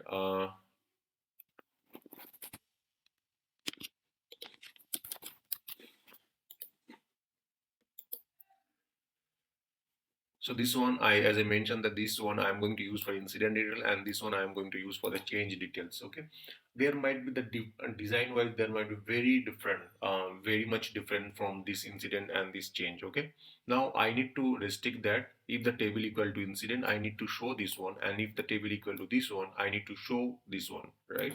So this will be the two different design. For that what we can do here, we can just type that ng if, and then here I can define that data dot table equal to incident show this one, and then similarly I can copy that and paste that here, call change underscore request. So using the data dot table or using the data dot definite or data dot table name, where it is rendering the table name, based on that I'm defining that which design has to be visible, right? Which design has to be shown. Now let's refresh that. Now it will show that only one box. Now I can see that only incident details are visible. Now if we go back to the broadcast and then if I open the change request, you can see the change details or change design are showing. So let's say that their design wise the different, but how we are restricting them through the ng if, that if the ng if equal to incident, this design should be shown. If it is that ng call table equal to change request, this design has to be shown. This design we are restricting based on that our verticals, that template or what, based on that our table name. Similar functionality, instead of this all these stuffs here in the widget, we can do through the template. We can create the different template, and based on that we can use the template. Let's see that how we can design that. So what we have to do, we can copy this template. So let's say this is the one template called incident template. So what we can do, we can open this widget into the platform view. Under this platform, under this related list, you can be able to see that Angular ng template. You can just click new, and then here you can define the template. The template will be directly one-to-one mapping with the widget. So let's say that I'm putting that incident.html. This is might be template, and here I'm putting that whole port for the incident. I'll just remove that ng part here. Okay, so I'll remove that. So this is my incident template that I have created, and similarly I'm going to create one more template called change template where I'll paste that. So now if you can see that under this form custom, we have right now one template called incident template. I'm going to open or create one more template called change template. So I'll say that change.html, and here I'm going to put that change template. So I'll copy this whole change code here and paste here. Okay, and then submit that. So right now in this widget I have two template. One is that change template, another is the incident template. These two templates are available, and you can see that I need to remove this condition, so I'll remove that condition. Okay, so I just removed that. So now if you see that this is my widget, and under this widget we do have two template attached right now. One is the for change, another for incident. Now this template is attached, and what I'll do, I'll go back to this actual widget and then remove that. So now what will be happen, my template is attached, but I have to be call the template on different situation, right? So certain situation I should call the template, and then I should show the template. So basically right now, if you see that the template is nothing but like a function, I should call that template based on the certain situation. For that, what I'll do, I'll create div, and then under this div, what I'll do that ng if. So I'll put the same condition ng if, and now what I'll define that if the data dot table equal to incident, then I should call that template. So I need to be defined, or I need to call the template. Now question is, how can we call the template? So to call the template, we have a various method. So we have a three method. One is that you can declare a div. Under the div, you can put your condition, and then here you can define that ng include, and under the include you can put the template name. Or else you can directly put the ng include this attribute, and then using the ng include you can define that src, and then in the src you can define that page name. Or else you can put any of this class name called any tag, any of this tag name called p, t, or any of this tag name, and then in the class you can define that ng include colon, and then you can put that template name. So various options. So we'll do that first option. So I'll put that ng include copy here, and then so if this table equal to incident, I should call that which template I should call the incident template. So let's go back to that, and then incident template name is this one. So I'll copy and then paste that. So this is one way we can call our template. In this case, what will be happen? I'll do the second one for change request. So I'll paste here, and then change underscore request, and here I'll put that change template name. Okay, here I'll put the change template name. Okay, so what is the benefit for the template? The benefit for the template is that you don't need to write all this code into your HTML. You can move that code to particular template based on the various condition, and then now you can add as many as code you need for different cases. You don't need to you don't need to put a lot of stuff inside the widget itself. Now let's save that. Once we save that, and then if we go back to our dashboard,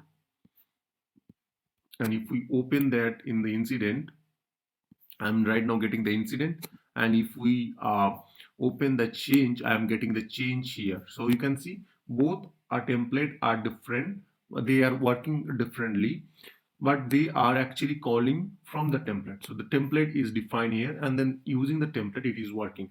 Now here in the template I can modify anything, so I don't need to touch our code call here. I can say that change details, testing, something like that.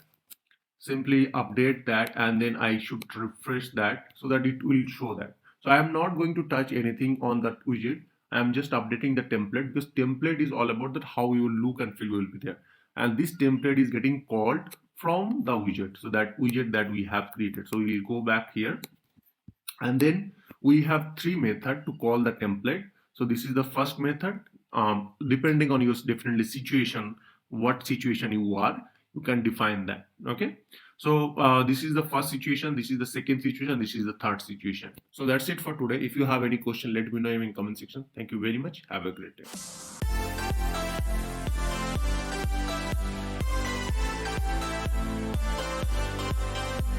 Hello everyone, welcome back to my YouTube channel. I'm Rohit and this is the day 19 of the service portal training. In this day we'll talk about that how the SP model can be more customized. So I got a message last week that how we can make the SP model in the customized way, or how we can show the SP model with some more HTML content. So today we'll discuss that point. So if you see here in our last video, we talk about the SP model and we talk about the SP model.open. So let me open that. So if you click that SP model.open, it is opening with that some particular widget, right? And then if I click the close button, I'm just showing some messages right here. I'm just putting some message, do you want to close? Now the question is then how we can put HTML content, and based on the HTML content I can take some actions. So that we'll talk about in our today's class. So if I go back here, control and edit, and I'll open that widget that we have edited here, or I modify there. If you see this client, the client controller, under this client controller we have a two block. One is the open block, another is the close else block. So open block means whenever you click the open, this block will be execute, and then when you click that close button, this block is executing, right? And both the cases we are using the SP model. Here we are using the SP model.confirm, and here we are using the SP model.open method, and here we are calling another widget. Now question is that how can we show this message in a HTML content? Okay, so can we show the HTML content or not? So that is my that is first question. So let's first try that. So I'll put that B here, and then I just want to bold these want keyword, and let's see that this is working or not, right? So I just put that B and then /p. This is the HTML content that I have added. So to give you that if you put that some text here, it should work. Let's try that. So I'll just refresh that here, and then if we click the close, you can see this text get bold. It means that we can pass any message in between this one if you put this in HTML format or any format, it should work. So you can see I can mark this text into the bold. Okay, now I got another question that how can we change this button? So how can we change this cancel button to OK button to the different button? So that options also we do have. So let me do that. So what I'll do, I will do that where option, something like that. Okay, here what I'll do, I'll open a JSON, and then JSON I'll put some of the parameter, and then based on that I'll put some value. So first thing first, I'll do that. The first thing I'll put the title, and here I'll put some title. Let's say that I'm putting the title equal to please confirm. Okay, so this is my title, and whatever title we'll put that title will be rendered. So we already use this method here. Now we will add one more parameter called message, and under this message what we'll do, we'll put some message that, let's say that I'll put that under this P, let's say that hi, and then I'll put an exclamatory sign, and then I'll put that in a bold that please confirm and bold end, you want to close this ticket. Okay, so these things I just put that, and then next thing is that we can put few more parameters. I'll come to this part later. Now instead of this confirm button, we'll just change to the open, and then what we'll do, we'll pass this parameter here. So I will just change and then pass this parameter. Let's save that and see what is happening first. So I just saved that, and if we refresh our page and then if we click the close, I can see that I'm getting a title called please confirm, and here whatever HTML content I'm binding, these HTML content are binding. Fine. Now next thing is that we need to add some buttons, because by predefined we are getting two buttons. One is a cancel and OK, but we want to redefine those buttons, or we want to change these, or maybe change their label, or maybe want to modify that. For that, what we'll do, we'll use the buttons tag. So we'll put that buttons here, and then under this button we can have multiple buttons, right? So we'll put an array. So under this array we will put some value. Okay, so let's say that we have a buttons, and under this button we can have multiple value.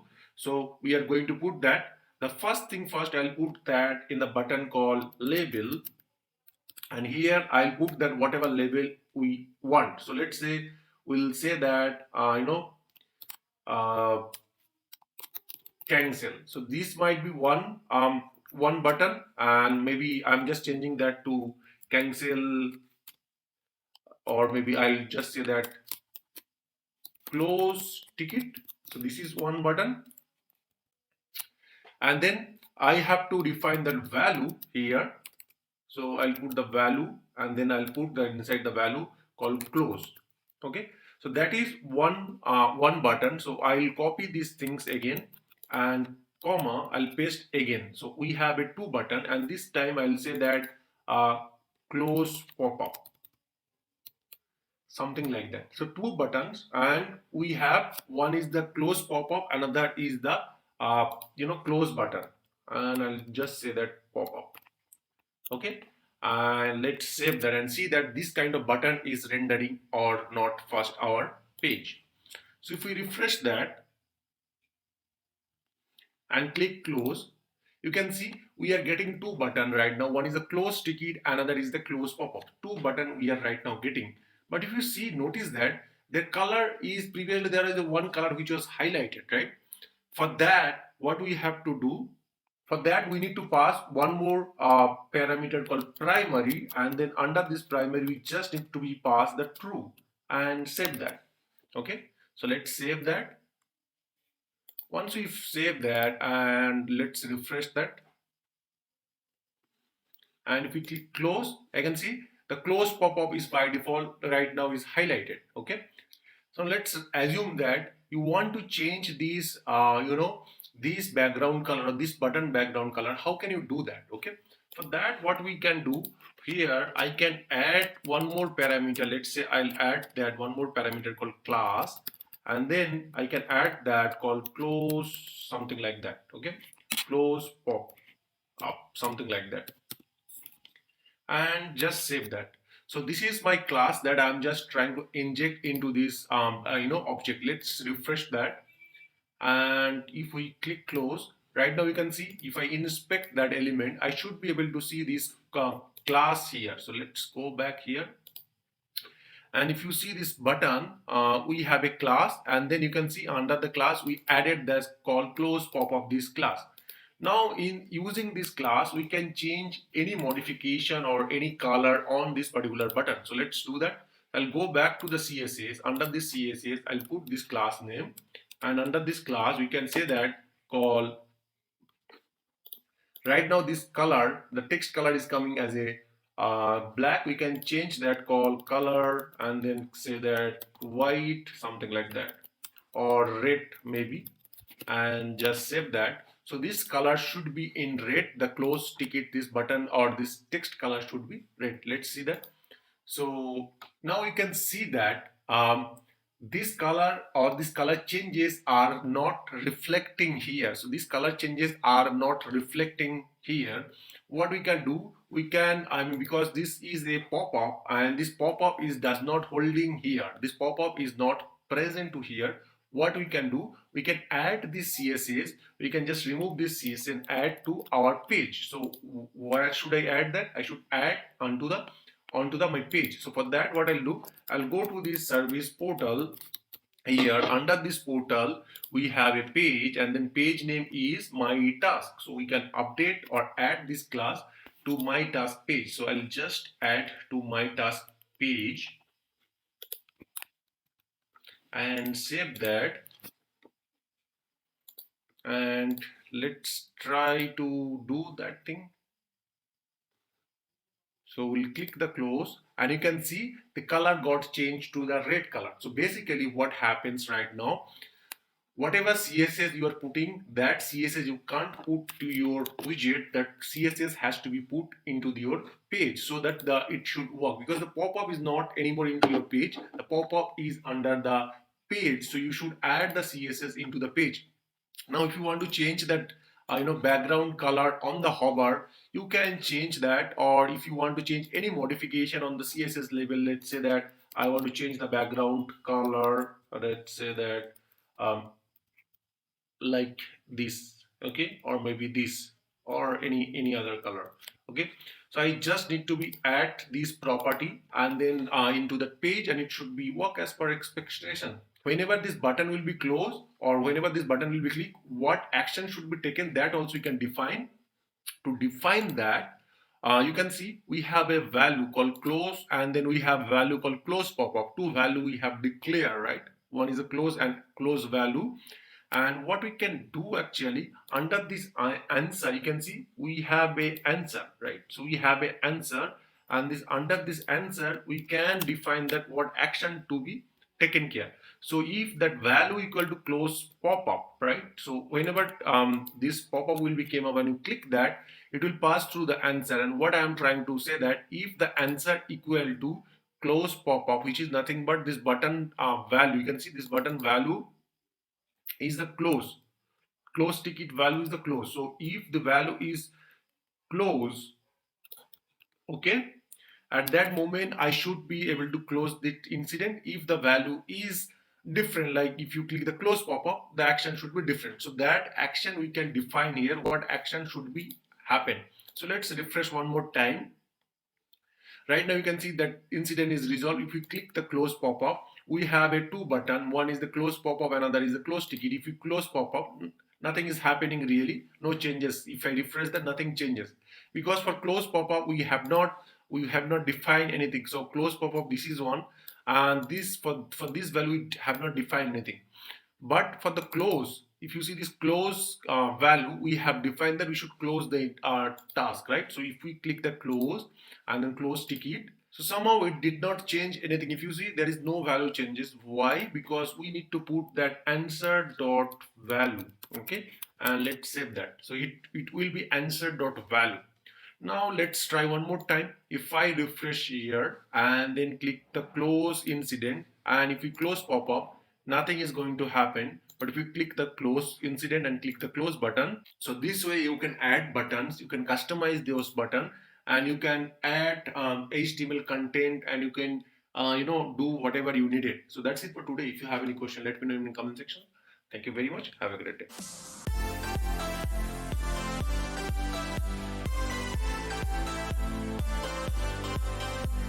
Hello everyone, welcome back to my YouTube channel. I'm Rohit, and this is the day 20 of the service portal training.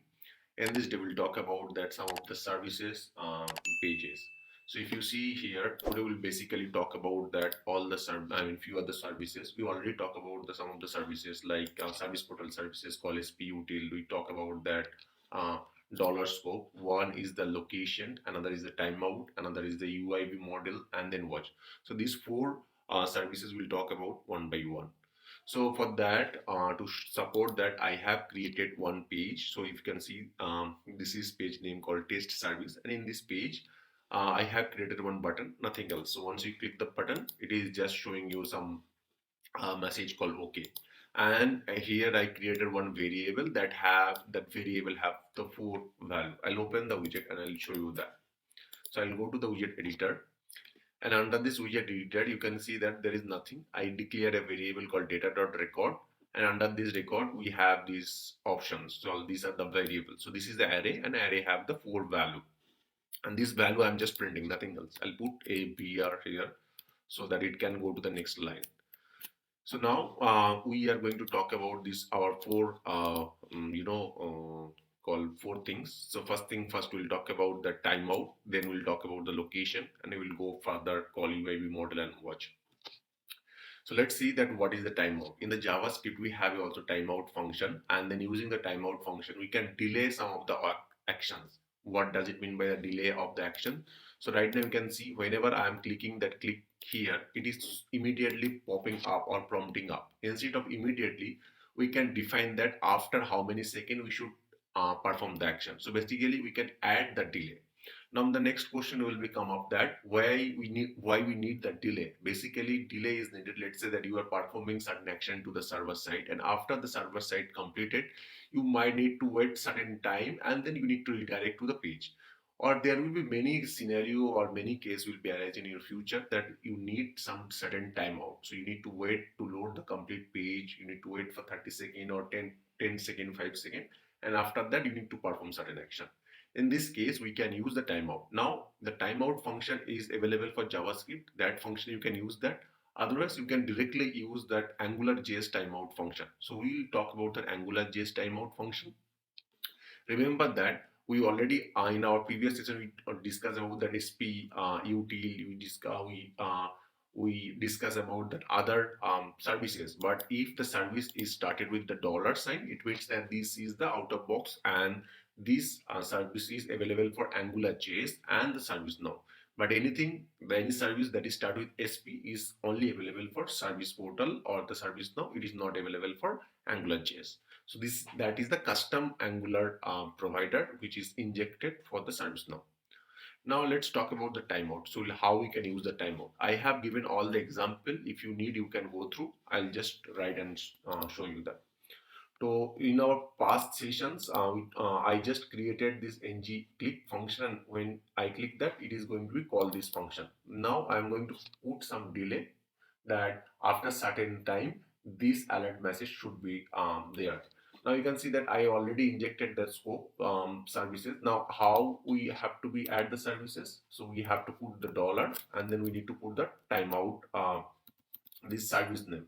Okay, once we put the time this service name, we can use in our code. So let's say I'm going to use that. To use the timeout services, you need to put the timeout, and then you need to define the bracket. Inside the bracket, there will be 2 parameters. In the left side 1 parameter and right side 1 parameter. The first parameter, we need to define the function, and then we need to call any function. We can call any function, or we can do the itself here. Okay, so I'm going to do that the thing under this here. So it means that I'm going to perform the actions in between the first parameter. Otherwise, you can create a function and then call the function name here. So here I'm going to do a I'm going to show a alert, and after how much time that we have to define here. So I'm going to put that 2 second, or maybe this is the 2000 millisecond. Okay, so here it's a millisecond. So after 2000 millisecond, this pop-up should be came out. Now instead of immediately pop up, it will be once you click here, it will wait for certain time. So let's say it will wait for certain time, and after 2 seconds it will be pop up will be came up. You can increase the delay here. After instead of 2 seconds, you can put the 5 seconds, and it will be the alert will be came up after 5 seconds. Let's try one more time. We'll click here, and then it will wait for 5 seconds, and after 5 seconds it will be show. This use case it might not be fit right now in your use case, but there will be many places you need to be use the timeout. Okay, in your future. Now, as I said, this is an inbuilt function. You can call that. Otherwise, what you can do, you can directly create a function. Let's say that I'm going to create the function called alert. I mean, like this one. I'm not putting the full name because something like alert one. Okay, and here I'm going to put the alert, and then here I'm going to put the hi. And this function you can directly call here. Okay, instead of this function name, you can directly call this function itself. So one interesting part one interesting part is that we don't need to put the parentheses. So you just need to pass the function name, and then if we refresh our page and then click here, it will be work as a whatever I am expecting. So let's say you can see the message is coming. So this is how the timeout works. Now next I think we'll talk about the location. What is the location? So location is another service that help us to identify either which location I am or which location I should go to that. Okay. So let's say that in this case, I can get that there are many options or there are many functions available for the location, so that we can get the absolute location, we can get that URL, we can go to the particular location, or we can get the location details from there. Okay, so let me show you that. Okay, for that what we have to do, I have to click that here. Let's say that I'll put that location, this one.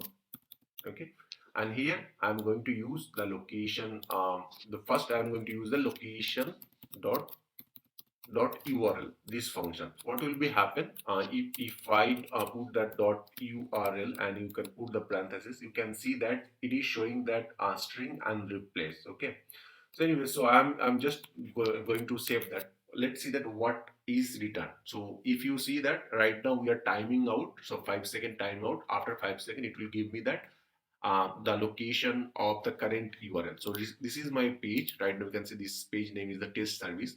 And if you click here, after 5 seconds, it will give me my current URL. Let's see that. So you can see it is giving me that slash dot spid equal to test service. It is not giving me the complete URL or my instance name. It is giving me after slash. It means that uh, it is not giving you that actual URL. It is partial URL. Now what we'll do, instead of URL we can put that absolute URL. So what will be happen in this case, absolute URL, you will be capital. So it will be apps URL, so you will be capital. Now if we refresh that and just click here, let's see that, click here. After 5 seconds it should give me that absolute URL. Let's see. And you can see right now I'm getting the complete URL. So if you want to get the complete URL, you can use that absolute URL. If you want to need only after slash, only portal related URL, you can use that only URL. So this is completely depending on you, what you need. Okay. Now next parameter we'll talk about the location.search. So what is flexibility is giving. Look, using the location.search, you can get that parameter, and using that I'll show you first that. Okay, so if I put the location.search, okay, what will be happen? Let's first understand. So I just put the location.search, save and refresh that page, and click here.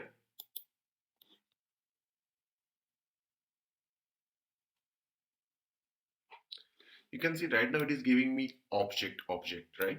Why? Because this location.search is give you that the details, all the parameter in a JSON format. Okay, I'll do one thing. I'll store this information to one of these parameter called JSON, something like that, and store that. And what we'll do, I'll just parse this to stringify to so that user readable. So what I'll do, capital JSON dot stringify, and then I'll put the small JSON, and here I'll just print that. So let's understand that what is happening. So using the location dot search, you can get that URL, the actual URL parameter. Okay, so let's refresh right now and click here.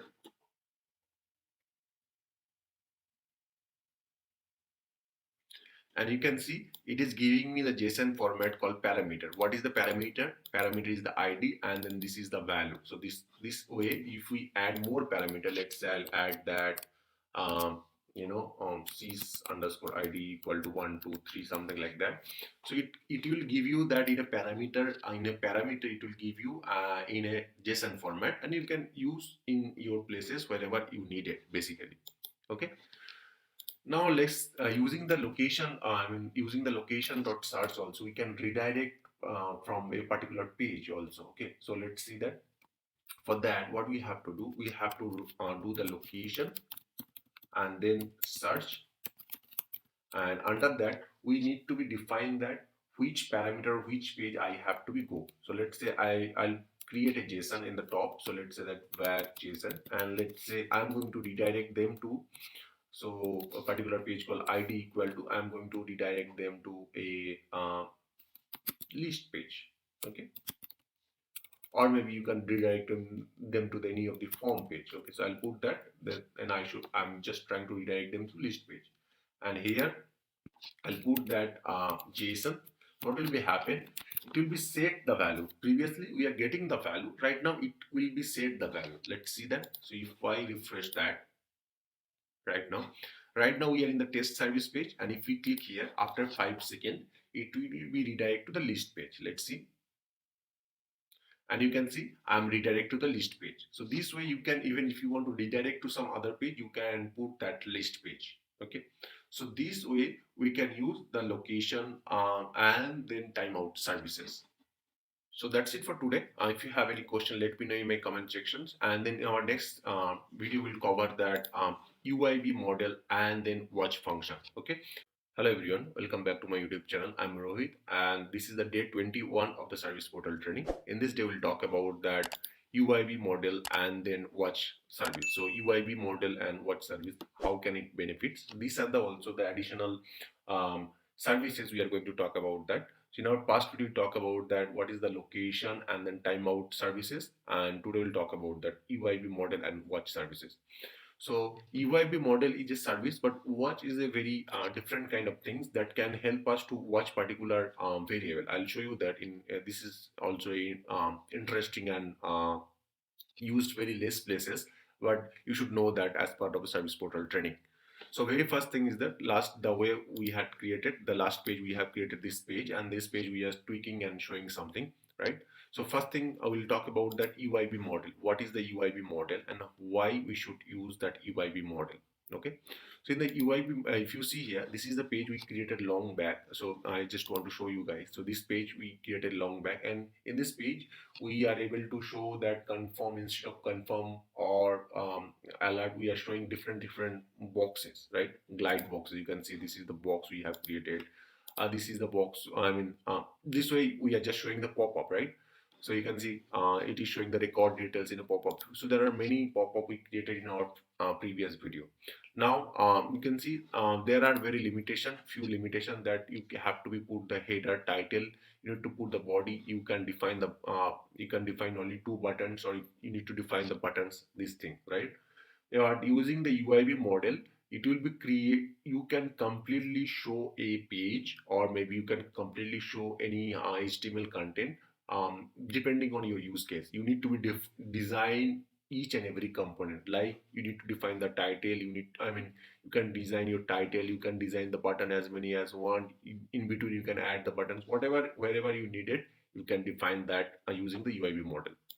Let's understand that.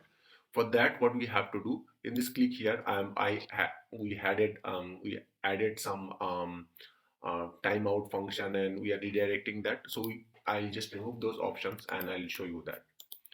So very first thing is that we need to inject that this UIB model, this UIB model services. Okay, so for that, what I'll do, I'll go here and then remove this function. I don't need this function anymore. I'll remove that, and instead of, I'll add these services.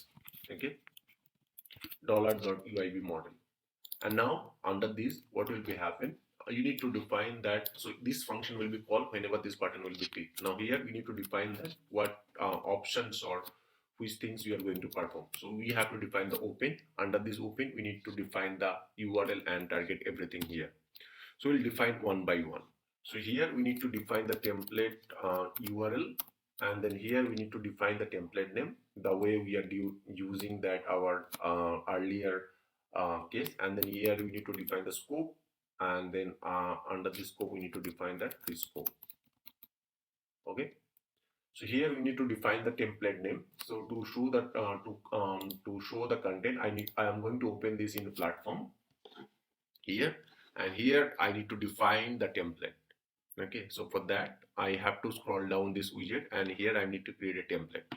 So I'm going to create a template called let's say taste, and here I'm going to say that in a h2 hi hello,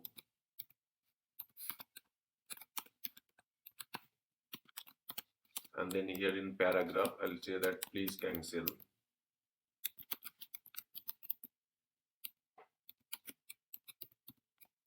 and I'll create a button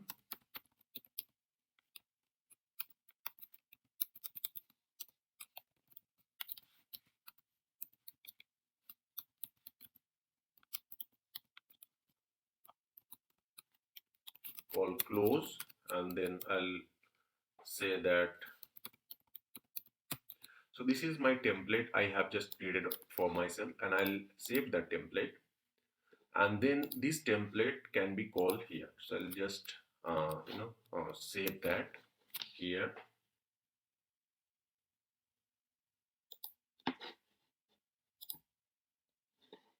and I am calling this template URL here. Now let's refresh that and see how it looks like that. So if we refresh that and click here, and you can see this complete box is designed by ourselves. We can add CSS, we can add whatever we needed. And if you see here, this is the outer box they are providing. So if you want to create custom complete page, custom complete things, you can go for the YB model.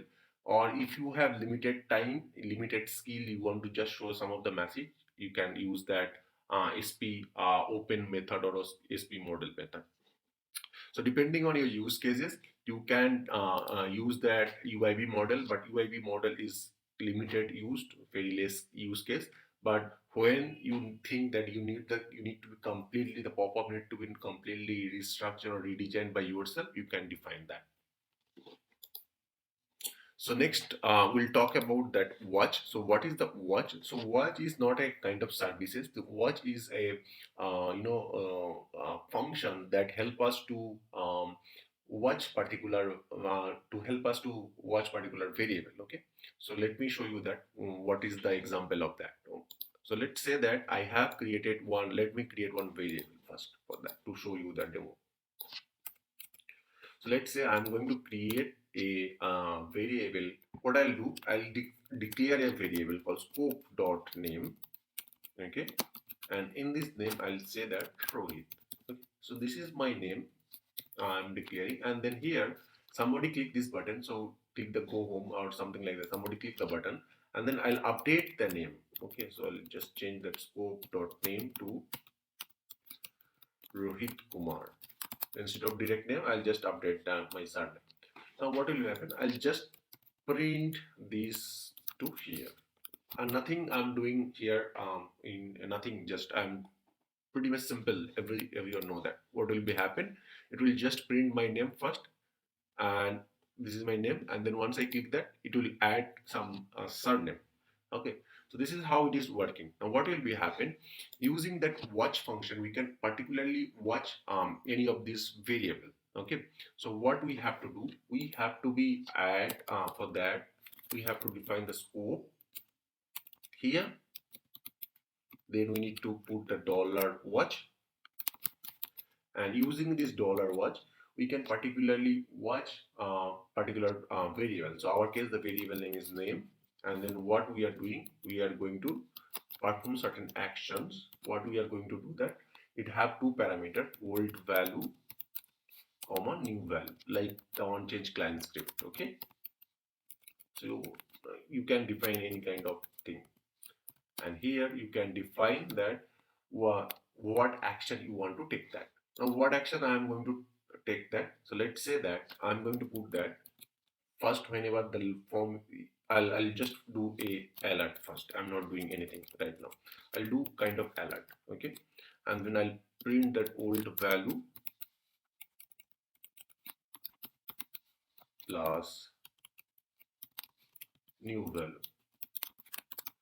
So what will be happen whenever the page will be loaded, like the on change client script, right? it load whenever you loaded the form. That that time that client script on change client script also work, and whenever the value changes also that time work, right?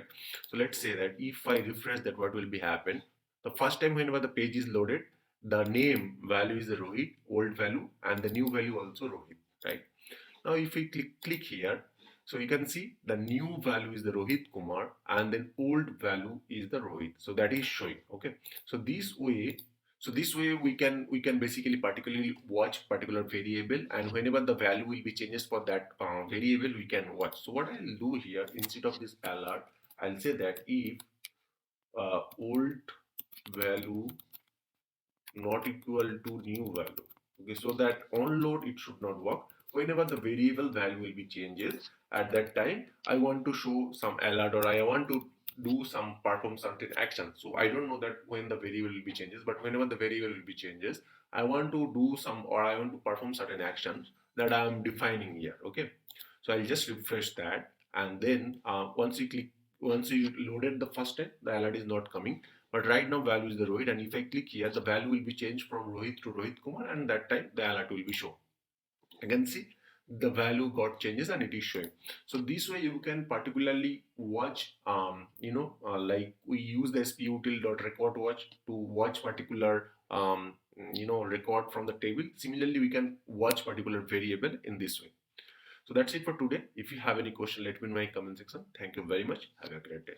Hello everyone, welcome back to my YouTube channel. I'm Rohit, and this is the day 22 of the service portal training. In this day, we'll talk about that one of the important services called HTTP services. So let's talk about that. What is the HTTP services? So HTTP service is nothing but a protocol that help you to get the data from the third party. Either you can get the data from third party, or even you can get the data from your own instance itself also. So let's say that how we can do that. So this is first I will talk about this is the our endpoint. Let's say that this is my endpoint, and if I hit this endpoint, it returned me some data, right? So let's say that in your case that you need some data from the third party, and once that data is available to the third party, you need to show in your JSON format or into that tabular format. In that case, how can we do that? That we'll discuss first. So first what we'll do, I'll go to this widget that we are using the last few days called test services page, and here I'm going to modify that a little bit here. So let's see that you can see we have various method. The first method is the get method, and then second method is the post method. So when you do integration, or when you try to get some data from the third party, there will be always a method, there will be a endpoint, there will be might be header. All these structure are defined here. You can go to my website. I'm just going to show you the demo purpose for this get method. So you can also, using the post method also, you can create some data to the third party from the service portal also. Okay, so here in for the demo purpose, I'm going to show that HTTP method, get method, so that from the some third party I'll get the data and bind to my HTML page. So let's say that this is the go home page, and what we'll do here, I'll remove everything, and then here I am going to call some services, right? So I'm going to call the third party, and once I get the response from third party, I'll bind in the data here. Okay, so I'm going to declare that scope dot third data, something like that. Okay, and this is I'm just going to declare in a either I can put in a JSON format. So this is my third data or something like that, and here I'm going to bind that data at that moment. Now here I'm going to call this UI action. So let's say I'm just reverting back as much as possible. So right now, whenever somebody click this go home button, this function will be called, and then this function will be just show you an alert message called OK. Let's try one more time. So once you click that, you can see just alert message is showing. Now this is my JSON, that JSON have the data. What I will do here, so you can see this is the function which is getting called by clicking of this button. I need to bind that HTTP method. To binding that HTTP method, what I have to do here, I need to inject that HTTP services. For that, what I'll do, I'll dot HTTP this service. Now under this HTTP services, I need to declare here. So this service is declare here. Now I can call this HTTP service. So I'll put that HTTP dot, I mean, I'll do the HTTP and then here I'll start the bracket. Okay. Under the bracket, I need to, define that all this method here. So I'll just stop here. And here I need to pass parameter. First parameter is the method. We need to pass the method name. What is the method? Our case, the method name is the get. Okay. Now next parameter, we need to pass that URL. So what is the URL? We need to put that URL. So let's say that URL is this one. Okay. So I'll copy this endpoint and paste here. So this can be done from the dynamic, like the URL can be dynamic. Now, once we call this, we will get a response, right? The response we need to be defined somewhere. To do that, what I'll do, I'll just remove the semicolon and type the then here, then function. Under this then, I'll put that function and then I'll say that success. And then what I'll do, I'll put the response and this will be our success function. And there will be a function called function fail function, and then I will use here, this is for failure. Okay, so let's understand. We are going to call the HTTP. Under this HTTP we are going to call that method, and then this method is going to have that get method. We have the URL, and then we have a then function, and then have a and success and fail method. Okay, so if integration got success, it will come to this line and then we'll get the data. If fail happens, it will come to this data. So let's put that, let's do one thing, that I am going to put this third dot response. I'm going to bind the response with this third to do like this one. Okay, and dollar third.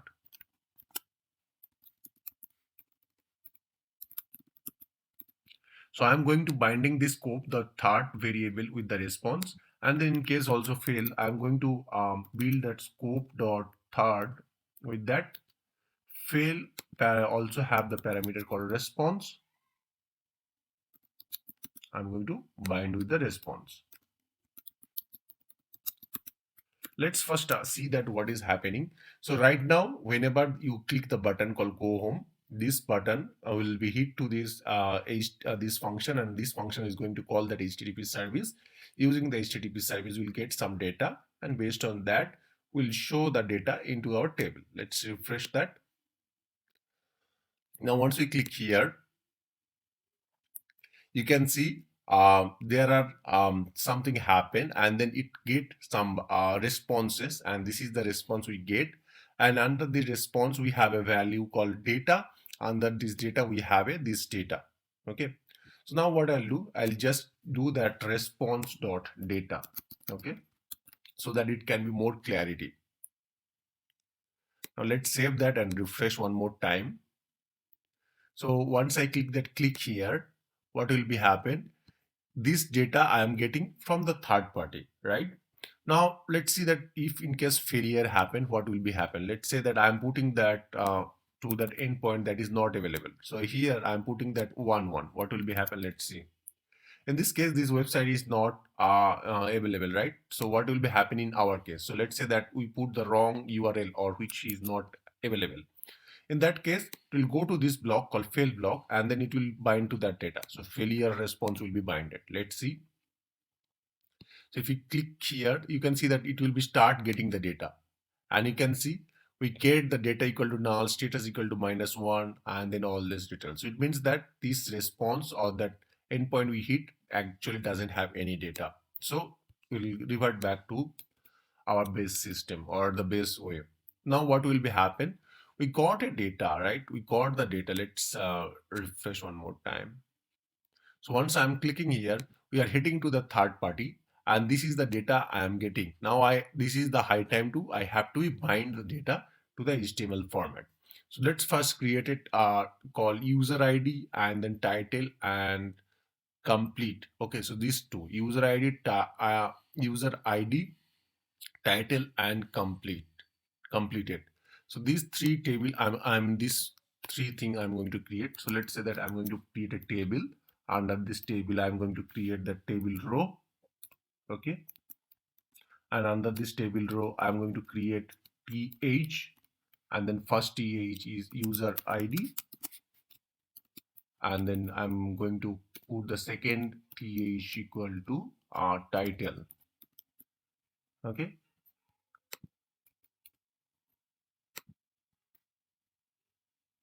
and then next what will be happen next tier, and under this tier uh, what we have to do,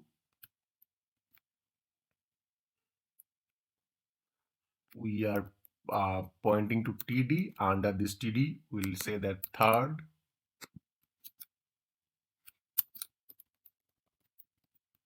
dot, let's see, user id, this parameter. And next I'll do one more thing, let's say third dot title. Okay, so at that moment I'm creating two field. Let's save that. Now refresh that one more time. So right now we have a table, and if we click user ID, you can see this user ID is binding here. So user ID and then title, we are getting that call, that one. Now we can create it one more field called completed, and then we can create it that ID also. I'm going to create two more field, ID here, and then completed.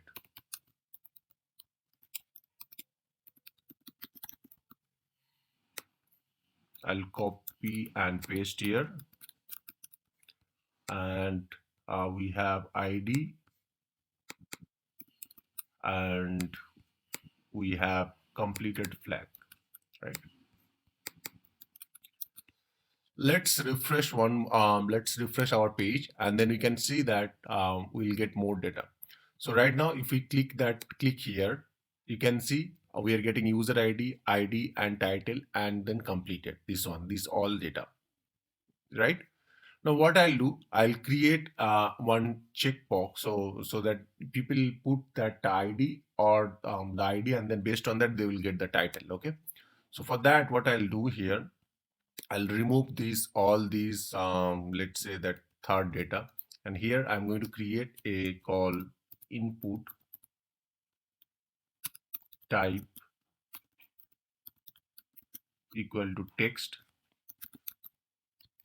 So here I'll put that ng model, and then here let's say that I'm putting the model name called user ID. Okay, and then I'll close that. Okay, so this is the user ID. I'm going to, let's first print that and see what is happening. This user ID is printing properly or not. Okay,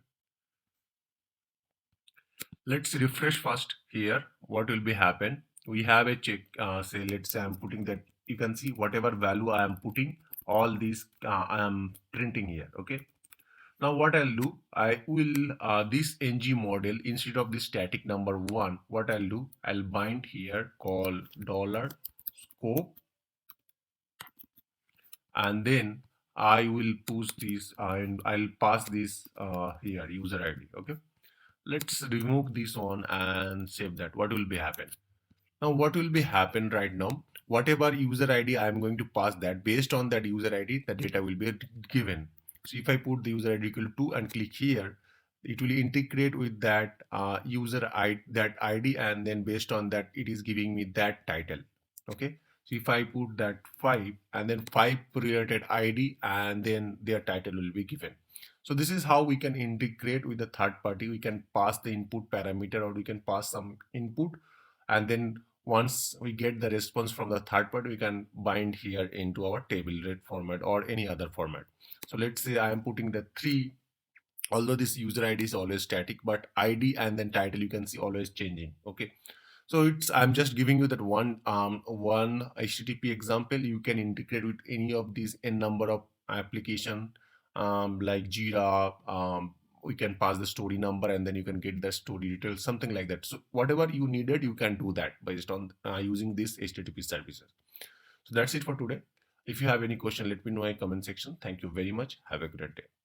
Hello everyone, welcome back to my YouTube channel. I'm Rohit and today we'll talk about that Angular directive and then ngRepeat directive. So there are very important factor we're going to discuss about that core AngularJS point of view. Today we are going to discuss about that AngularJS directive and then Angular JS ngRepeat directive, all those details. So this is the day 23. In this day we'll talk about that little custom or not the custom little AngularJS related stuff. So let's get started. So in our past video, you can see that I have used that ngif, ngRepeat. So today we'll discuss those points. Definitely, I'll repeat those points even, and we'll talk. We use the ng click also. We'll discuss, or maybe I'll repeat the same point if you know already, so you can skip those. But these are the things we have the very important in our service portal or AngularJS. So let's first see that what I am going to discuss. So right now you can see I'll just remove all these details. So I'm not going to discuss about that client side today. So basically my page I have created one array and this array have this value right like this one, right? So what we can do, we can create, so first we'll talk about that. We can create a paragraph, right? And in this paragraph we can type whatever details we need, like hi, and then we can keep on creating the paragraph and keep on adding that, right? Like that we can keep high 1 high 2 something like that, keep on changing or keep on adding those details, right? So if we see that here it is printing 1 2 like that. Similarly we can print our array like that using the ngRepeat. We already use that in many places, but I'm just repeating those details. So we know that how we can use the ngRepeat. To use the ngRepeat, what we have to do, we have to just type the ngRepeat, and ngRepeat can help us. What it can help, it can repeat to a complete array, right? So we have a array, this is the array, and it can repeat through the whole array, and it can bring one element at a time and then print one by one. So let's say that I need to declare that x in then array name. So in our case the array name is the data record. So I created this variable called data.record. This data record I need to be looped through. So I can put that x in data record. So what will be happen each time? So when it will be repeat, it will get this one, and then that value will be stored into the x. Similarly here, it will go to the next index and it will store that value into the x like that. So right now you can see it is going to loop through, and then I can print that x. So because x right now have this whole data of that index. So 0 index have a x data, which is Alex, and then next index it have a Felix, something like that. So we can do the ngRepeat, and using the ngRepeat we can repeat multiple value from a array. So let's repeat that, let's refresh that, and you can see Alex, Felix, John, Sam, J, everything is printing by from this array. I'll just turn off these two input and right now here.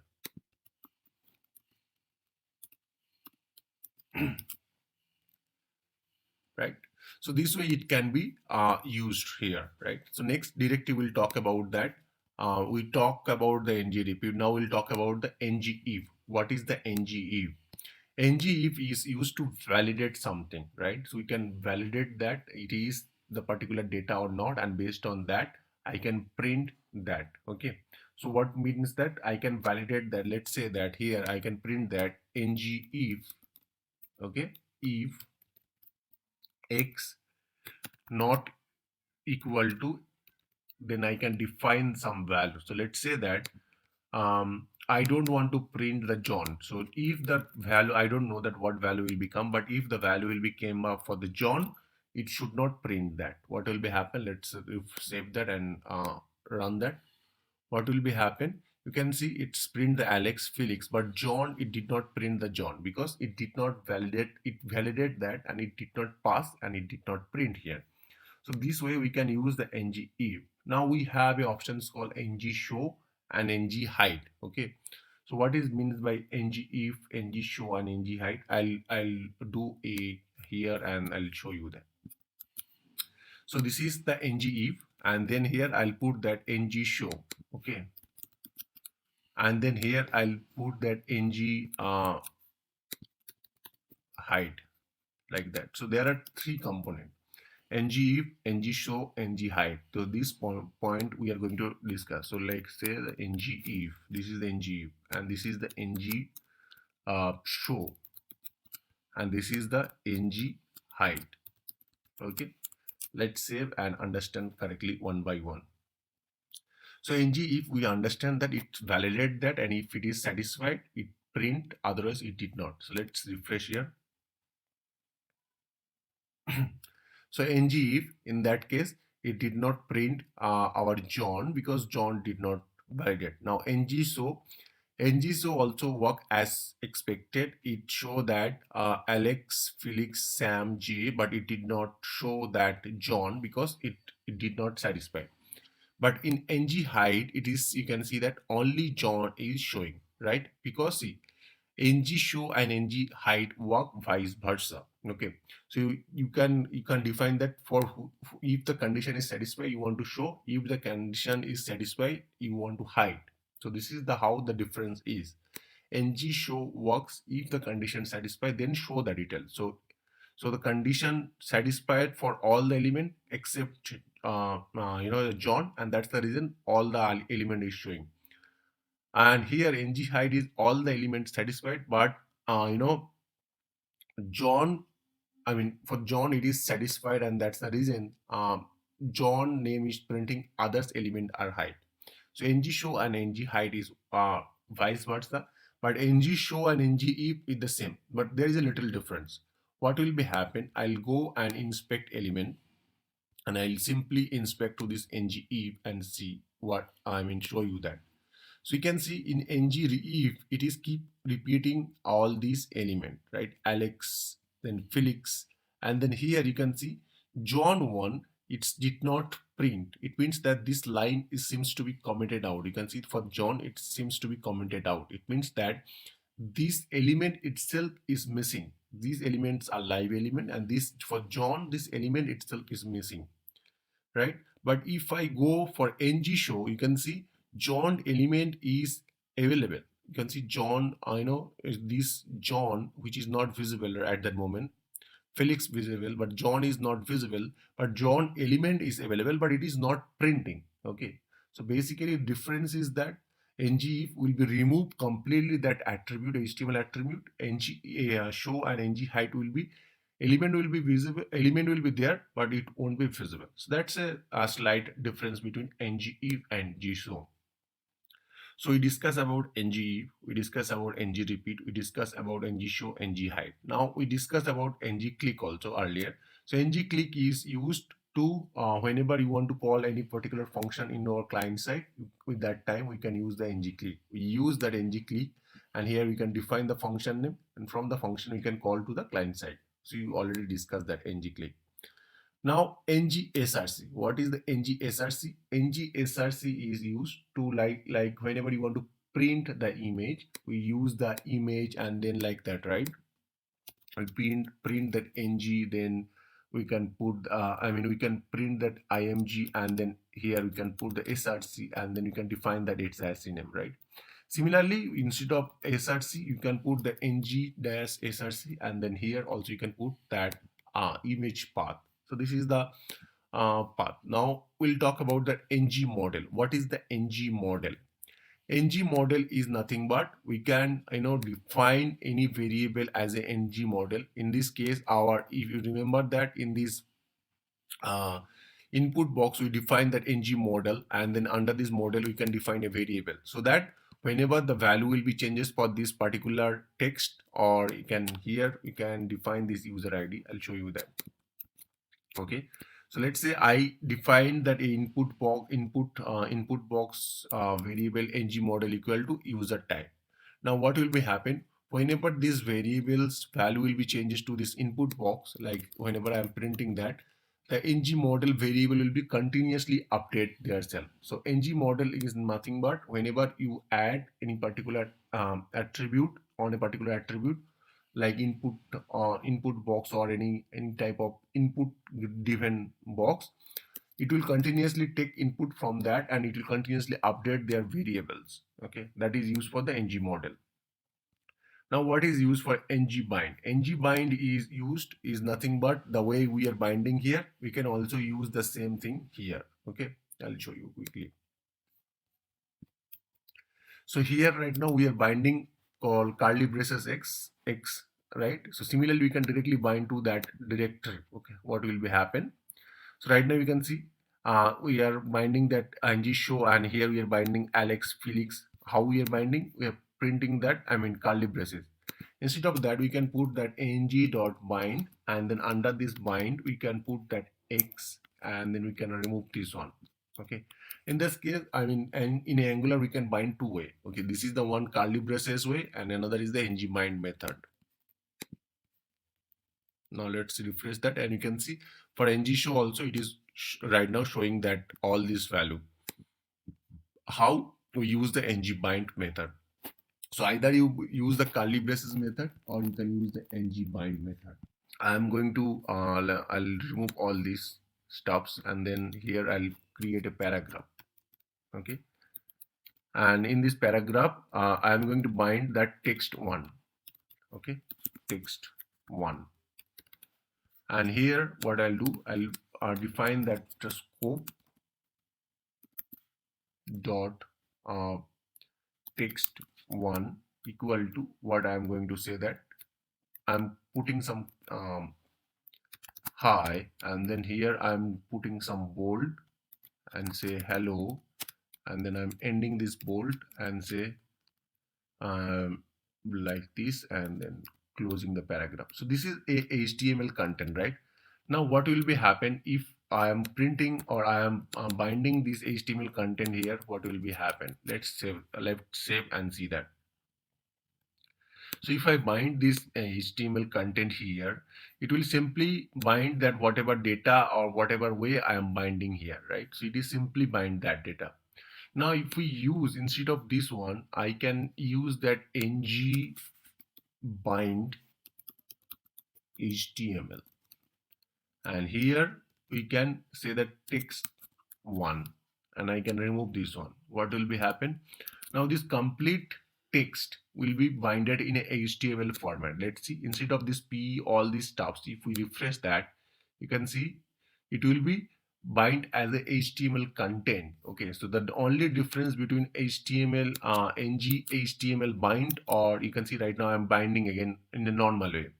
So only difference is that ng bind will be bind all this data or whatever text it is, but ng bind HTML will bind as a HTML format. Okay, so we can, if we use the ng bind HTML, it will be show as a format. Okay, so you can see that it is binding as a HTML format. Now we have options called ng init. So what is the ng init? We'll talk about that. So ng init, nothing but we can define any variable, and that variable value we can use that. It's very limited use. You don't need to worry about that one. Now a few things I am going to discuss here. So let me remove all these stuffs. We'll talk about this ng repeat additional parameter. What is this ng repeat additional parameter? Okay. So let's first see that I'll go back here, and then this is the data I am printing here, right? So I'll copy this one, and here I'll say that this is the data I'm binding, right? So let's say that I'm going to bind this in a paragraph. First I'll do a p, and here I'll bind using the ng repeat. Ng repeat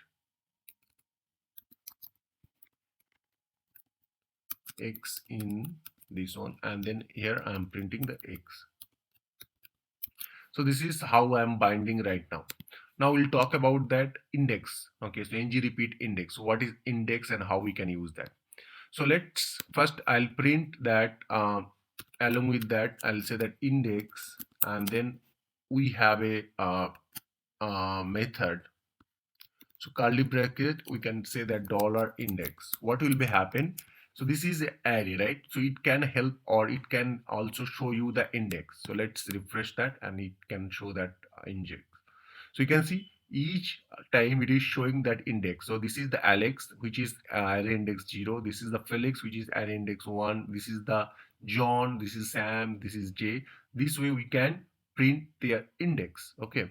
And this index help us to identify that in which area this value is right now. So let's say in your case, if you want to hide that the last index, how we can do that? So simply you can define here ng if, and then here we can define that dollar index. Okay. So let's say that equal to not equal to. So let's say that I know that this will be that 5 elements. So I can say that if the index equal to 4, then don't show that. So if except index 4, print all this element. You can define that. Now if we refresh that, what will be happen? Let's see. It will simply remove that last index one. Okay, so you can define particular index. Say let's say that I don't want to print the index 2, except all I should want to print. So index 2 is John. So you can define that ng by based on the index. Okay, that is the one way. Secondly, we have options called that index we talk right now. We can do that even odd one also. So let's say that I just want to show only even index. So I'll say that even ng dot even. So all the even index will be print or available or even. I mean, we can do that one. So let's refresh that. You can see all the even index are printing, odd index are not printing. Okay, so this way you can print the odd or even. Similarly for odd, we can define that all the odd. Let's say that let's print all the odd index. You can define that odd or even. I'll refresh that and you can see all these odd index are printing, even index are not printing. So we have a method called index, we have a method called even, we have a method called odd. Now we have options called first, last and middle. So I can say that if it is first element, don't print that. So for that, what I'll do, don't print the first element. I define that. So not first. So if it is first, don't print that. So if we refresh that, you can see Alex will not be print. So right now you can see the Alex in index is not printing. Apart from Alex, all these elements are printing. Similarly, if we don't want to print the last index, we can define that don't last. So instead of that like 4 or specific index, you can define that dollar last. In that case, the last index will not be printed. Okay. Similarly, we have a middle. So if we want to use any cases, you can define that middle. So let's say that don't print the middle index. Okay. So let's say if we refresh that, you can see the middle index are not available. Okay, so this way we can do a lot of stuff, the indexing stuffs, and you can do or you can exclude by ng if or any other. You can use any other cases. Let's say I want to print that index, so you can definitely approve the dollar index. So in case you want to print that, you can print that. Now let's say that you want to print the page number also, you can print that. Okay, so if I refresh right now, you can see I just remove all this case. Right now it is showing all this index, right? So 0 1 2 3 4. But if I want to print the page, it should not be start with the 0, right? So for that, what I'll do, plus 1. So what will be happen, index plus 1, it will be always start with 1 2 3 4 5 like that. So let's refresh that and you can see 1 2 3 4 5. So we have options also, calculate mathematical calculation, you can do that. So we are able to do mathematical calculation also by the help of this one.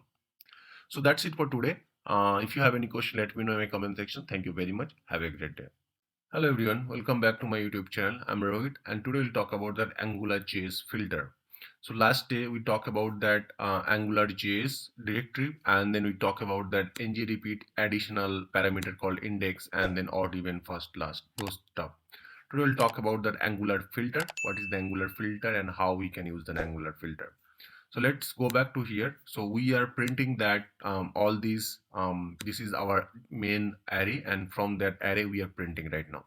So the first filter we are talking about, that limit to. So limit to, using the limit to, we can specifically limit particular record, and then you can define that how much data I want to show. Let's say in our case we have that 5 data, and I want to show at a time 3 data, not the 5. So that also we can do that. Okay, so let me put that for.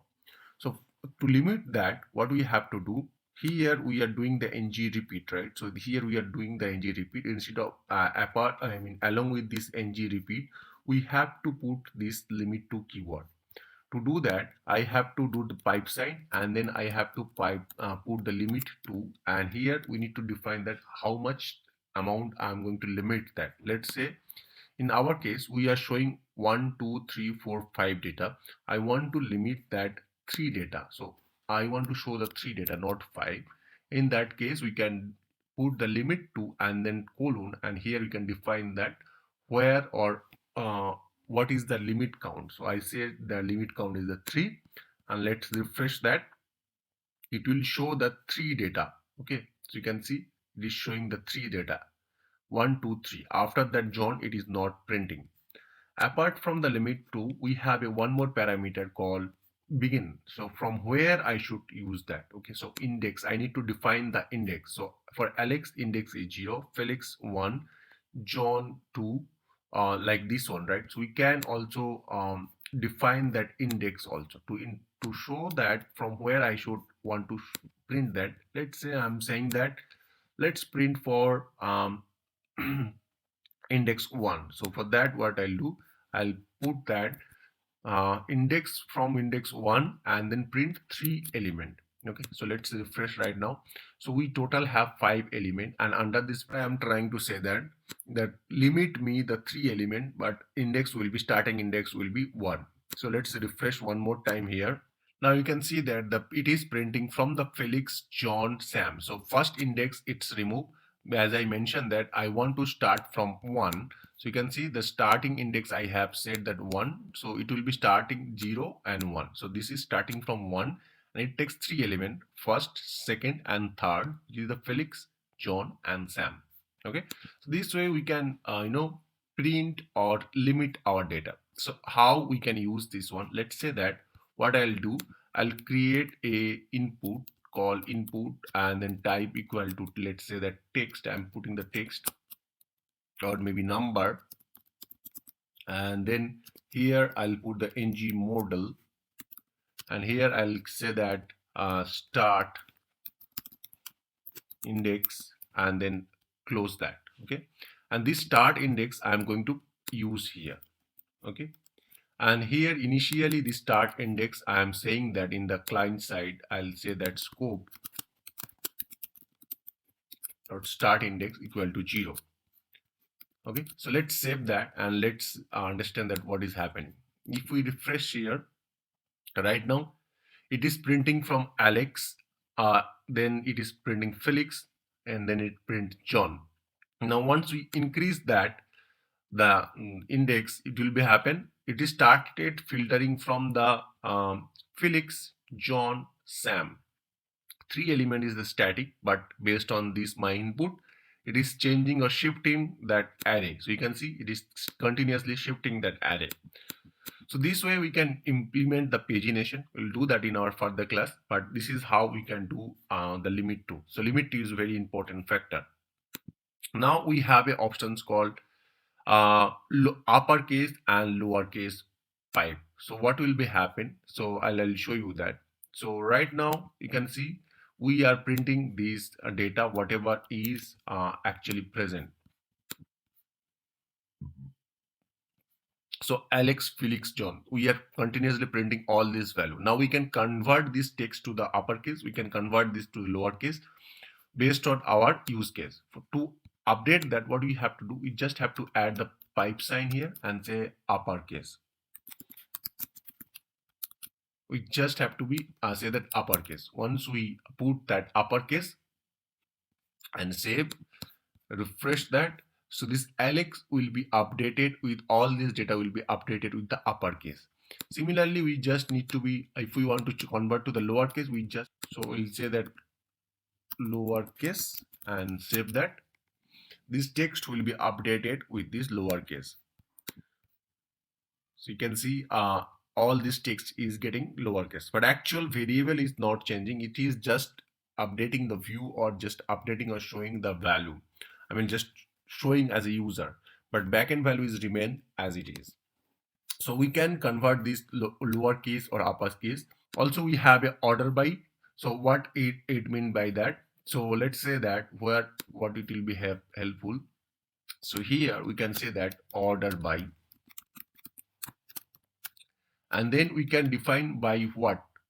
So we can say by X. Okay, so I'll put the X. So it will be ordered by, the text will be ordered by. Right now, Alex, Felix, John, Sam, whatever it is showing, based that way it is showing, but we can do a order by, and based on this order, you can see it is it can be shown. Okay, so let me do one thing. I'll put that um,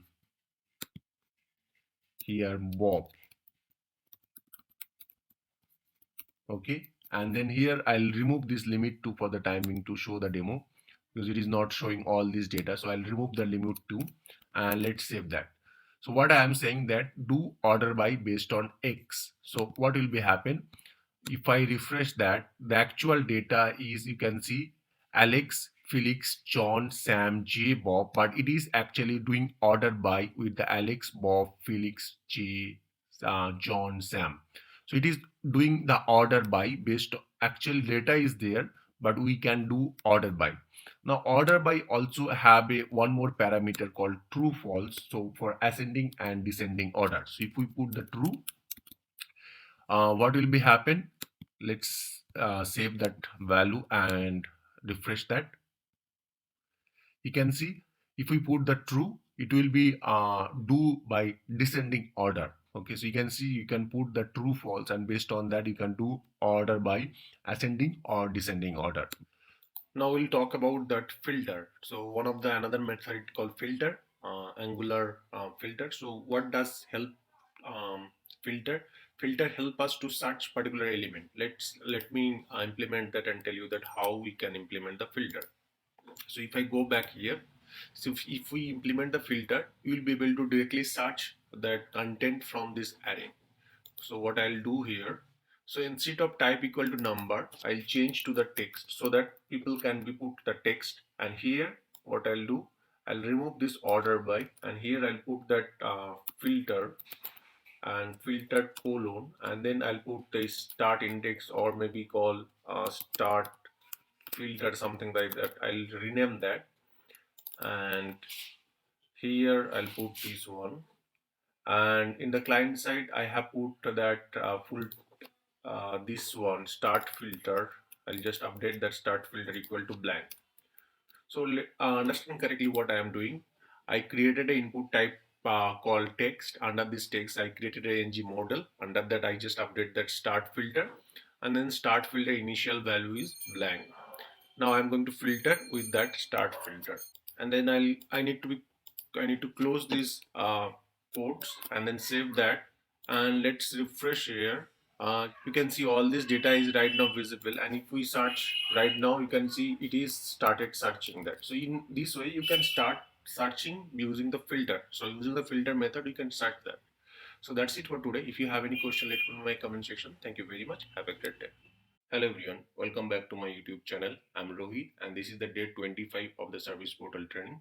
In this training, we'll do a combination of all the past classes we have done, and we'll build a custom widget with that list widget, which I'm going to use the options, I'm going to use that CSS, HTML, all these other features. So it will be a complicated widget which will have most of the features, and which will have that Angular functionality as well as the service portal ServiceNow functionality. We are going to build our own custom list widget which have most of the features. So without wasting time, let's get started. And these widgets will take a few more time. So I would suggest that keep patience and learn one by one, step by step. I'm going to build this widget step by step. So I'll request you to keep patience and work on that. To build this kind of video, I put a lot of effort. So I can see a lot of people does not subscribe my channel, and I'd request everyone please like, share, and subscribe my channel. So let's get started. So first thing first, I'm going to create a widget, very first widget. For that, I'll go to the service portal. Under this service portal, you will be able to find out this portal configuration.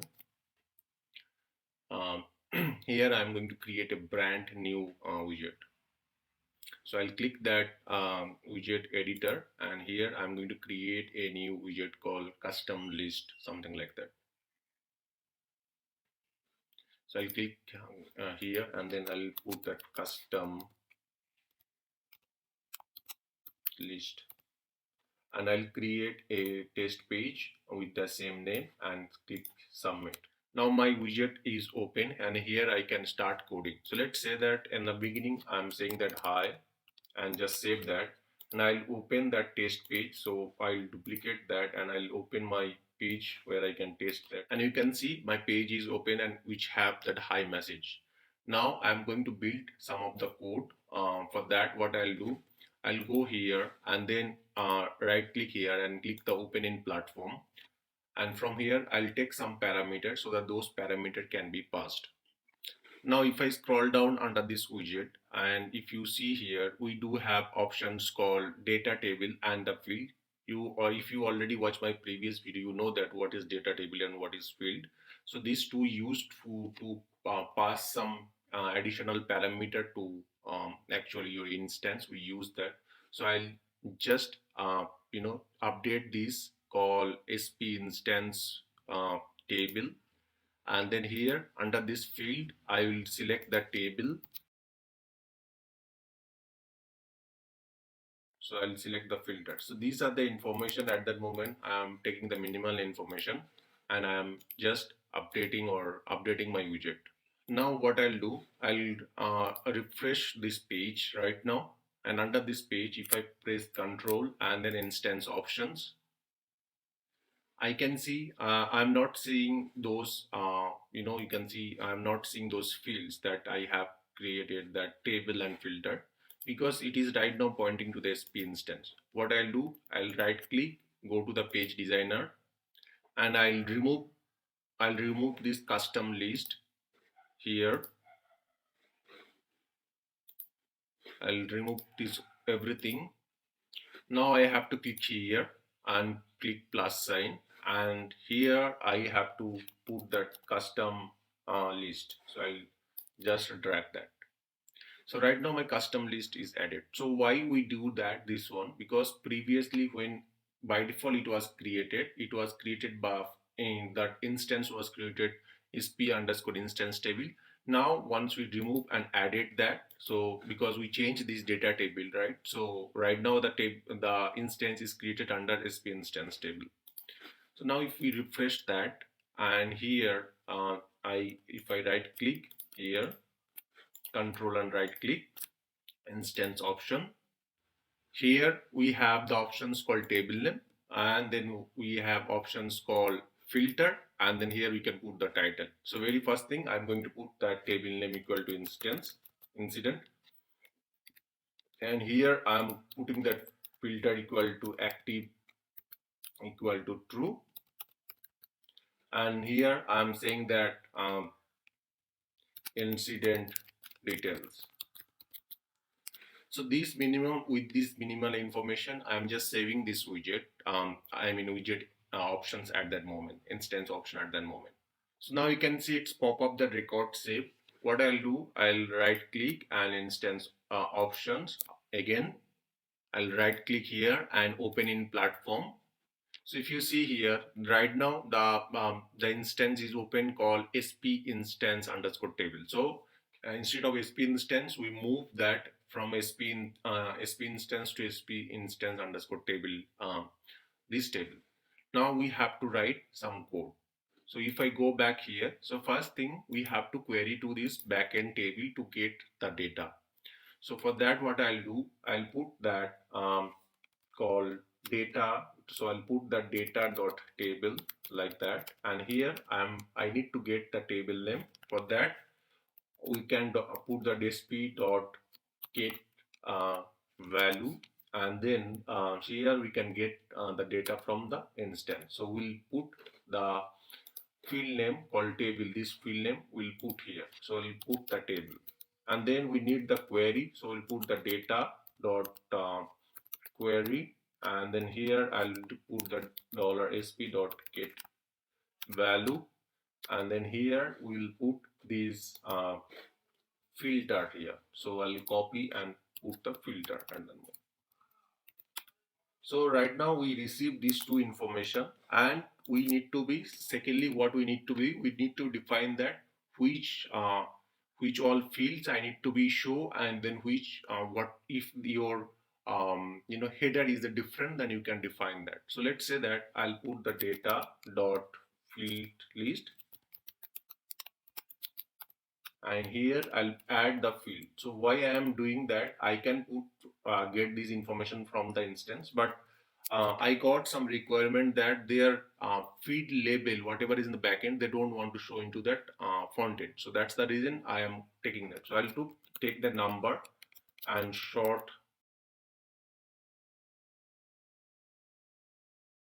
Now what we'll do, I will do a split here. So I'll do a data dot field list equal to data dot field list dot split, and here I'll put that comma so that it can be converted to an array. Similar way, I'll take their header. So I'll put the data dot header, and then here I'll put that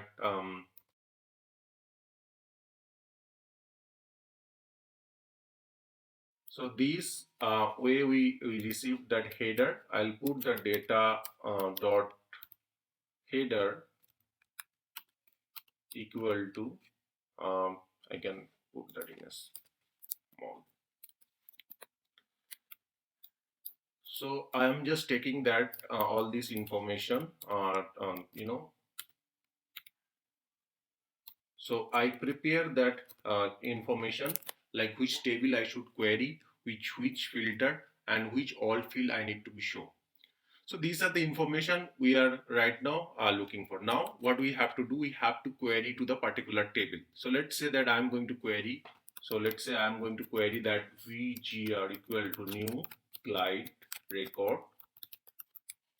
Under this we need to be passed the table name. So we know the data dot table have the table name, and then we have to be query that. So we'll say that gr dot add encoded query, and then data dot query, we can pass that. So we query. So next we have to do the data dot query. So once we query that, we can collect the information called while gr dot next, and we can collect the information. What we have to do, we have to collect all these field value. So number, short description, caller, priority, these all field name, we need to be collect that, right? For that, I'll do a var JSON equal to temporary JSON, and here I'll do a for loop, and under this for loop, what I'll do, var I equal to 0, and then I less than data dot field length, data dot field list dot length, and then I plus plus. So I'll do a for loop and collect all these fields. It will query, it will get one by one all these field, and I'll put the JSON, and then here I'll put that data dot field list in bracket. I'll put the I, and here I'll say that gr dot get display value here, and then here I'll say that data dot field list, and then here I'll put I. So this way I collect, or I am building the JSON, and then in this JSON I am putting the information as many as possible. Now under this JSON I need to collect the sysid. So I'll put the json.sysid equal to gr.getValue, and then I'll collect the sys_id. Once we get that, what we'll do, I'll push to a particular record. So I'll say that data.rec equal to a blank array, or here, and here I'll say that data.rec.push JSON. So that's it. I just coded in the background. So I'll show you that how the data will be looks like. The JSON will be looks like that. So we get, or we query to the particular table and we convert it to a JSON. So let's print the JSON. So I'll print this JSON and I'll show you that how it looks like that. So it print, and now if we refresh our page, I will get a JSON. So let's see that how the JSON it looks like. So this is the JSON I am getting. I'll show you in the JSON viewer. I'll copy this whole thing and then paste here under this JSON viewer. And then if we go to the viewer, you can see I got 46 incident, and then all this incident have that sysid and short description. We supposed to get other field. So like we're supposed to get the number and all this. Let's see that why we did not get that. So here if you see, I just by mistakenly put 1. Instead of that I should put I, and save that, and refresh our page one more time, and you can see this time I got a much bigger JSON. I'll copy that and paste here, call, and then viewer, you can see I'm getting number, sysid, caller ID, priority, and short description. So I'm getting null somehow. So we'll fix that later. So these are the information I'm getting. Now I have to convert this JSON. I can convert this JSON to a particular tabular format to show the details. To show the details, what I'll do, I'll go back first here, and then I'll remove this one, and I'll declare a table. So let's say I'm going to declare a table, and table should have one ID. So I'll say that data ID is the data table, something like that. Okay. Under this table, we have table row. So we need to define the tr so that it can create a table row. After the table row, we need to design the th for table header. So I'll say the th. Now, how many th should be declared, or how many th should be declared? So we have how many fields. So let's say that how many fields we have. So we have, these are the header: number, short description, caller, priority. So these are the header. So these many what do you call, these many header should be declared. For that, what I'll do a ng repeat, and then how can we do that? So x1 in, so here we have header, so we'll run to a for loop called x in header. So this way we can do, or we can print the header. So we just need to be print the x1. Let's save that and see that all these header are printing right now or not. So if we print here, instead of that, we should have these header: number, short description, caller, and priority. These header are printing. Now we should also print the data, right? To print the data, what we have to do, we have to do a create one loop. So tr, another here, and then how many time we should do that loop. So that loop should be done as many as data dot record we have. So these many these many record we have. So these many time that tr or table row should be created. So for that, what we have to do here, we need to do a ng repeat on that. For that, I'll write that ng repeat here, and here I'll say that C in data dot right. So it will be repeat that. Okay, now we need to create that column for that. So how many column we should run that? So column, we know that these are the column what the field list we have. So this many time we should run that, right? For that, what I'll do again, ng repeat, and here I'll say that cal in data dot field list. So this many list we should run that. Now here, how can we bind that data? So to bind the data, we need to first get that which position of this data record. So let's say we need to get that position 0 or position 1 or position 2, right? For that position, who is denoting? That position is denoting by C. So we'll say that C, and then we need to get that particular field. So to get the field, who is denoting the number, CID, caller, priority. So who is denoting? That is denoting by this cal or this field list. So I'll put the cal. So C is denoting that all these data index, and then here if I'll just refresh that, and right now you can see that incident number, caller, and priority is coming, but short description is not coming because there are coming some issue and it is showing null. If you see why I put that C and in bracket cal, so I simply remove that and I'll show that I'll just print the C. So if we print the C, what will be happen? It will be show all these particular index JSON. You can see. So here it is particularly number. You can see it's that 21 JSON. This is that 8001 JSON. Now from here I need to collect the number. To collect the number, how we can know? So we need to be loop through this cal. So I mean this field list, and then that is denoting by cal. So we just need to be define that one. Let's save that and refresh again so that it can show that list of incident,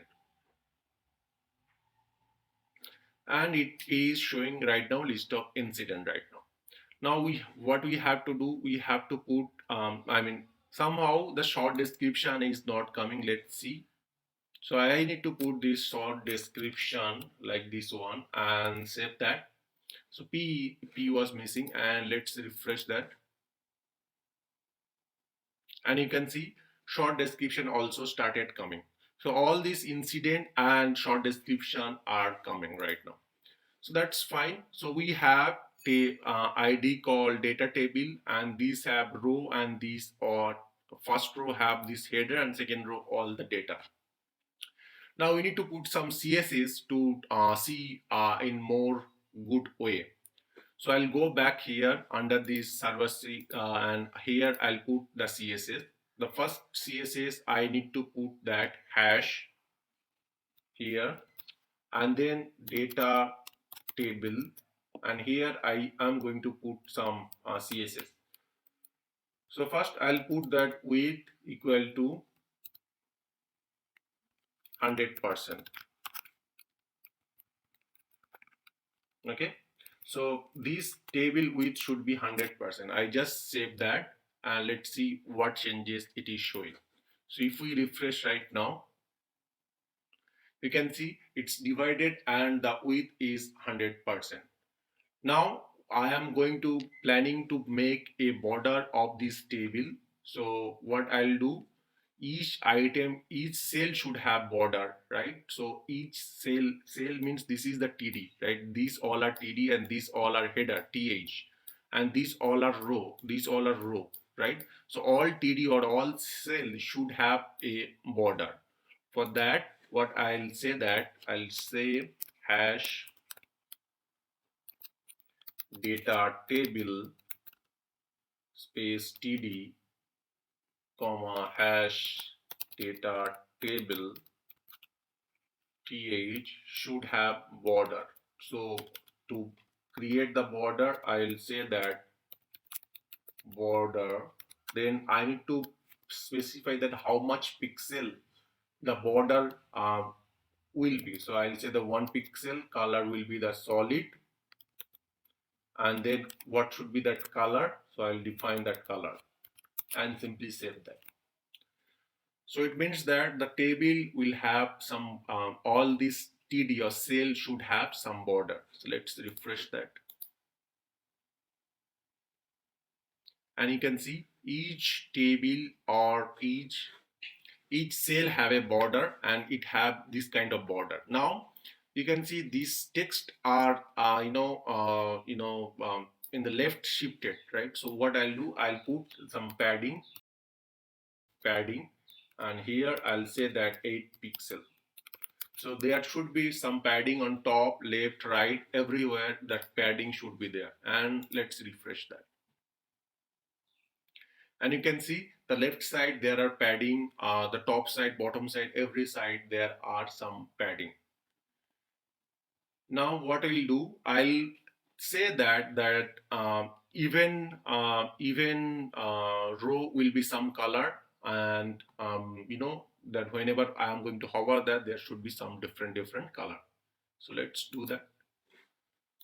For that, what I'll do, I'll put that hash data table, and then here I can say tr, so all this table row, and I'm saying that nth dash child, and in bracket we can say that odd or even, we can define that, and then here we are going to define that which color I am going to define. So let's say that background color and colon hash f2 f2 f2. So this will be my all these event nth child event color will be. I just save that, and if we refresh, you can see all these event cell color got, background color got changed. Now next thing what I'll do, I'll change this header color. So for that, what I'll do, data table, then header, and here I'll define that what all priority or what all design I should put that. I'll say that background color, and here I'll say as,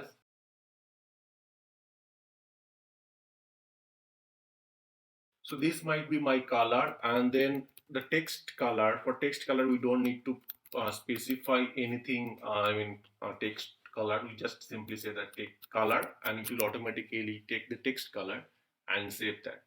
So if we save that, you will be able to see there will be some header color on the top. So you can see this top have some header color.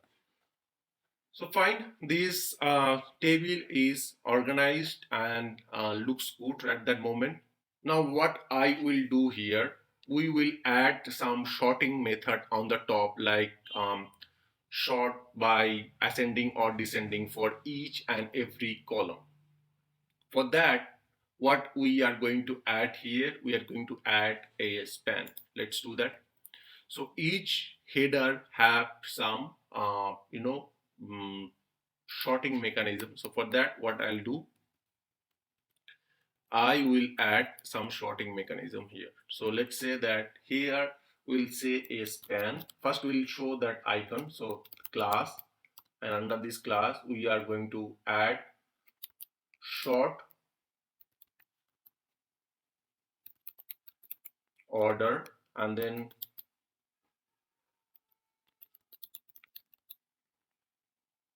descending, and let's close that. So this is one span, and then here I am going to add one more span called sort order. I'm not adding any descending or ascending.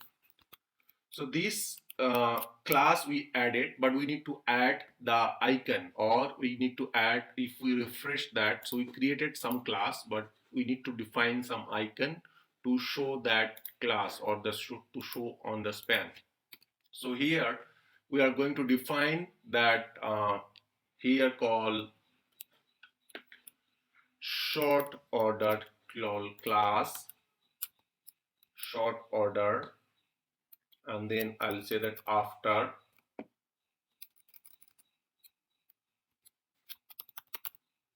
and then here we are going to inject some icon or content. So I know that the up arrow and down arrow content ID I know, so I'll put that content colon in the single quotes.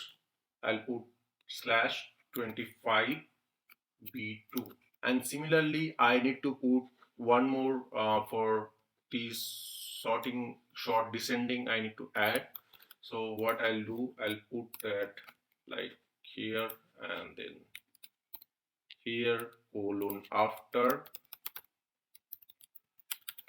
and this content ID will be BC. So these two content will be available after each and every arrow. Let's save that. So if we refresh our header, you can see each and every arrow have this, each and every header have this arrow. We should not show each and every column this two arrow, right? For that, what I will do, I am going to write some of the code in the client side. So let's add this client side and then turn off this CSS. What I am going to do, I am going to inject this scope object here, and here I am going to start that sorting. Okay, here what we are going to do, I am going to declare a variable called scope dot reverse equal to false. So initially the reverse will be false, and then somebody when will click that, that will be starting point, and then we have to declare one more case called scope dot short key, and which will be the short key. Let's say that I am putting the number will be our short key initially, or else we can put from here called field list 0th path, so we can define that way. So let's say scope dot field list the 0, the initially whatever field will be that field will be our sorting point. Okay, now let's print those two information here. So I'll print these two information. So I'll print these two information. So reverse one, and then I'll put the short key here. Okay. Now what will be happen if somebody click any of this header, let's say somebody click on this TH, okay, or short description or caller or priority, this field should be updated, and then if it is already false it should be true, or if it is true it should be false, like that. It should be swapped like that. Okay, so like that. Okay, so let's start with that. So I am for that, what I'll do, I will pass that here I'll say that ng click. So whenever somebody click that, I am going to click that, I'm going to short that. Okay, what I am going to short that, also I need to know that which header or which the header they have clicked. For that, what I'll do, I'll pass this as a parameter called data dot here called field list, and then we are going to pass that dollar index. So this way we can pass some of the information that which field or which header it is clicked, that I know. And let's declare this functions called scope dot short, this function, and then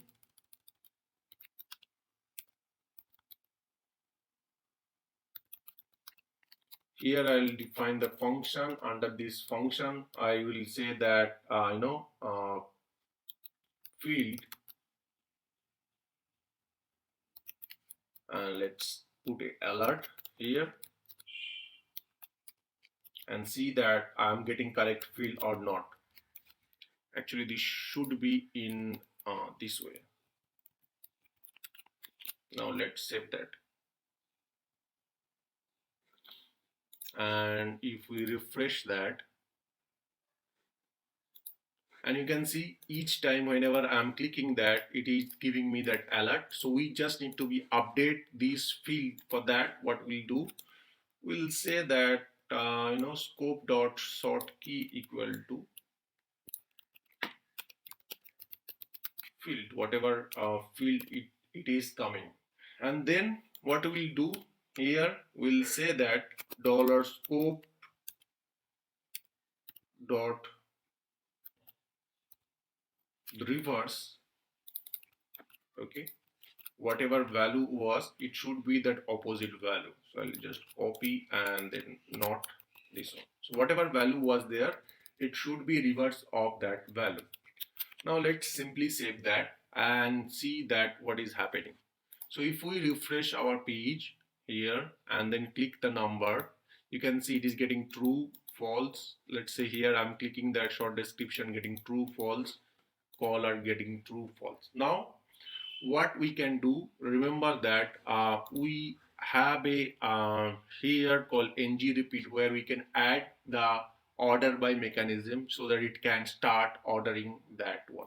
For that, what we will do here under this record where it is started searching, we'll put the pipe, and then in our last class we talk about that what is order by. We'll put the order by, and then by which field, the short key field should be based on this field, it should be order, and then it should be ascending or descending, that will be defined by this one.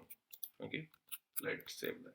And if we refresh here right now, you can see all these are sorted by number, and you can sort by number, you can sort by short description, you can sort by caller, you can sort by priority, ascending and descending, both the way.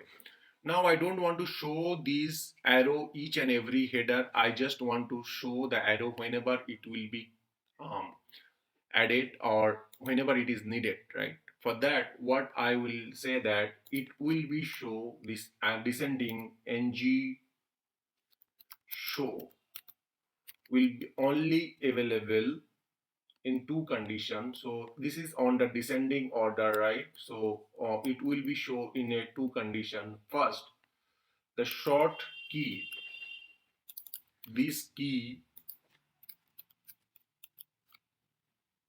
will be equal to this one. In that case, it will be visible. That is the first condition. Okay, and so this is descending, right? So for that, then reverse should be false.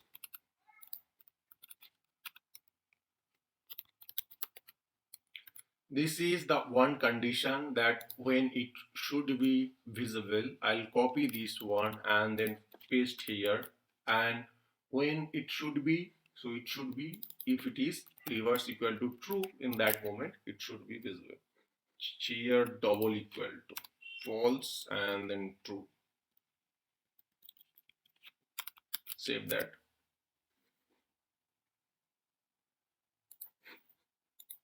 Refresh. So at that moment you can see it is false and then number equal to showing. So when you click that, you can see this arrow getting changed, and then whenever we are clicking those under this that header, that arrow is showing, and it is denoting that it is ascending or descending on caller or which field it is actually. Okay, so based on that, it can show the user that which is that they are. Now what I'll do here, I'll create a search box so that people can start searching that directly from our list. Okay, for that, what I'll do, I'll go back here and then I'll remove these two options, that whatever we have, and then here I'll create a input box called input, and then here I'll say the type, and then the type will be text, and then here I'll say that placeholder, and I'll say that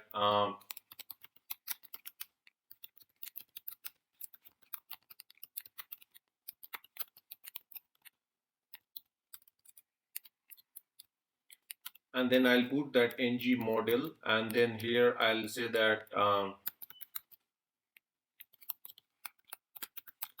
search text. So this will be my placeholder, and then here this text or these things I can search here. I'll put that filter, and then here I'll put this search text. Also what I'll do, I'll define this here, call, let's say, scope dot equal to blank at that moment. So initially I'll put on this value equal to blank, and then later I can search based on that. This should be filter colon search text, not equal to. Okay, so the filter colon search text. Once we do that, and if we refresh our list, so right now I can see the list of record, and then I can say that network. So network, all this network related incident is I'm able to search. So I can say that 007. So this, all these details or start or contains 007, it is searching those details. So you, in this way you can starting, or you have ability to start filtering uh, for particular text. So basically you can start filtering that. So that's the one possibility I can give you. The next thing, we'll do one thing, we'll do a pagination. So at that moment the all page are right now showing. I don't want to show all these pages. So what I want actually, so I want to show the 10 page at that moment, and then later somebody click the next, it should come up the 10 page, something like this. So it will be continuously incremental, 10 page 10 page, something like that, so that we know that what we are actually looking for. So let's implement the pagination now. To implement the pagination, the first thing first, in the client side we have to do a lot of coding. So let's start doing the coding. First thing, we need to know that what is the total count of our record. So for that I'll declare that scope dot total inc. So total inc, and then here I'll say that dollar scope dot data dot rec dot length.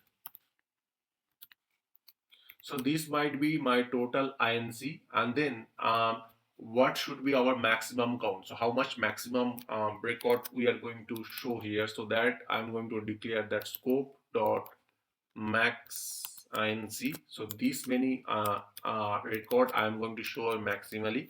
So I'm saying the 10 record at first page I'll show, and then we need to define the scope dot let's say that current index. Okay, and what should be the current index? I'm saying that current index will be 0.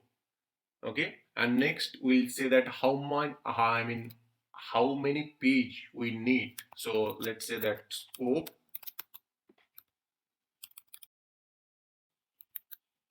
dot page number, and then what should be the page number. So math dot ceil method, using the ceiling, what we are going to do, total scope dot total inc divided by scope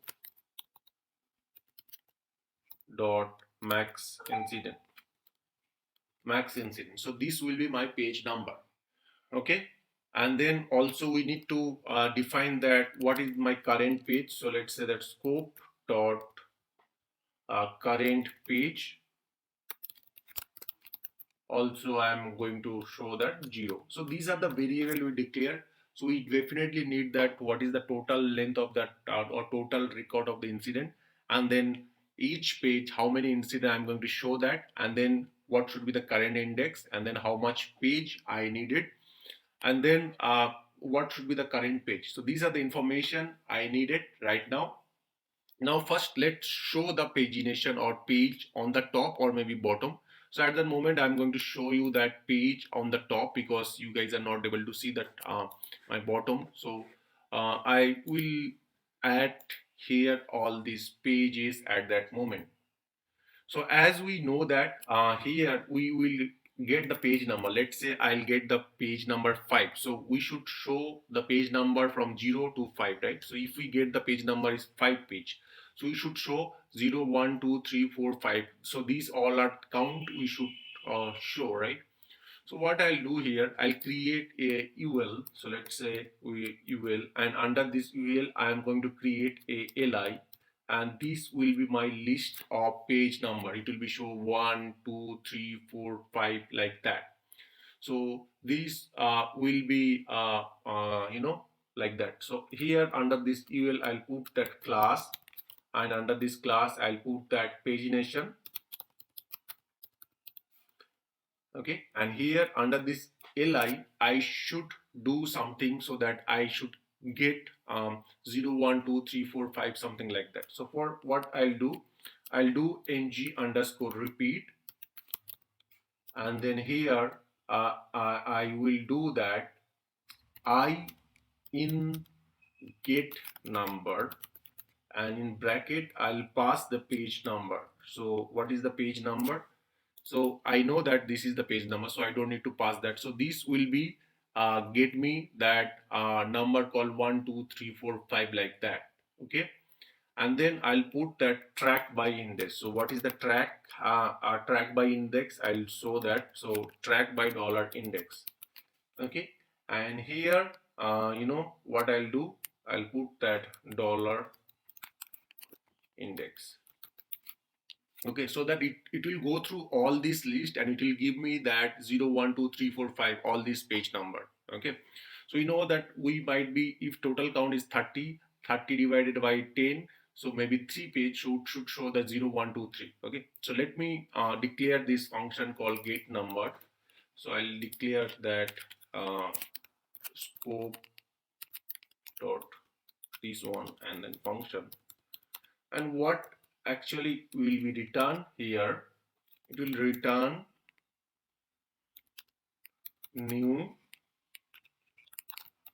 array, and then what it will be return the page number. So it will be return the page number. Okay, so let's copy and save that. Here track by index, it should be track by index. Okay, let's save that and refresh here, and you can see I get that page 0 1 2 3 4. So basically I get the 5 so page, and that's the reason it is showing the index. So what I'll do, index plus 1.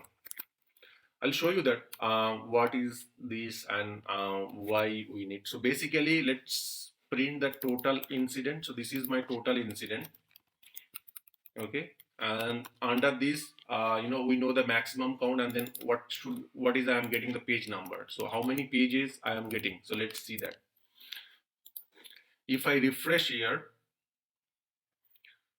so you'll get that total I get 47 incident, and then so 47 divided by 10, so I get that 5 pages, and then here is the 5 pages 1 2 3 4 5. So this is how the pagination is looks like that, and these all are the UL and list. Okay, fine. So I'll remove that one, and then what I'll do, I'll create add a beard tag so that it can be come up to that new line.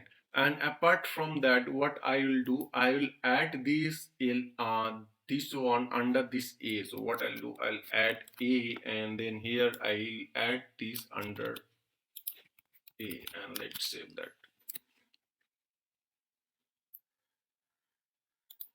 If we refresh, I should get all these page, and you can see 1 2 3 4 5. So this page I am getting right now. And whenever I click that page, like 1 page, 2 page, 3 page, 4 page, 5 page, at that moment, it should be, if I click, instead of this all this record, it should show at that moment first 10 record, and then once I click that 2, it should show the next 10 record, something like that. It should work like that.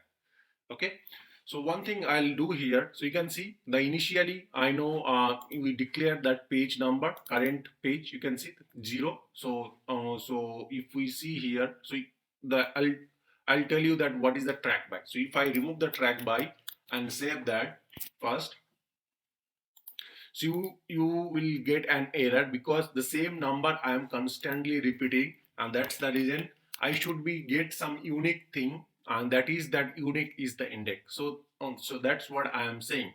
Okay. Now, so initially whatever page will be there, that page will be clicked, or maybe that page should be active class. This, so so it should be like clickable. I mean, I should know that which page it is selected first. For that, what I'll do, I'll create or do one thing called ng class, and then what I'll do, I'll say that is active, something like that, under this class. Okay. And I will pass this index. So I'll say that index. Okay. Now here what I'll do, I'll declare that let's say here I'll declare this scope, and then under this function I'll say that index, and say what I'll say that if this page number current page scope dot current page equal to index, then I should return the class called active, else I should not. So else I'll return a simple blank one. So initially whenever this page will be loaded, I should be know that this is my this I'm seeing that this class record or this page record. Okay, so initially I set the page equal to 0. So whenever the first time is loaded, it should be like this page should be clicked. Okay, now when I click here, then it should shift from here to here, right? So let's do that. For that, I'll say that ng dash click. Okay. And then here what I'll say that whenever this somebody click that, so I'll say that page change, and then what I'll do, I'll pass that index. Okay. So whenever somebody click this from this page, what will be happen? This page number should be updated. So this page, current page should be updated, right? So let's do that. So what I'll do here, I'll declare a function called scope dot this one, and then function, I'll receive that index. Under this index, I'll do whatever I am looking for. So first thing first, I'll update this current page. So scope dot current page will be my index that I am receiving. So let's refresh our page. And then you can see when I click that 2, so you can see the 2 page is activated. When I click 3, the 3 pages is activated. The 4 pages is activated. Previously it was not happening. There is no clickable options. Now I can click, and then this page changes is happening. Now next thing is what, when I should click, this page should be also, the bottom page should be updated, right? So how can we do that? For that, what we are going to do that, so let's here understand that if index equal to 0, so index, when the index will be 0, this first case actually we are printing that index plus 1, so 1 2 3 4 5, right? So like that. So this is the 0 1 2 3 4. So these all are the backend index. Their index is this one. Now let's say that if somebody click 1, so at that moment the index will be 0. At that moment, what will be our current index? The current index will be 0. Okay, so if that this index will be 0. Now let's take else. Okay, so else, if I click that page number 2, what will be happen? So in the page number 2, so in the first page it should show all these 0 to 9 record. After that, here it should show the 10 record, right? So let's say under this here called index 1, in the index 1, how many what should be my starting index? So index 1 should be, I'll say the current index equal to, so each page how much record we can see. So in the each page we can see that max max incident is 10, so 10 into the index. Okay, so that I am receiving. So it means that I'll show you here the current index. So I'll print here.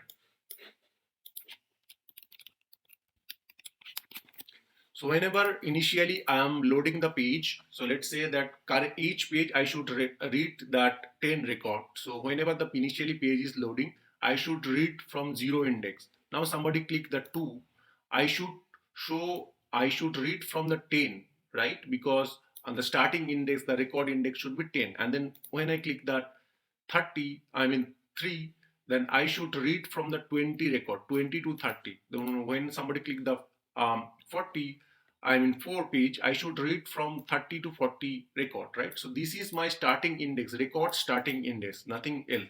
So you can see it's keep on increasing and it is as per my expectation, right? Now next thing is that, so it is working as per expectation. So we should update our here under this HTML part. So here what I'll do here,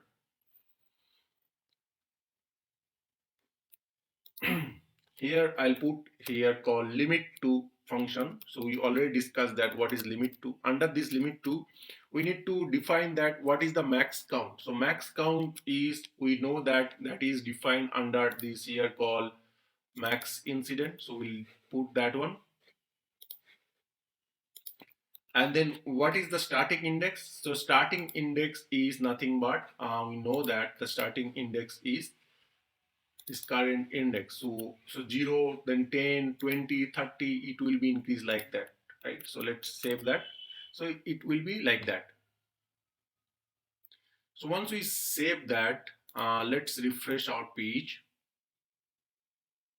So at that moment you can see that it is rendering the 10 record, and this 10 record have 0, 1, 2, 3, 4, 5, 6, 7, 8, 9.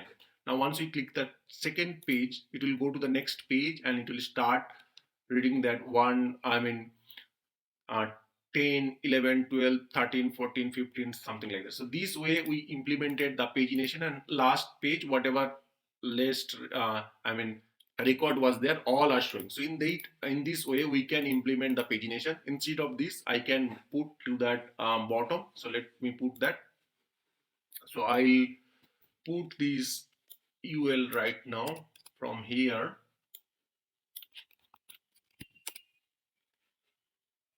And outside table, and then what I can say that, let's save that.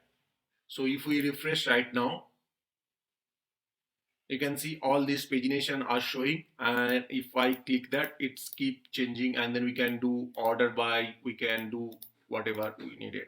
Okay, we can click that, and this way we can start searching. One more thing I just want to implement, that I can add or implement the breadcrumbs. So let's do that. So what I'll do, I'll remove this filter part at that moment, and then I'll remove this part, and then I will introduce the breadcrumbs. Okay, for that what I'll do, I'll create another separate div. So this is my div. Under this div I'm going to implement that breadcrumbs. So let's say that I'll say that sp then widget, sp/widget, and here I can put that widget name. Let's say that data dot filter widget, something like that. So this might be my widget name, and we already discussed that how we can embed that widget from another widget. So this is the way I'm going to embed it down. Now what we'll do, under the server side script, we can embed our breadcrumbs. So let's do that. So what I'll do, under the server side script, I'm going to write some of the code. So let's say that where widget param, and here I'm going to first create some parameter, or I'll pass some parameter, and here I'll say that data dot this one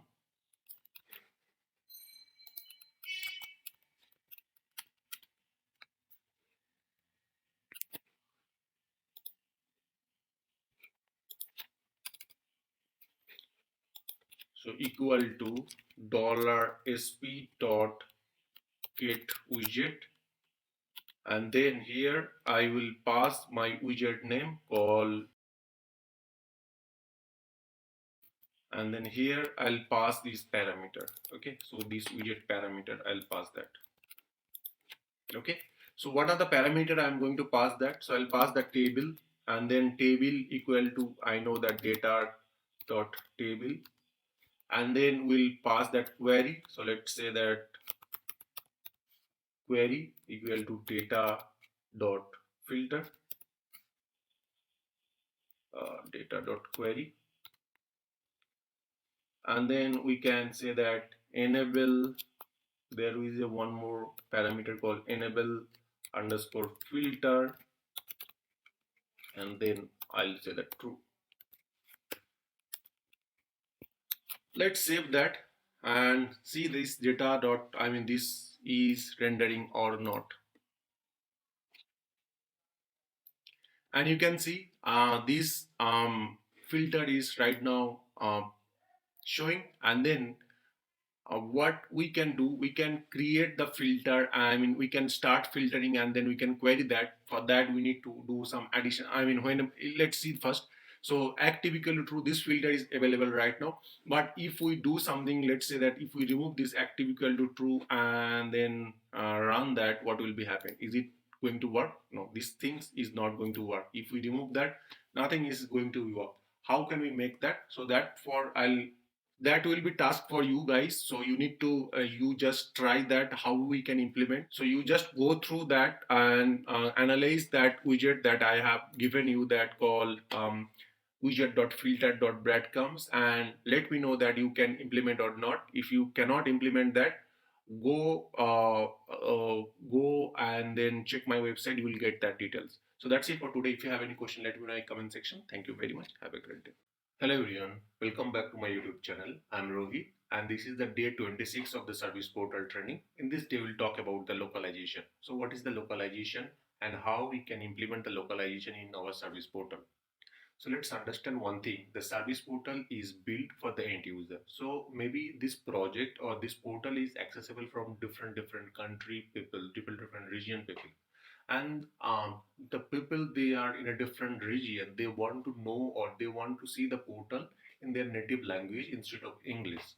So in that case we can translate our complete portal to that, instead of English we can completely translate our portal to their native language.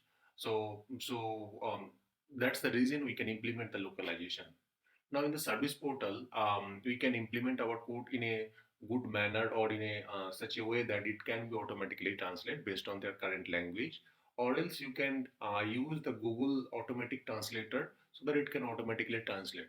Now what will be happen if you use the Google translator? Sometime that translation text is not in your hand, so which is automatically coming from the Google, right? So you don't have complete hand, or you don't know the what the user is seeing, right? So in that case, what we can do, we can do the control in our hand, and then based on that, whatever message or text I just want to show that end user, I can show that. So in that case, we need the I mean, we need the localization.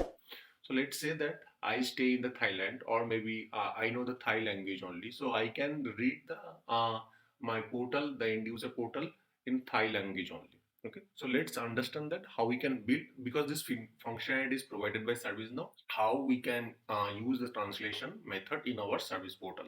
To support this functionality, I'm going to build, or I'm going to create a new widget, and in this new widget, I'm going to show you that how we can translate that.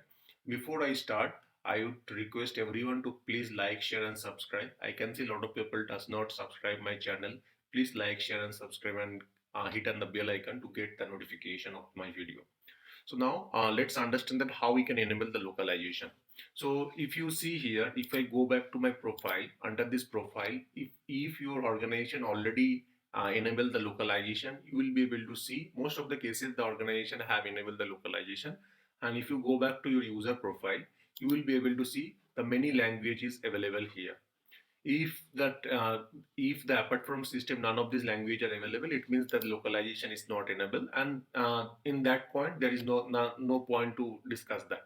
But if we want to build your portal, let's say that this portal, how can we help you automatically translate and show in a different language? In that case, I mean, based on that, I mean, Thai language, Japanese, Chinese language automatically based on the user preference. In that case, we need localization. To enable this localization, we first need to be enable the internationalized plugins, and once you enable that, you will be able to see the different language will be present on the user table. Based on the user language, the system will understand that which language he belongs, and based on that, the portal will be detect that their language and translate on that language. Okay, so let's go back to our documentation. First we need to verify that internationalization plugin is enabled or not. So if I go back my plugins table, so if I go back to my plugins table, I already enabled that, but I just want to show you that which plugins actually you have to be enable in case if you want to try in your personal environment. So if you copy this internationalize this one and then search here, you can see if I scroll down, there will be a package. So you can directly install that package, and based on this package, it will be, you can see this internationalized. You can see it's already, I have already installed. So you can see it's simply Chinese, Norway, so Finnish. So every French, you can, I mean, this package have this all these country, I mean 23 applications. So if you want to enable for specific language, you can go and then maybe you can install a Thai language, or maybe you can install that any of this particular language. Okay, so once you load that, second thing is that you need to create a widget. So we are going to support this, we need to be create a widget. So let's go back to our widget, and then I'm going to create a widget.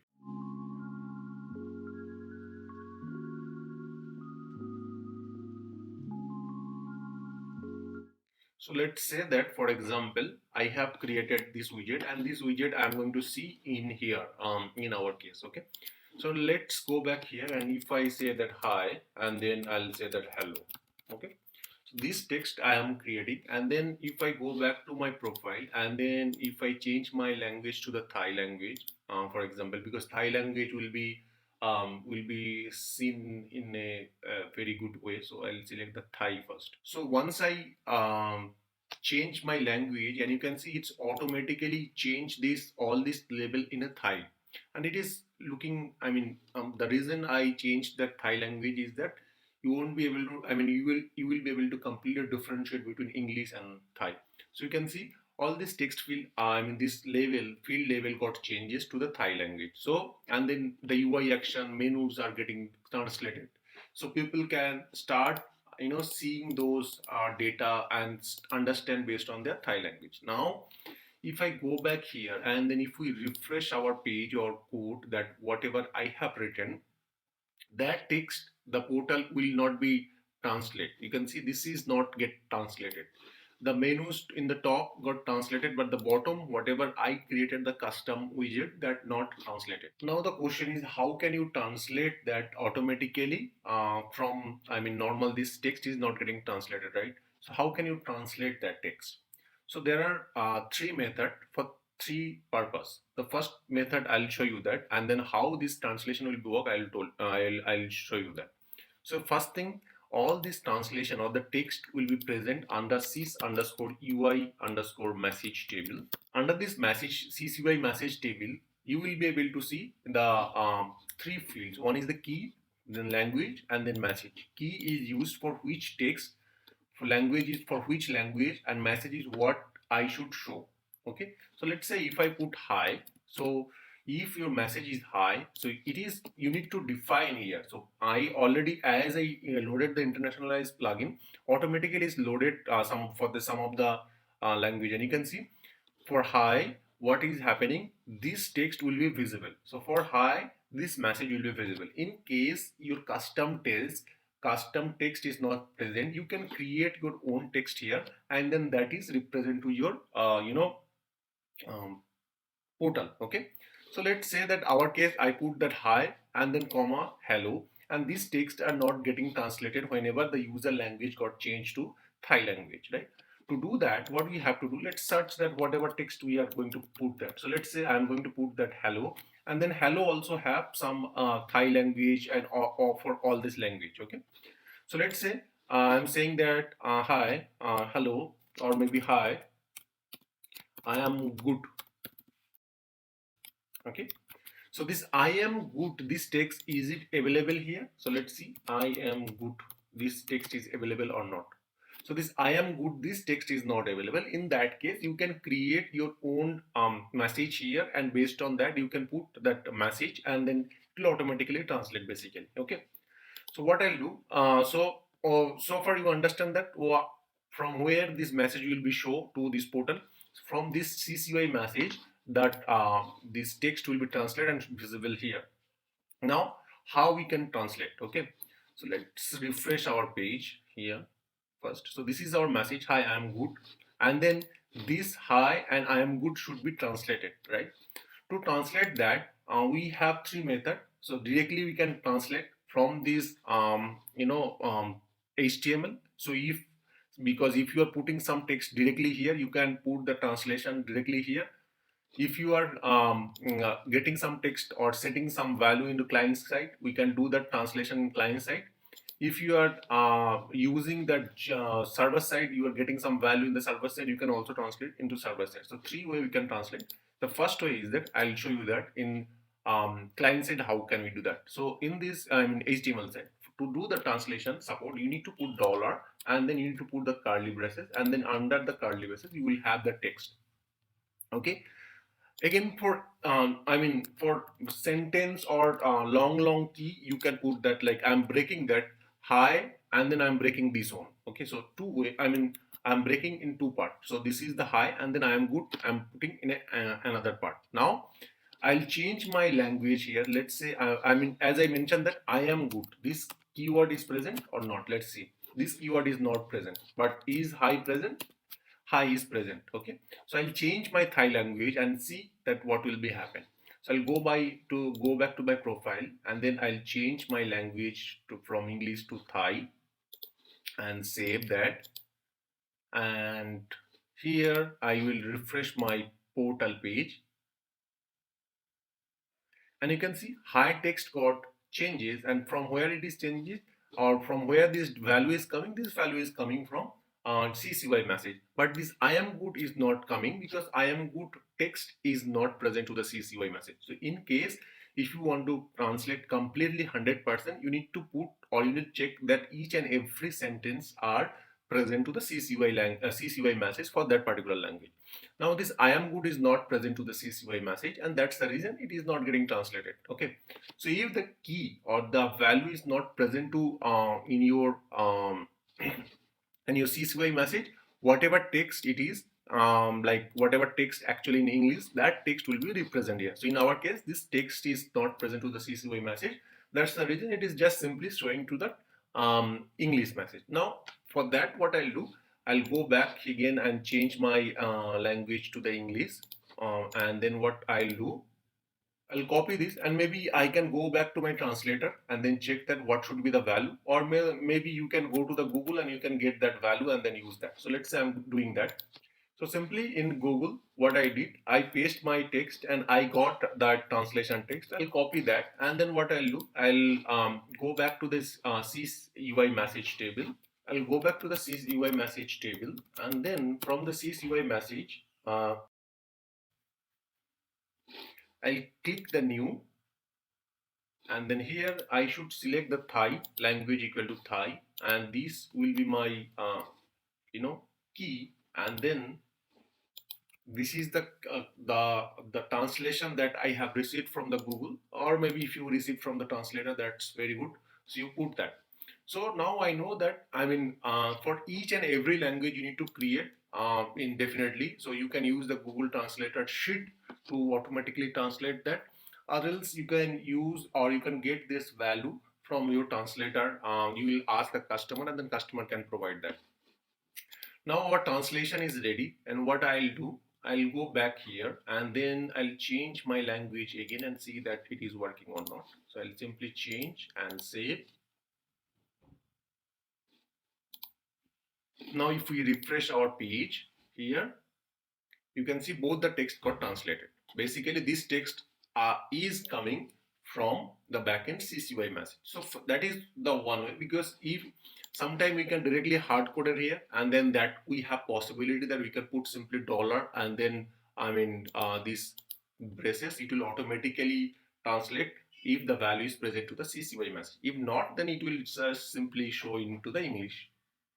Now next, let's say that this message is not coming from this directly here. This is coming from the server side script. You got the value from server side script, and then from the server side script I'm getting that. So let's say that here I'll create a value called data dot text here. Under this text I am getting this value. Let's say I am good, this value, and this value I am binding here. So let's say I am binding here in some cases directly. What will be happen, or how we can translate that? So let's say this, you are getting this value from the server side and then you want to bind that data in your portal. How can we do that? So right now you can see it is not getting translated. The message hi got translated, but I am good is not getting translated. How can we translate that? To translate that from the server side to that, if your text is in the server side, you can't put that like dollar and then like that. It won't be work. Let's try that. So if we do like that, so let's say that you are getting the value and then you try to translate directly in the HTML. Let's see what happens. So we do that and let's refresh that. So still you can see it is not working. The translation is not working. So we can't put that here dollar and these things. Okay. For that, what we have to do, we have to use that gs.get message. Okay. And using the get message, we can translate our text and then the value, whatever is present to that backend, in our CCY message, that value can be came up and show here. And you can see right now it's automatically translated. So two options so far we have learned. First, we can directly assign this value, or else you can directly put this value call here in server side, and that value can be present to here. Okay, that value can be translated. So gs.get message will automatically translate that whatever text is that, and then that text can be binded here. So third option is that we can get the data in from the client side. Let's say that we are getting the data from a different source. Maybe we are getting from integration, script includer. Maybe somehow we are getting the data into the client side, and that message we want to bind into our HTML, right? So how can we do that? For that, in this client side, we are going to use that I18 next that services which is available in AngularJS, or maybe that is also available in JavaScript. So if you search in Google that I19, iNext or I18N, you will get the documentation called I18N, next, this method. For that, similar method we are going to use in our ServiceNow. So what we'll do in this case, similarly that SP include or $HTTP services, we need to include that I18N services. So we'll just put that I18N, which is nothing but I18 internationalized 18 next this method we are going to include. And now what we'll do, let's say first what I am going to do here, I am going to declare a variable. So let's say that I'm going to declare the c dot data dot text2, and then here I'm just putting that hello, this text. And then if we print this text, this text won't be translated. So let's see. So if we are printing here, let's say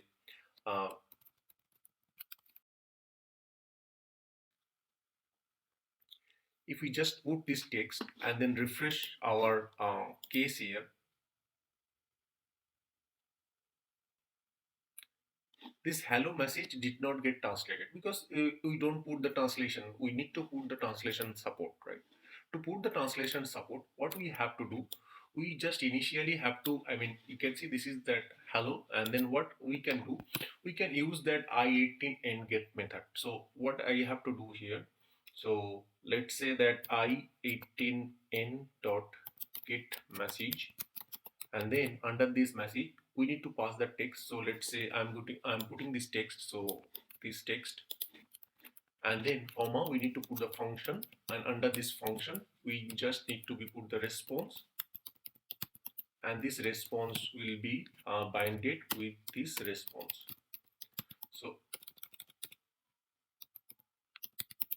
So this value will be response. So this is this I89, these will not be work I mean synchronously. That's the reason we need to be call that callback function. Using the callback function, what we are doing, whatever text we are passing, the text will be sent to this services, and then the service will respond, and then the response need to be binded, like similar way we did for that widget or other thing. So let's save that, and if we refresh that, let's first see that this translation is happening or not.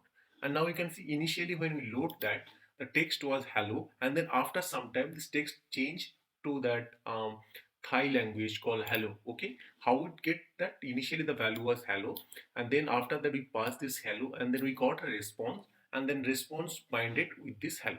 So this might be little time consuming, or might be initially when we are loading the page that time it is showing the English and then getting translated. So that's the one method you can use. Or else the simple method is that you can directly use that. So you just need to be put that dollar, and here you just need to be put this curly braces simply. You don't need to use the get message or get thing anything. So you just need to be put dollar, and then this one, the way you are doing the HTML. So you just need to bind that, and then if you refresh that, it also can be translate that your text. So you can see in that moment you don't need to put that hello or anything, so it will automatically translate. You don't need to do anything.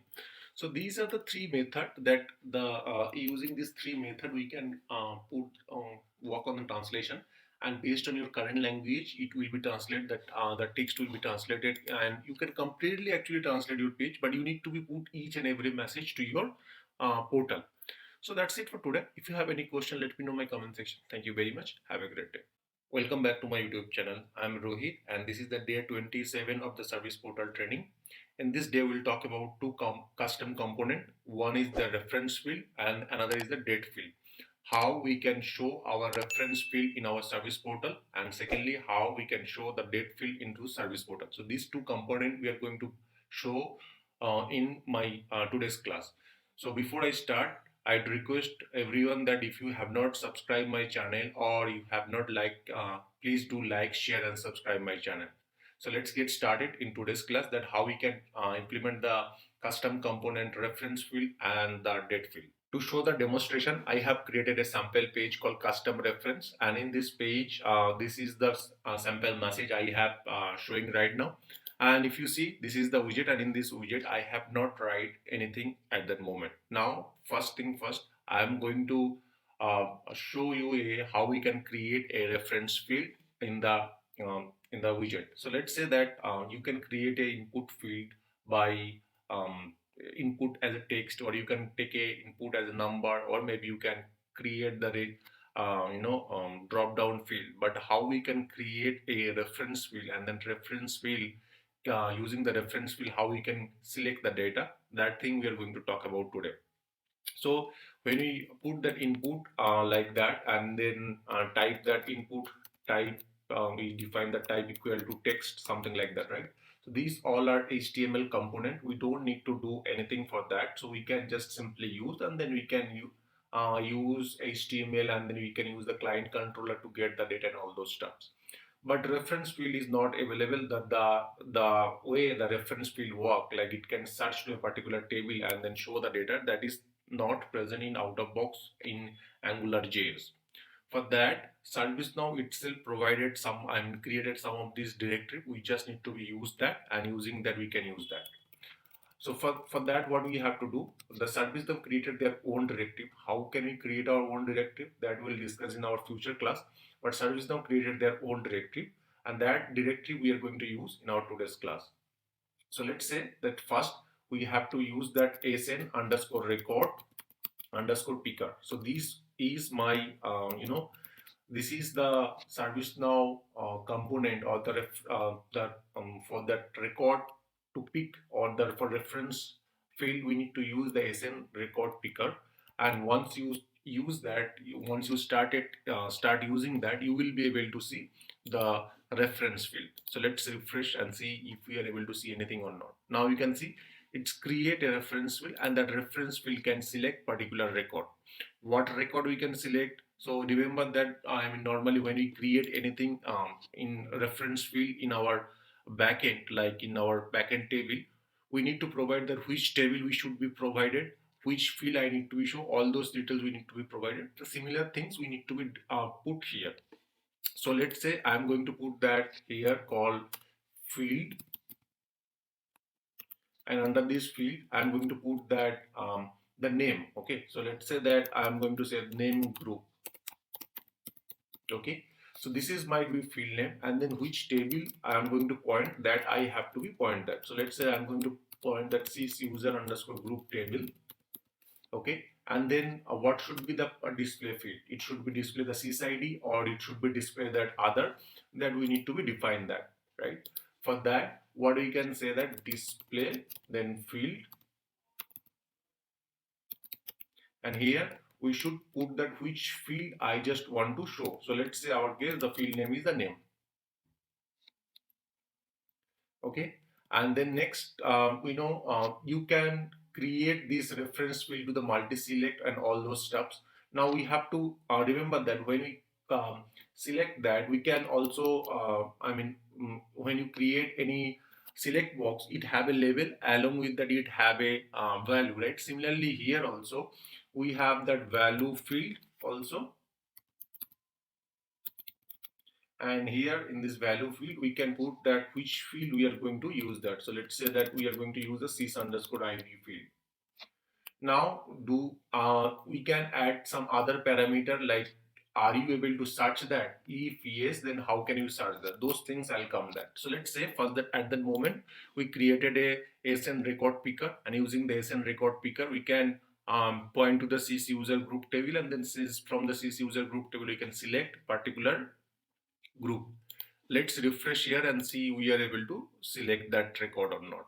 So now if I click here, and you can see this group name are showing right now, and then we are able to select that only at the moment only one group. Okay, now let's say if we search something called RMA, so these are the group available let's say, and if we are search that network, is it searching? No, it is not searching, right? So let's say that you want to implement that searching functionality also. In that case, you need to pass additional parameter. Let's understand one thing. We are selected the recent record picker. Under this, we need to put the field name. Under this, the table name, and then what should be the display value? What should be the backend value? Now, if you see here, each and every cases we are passing these double quotes along with the single quotes. Why? But let's say that we are putting the double quotes, and then after that single quote, and we are putting some value. Actually, the reason behind that, the double quotes, after that you can pass any variable. Okay, and then if you put the double quotes after single quote, it means that it will be a static string. So denoting that static string, we are putting that single quotes. Okay, now what we have to do, we have to define that. Let's say that I'm trying to implement the search. So right now I can't search anything. Let's say that HR, it is not searching. To search that, what we can do, we need to be define one more thing called search field. Okay, and here we need to put that search field name. So let's say that I am putting that call name, and let's save that. So if we select that, and then if we select that, so it is now if we search the network, you can see it is able to search that. Okay, so I'm now able to search any particular by name. Now let's say that you can select that multiple value. Right now you can select only one value. So if you want to implement the multi-select, how can you do that? For multi-select, you need to be just pass one more parameter called multiple equal to true. So if you pass that multiple equal to true, you will be able to select multiple record. Let's say that. Let's see that. So if we search right now, you can select one record, and then you can select multiple record. You can see you are able to select the multiple record. So this way you can select multiple record on multiple basically multiple component. Okay, so that's fine. So now what will be happen whenever this value will be changes, I'll remove this multiple true. So let's say that also you can put one more thing called page size. So let's say that at that moment it can load all these pages, but you can define that how much pages I should be render at that moment. So let's say we are going to read 100 at that moment. So each time it will read 100 page, and then you can click the show more and then get the data. So it will reduce that loading time. So that's the way, another way you can do that. So I can say that 10. So each time it will load the 10 pages, and then after that, once you click the show mode, it will be loaded further. So it can, it will help you to reduce that time. Okay, so you can see loading after that. So after 10 page, when you scroll down, it will start loading that. So this way you can define that page search. Now instead of this one sys user group, you can maybe you can define here for, let's say I can define that, let's say I'm implementing the scope. Okay, and then I can say that scope table underscore name, and then here I am putting the sys underscore user underscore group. Maybe I'm not telling that you can put that hard coded there, but maybe there will be some situation where it will be calculated, and based on the calculation you need to use that. In that case we can just use this table name, this variable, and in that moment we don't need that single quotes, because this is not a string anymore, this is the variable. So now if we refresh that, we should be able to get that field. Let's see that. So this is right now, and then once we click that, you can see it started rendering from that variable also. So if you are using the variable, then you should put the double quotes, and then if you are using that static field, let's say the string, then you can use the double quotes along with the single quotes. So this is the basic funda. Now let's say that whenever this value will be changes, you want to perform certain action. Let's say that you want to query to the background, I mean server script, or you can get some data and then represent that, or maybe you want to show some alert or whatever things you needed, that also you can do. Okay, we can do. Let's say for that what we have to do, we already defined that scope. So let's say the scope, and then we need to put that this field name, whatever field name you have provided. Okay, so put that one equal to, and then here you can say that, let's say the name, and then you can say that group, something like that. Okay, so I'm creating a field as a variable, and under this variable I am putting some name called group. Okay, so what will be happen after that, we have to be write the code called scope. Okay, and then we need to be put the dollar on. So remember that this dollar on we use to use for the broadcast method and emit method we use already. So we need to use that this method. Under this method it will have that first parameter will have that the event name. So in this case the event name is the field dot change. Okay, and then here the second parameter will be the function, and then in this function it will have two parameter. One is the event, another is the params. And using this event and params, we can detect that the some field have changes, this field value changes. Okay, so let's say I'm putting that at that moment called alert, and under this alert I'm putting that params. Okay, and then I'll put that, maybe it will return in the JSON format. I'll put the JSON.stringify. Okay, so what will be happen whenever you select that particular field value, it will trigger a event called field.change, and then from the change we'll understand that which field got changes, and based on that we'll validate that the field name is group or not, and based on that we can perform the action. Let's see that. Let's refresh our code one more time. So if we refresh here, and then let's say I'm selecting that, you can see I'm getting a JSON format value, and in this field what are the component we are getting. Let's see the field. I'll put into the JSON viewer and I'll show you that.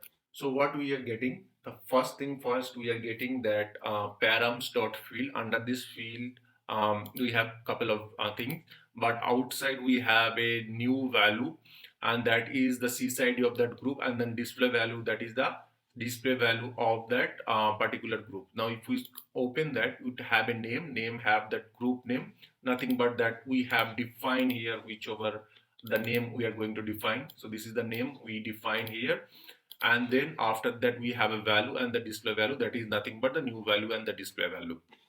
Now once we let's say I'm changing some to this one, and then in that case, so in that moment you can see the new value along with the old value, so you will get that you can detect the old value as well as the new value. So depending on your use cases, you can use those JSON, so you can get the new value and old value. Let's say we can put that here. I'm putting that if dot params dot what is that name, field dot name. So I'll put that field dot name equal to group.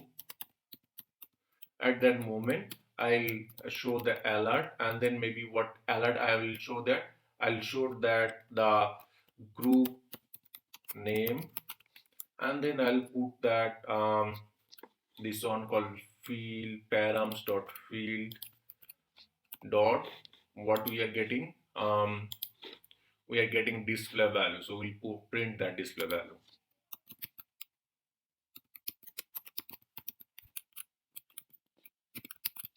So these parameter name, this is that callback function. You can put anything instead of params. You can just declare the PAR or maybe EV, whatever you needed, and that has to be used in bottom line. Okay, so you can define anything, whatever you needed. Now let's say that whenever I'll change that here, I should get the group names called application development. And now if you want to show this group name, or if we want to assign in some variable, or maybe if I want to call to that server side to get the data, you can simply say that c.server.update. So these method, we can, or we know that how can we do that. So we can just call that this method, and it will call the server side script, whatever we have. So this is how we can show our one call that custom or maybe that reference field. Now we'll talk about that how we can show our date picker. So how we can show the date. Okay, to show the date, what we have to do, we have to use that asn, then call date, call picker. So for record we should use the record picker, for date we should use the date picker. Now similarly here we need to put the field. So if here we'll put the field, and under this field what we'll do, we'll select a field. Okay, so our case we'll say that from date, something like that. Okay, or maybe custom date, whatever. Okay, we define a field, and now similarly the way we have designed or defined here, so we can do that here. Let's say I'll do one thing, I'll just put here call scope, call and here we'll define that form date, this one, and then here we'll say we are going to declare that name. So let's say that I'm going to say the name, and then here I'm going to put that name equal to what we can do. We can say that custom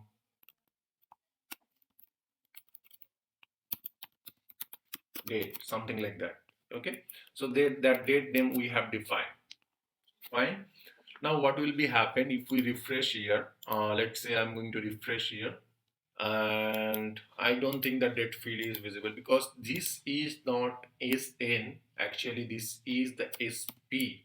Okay, so this name they have provided the SP actually. So let's put that SP and then refresh our form, and let's see. If we refresh that, and you can see we are able to get a parameter or maybe field, and then here we can select a particular date. Okay, now how we can validate that whatever date we are getting or whatever date value changes, that is how can we get that basically, right? I'll simply print this form date. So let's say I'm printing this form date, and what will be happen? So this is a JSON. So basically everything that we are dealing with, the basically JSON in the service portal. So JSON is a very important factor. So if we refresh that, and that moment, the very first thing it is showing that name, and name is the custom date. So that field name that we have defined. Now, if we once we select that particular, let's say I'm selecting particular date. So by default, it is going to that current date.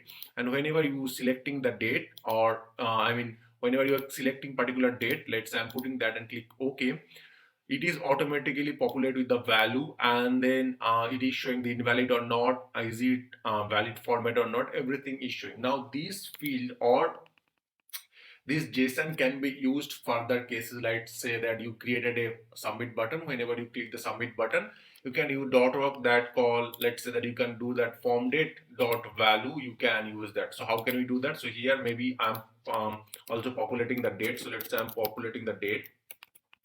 To populate the date, I simply have to do the form date like this one, the scope uh, dot form date, and then let's say that I want to populate the date. Let's say for that I'll put the value. So I'll copy and paste that, okay, and print that.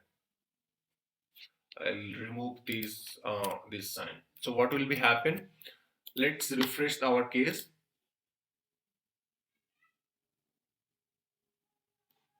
And let's say I'm going to select this date call here, okay, and then here I'll select that let's say I'm selecting that app engine. What will be happen? It will show the group name along with the date that I have selected. So this way you can deal with that. Now let's example that now the second question is that let's say that whenever this field value will be changes and you click OK, you want to trigger something instead of this field, or maybe that submit button, you want to trigger something. In that case, you can do one more additional parameter. For that, what we can do, we can use the sn dash change. Let's say that this one, and then you can call any function, whatever function you want to populate. Let's say that I'm putting the function name called scope dot date change,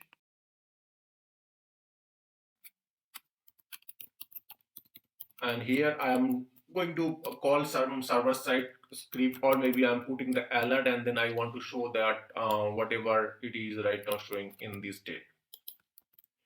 Okay, so this might be my purpose, and then here I will pass this sn change here to this function name. Okay, so what we want, whenever the date changes will be happen, I want to call particular function, and then whatever I needed, I don't want to create additional submit button for that.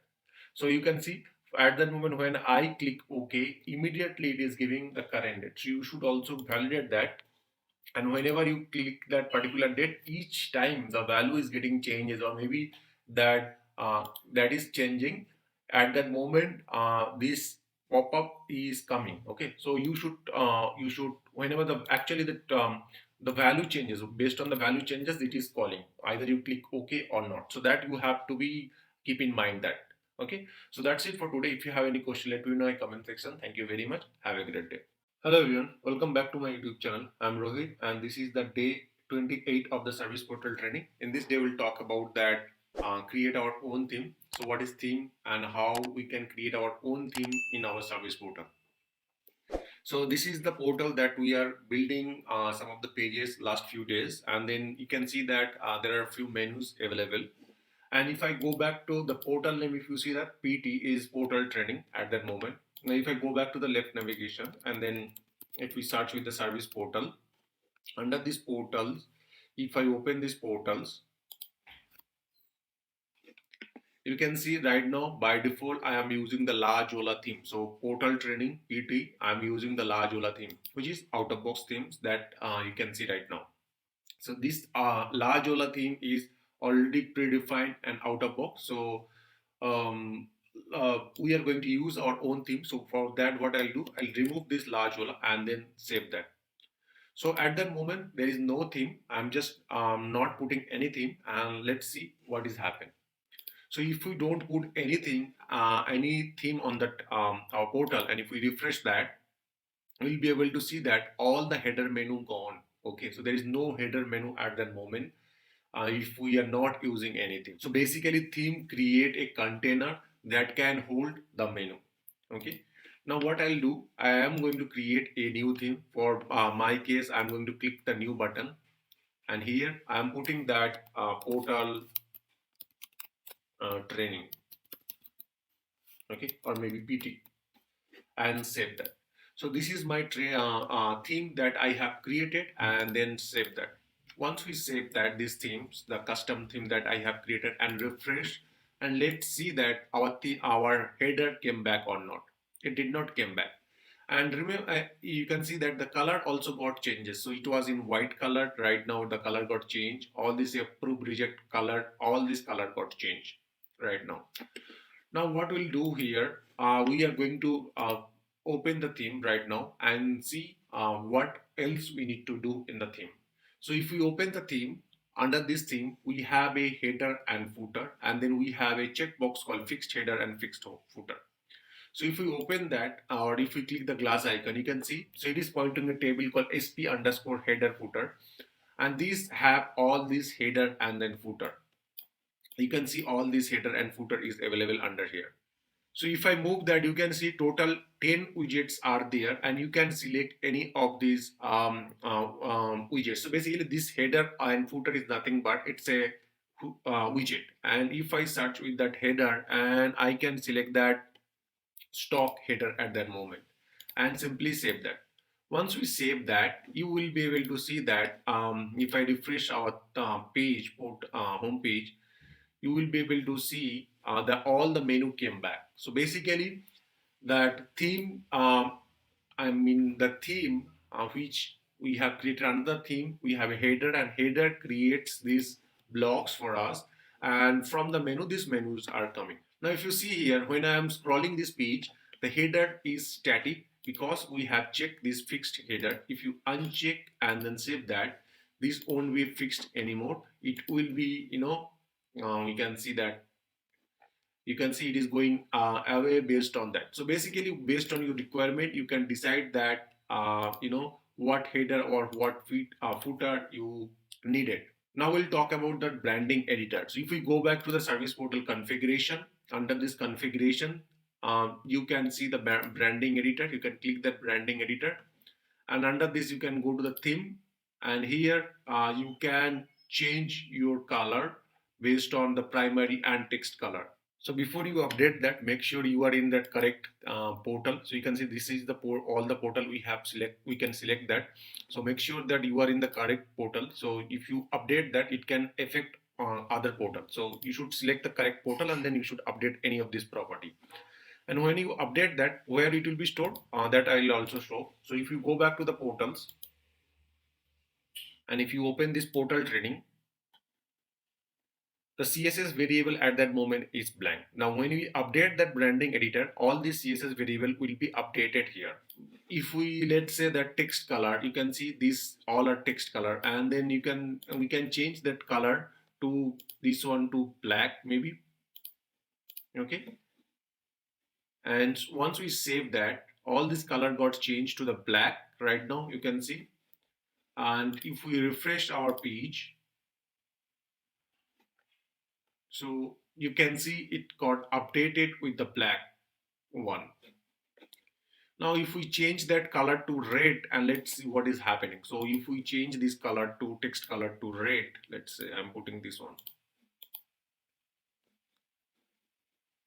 and if we refresh that, you can see all this text color got changed to the red color. So basically using the branding editor, you can define that theme color. You can see, you can select the theme called red, or what should be the success color, what should be the primary, and what should be that success color. All this you can define here. There will be couple of there is the one section called CSS variable. Under the CSS variable, couple of variables got created. So what these variables are? So these variables is nothing but it is coming from this. Whenever we change that theme color or anything, we change that and save that, this variable will be updated. Okay, so let's say that I am going to change this text color red to again black and save that. So once it is saved here, you can see the CSS variable got automatically changed. So basically these value are coming from the CSS variable. Okay. Now this CSS variable can be used over any of these our widget or any of these our pages. Okay. So let's understand how we can use that. Okay. For that, what I'll do, I'll go back to the theme, and here you can CSS variable can be declared under portal or maybe the theme wherever is needed. So if you declare basically the theme is the one place that can be connect multiple theme. I mean multiple portal can be used a single theme. Similarly, one portal have multiple pages. So either you declare this CSS variable under theme or maybe under this portal wherever you need it. So I am going to declare one variable under this theme. So let's talk about that how we can declare a variable. To declare a variable, simply you need to put the dollar and then you need to put that variable properties or variable color or any style that you want to put that. So let's say that I'm putting the text custom one called color, and then here I'm saying that um, green.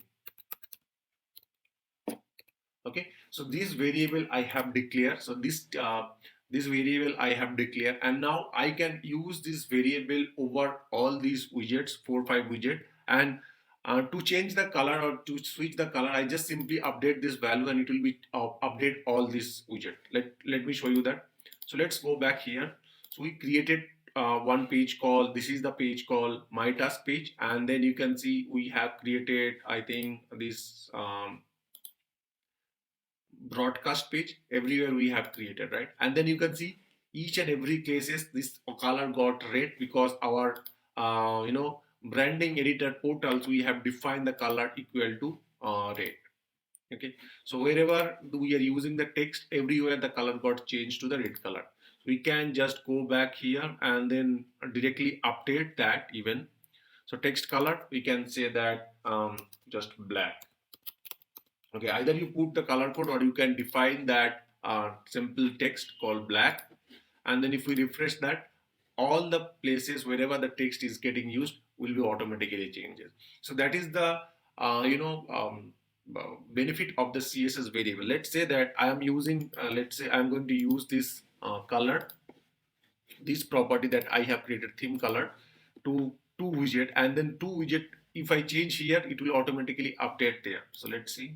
Let's say that this header number, I'm just going to update this color, or somewhere in the CSS variable you can see I can declare some CSS.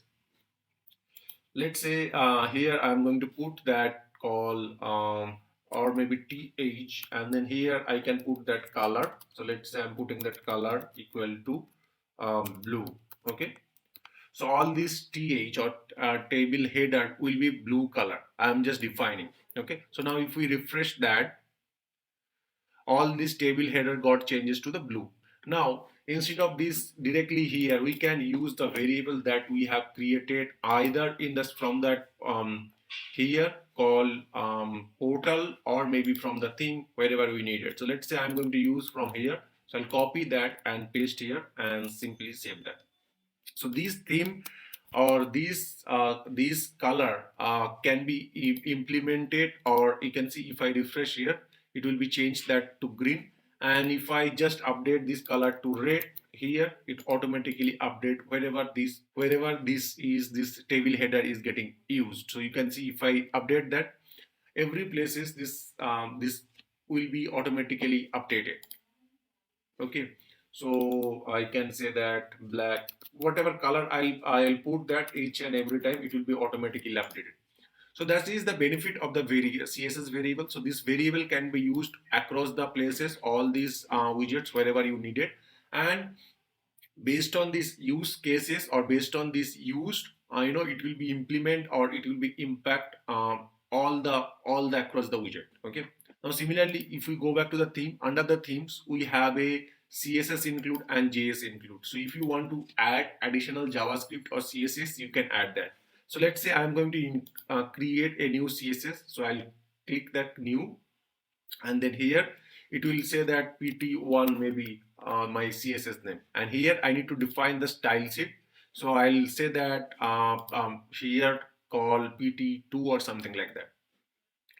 So here I'll say that pt style, and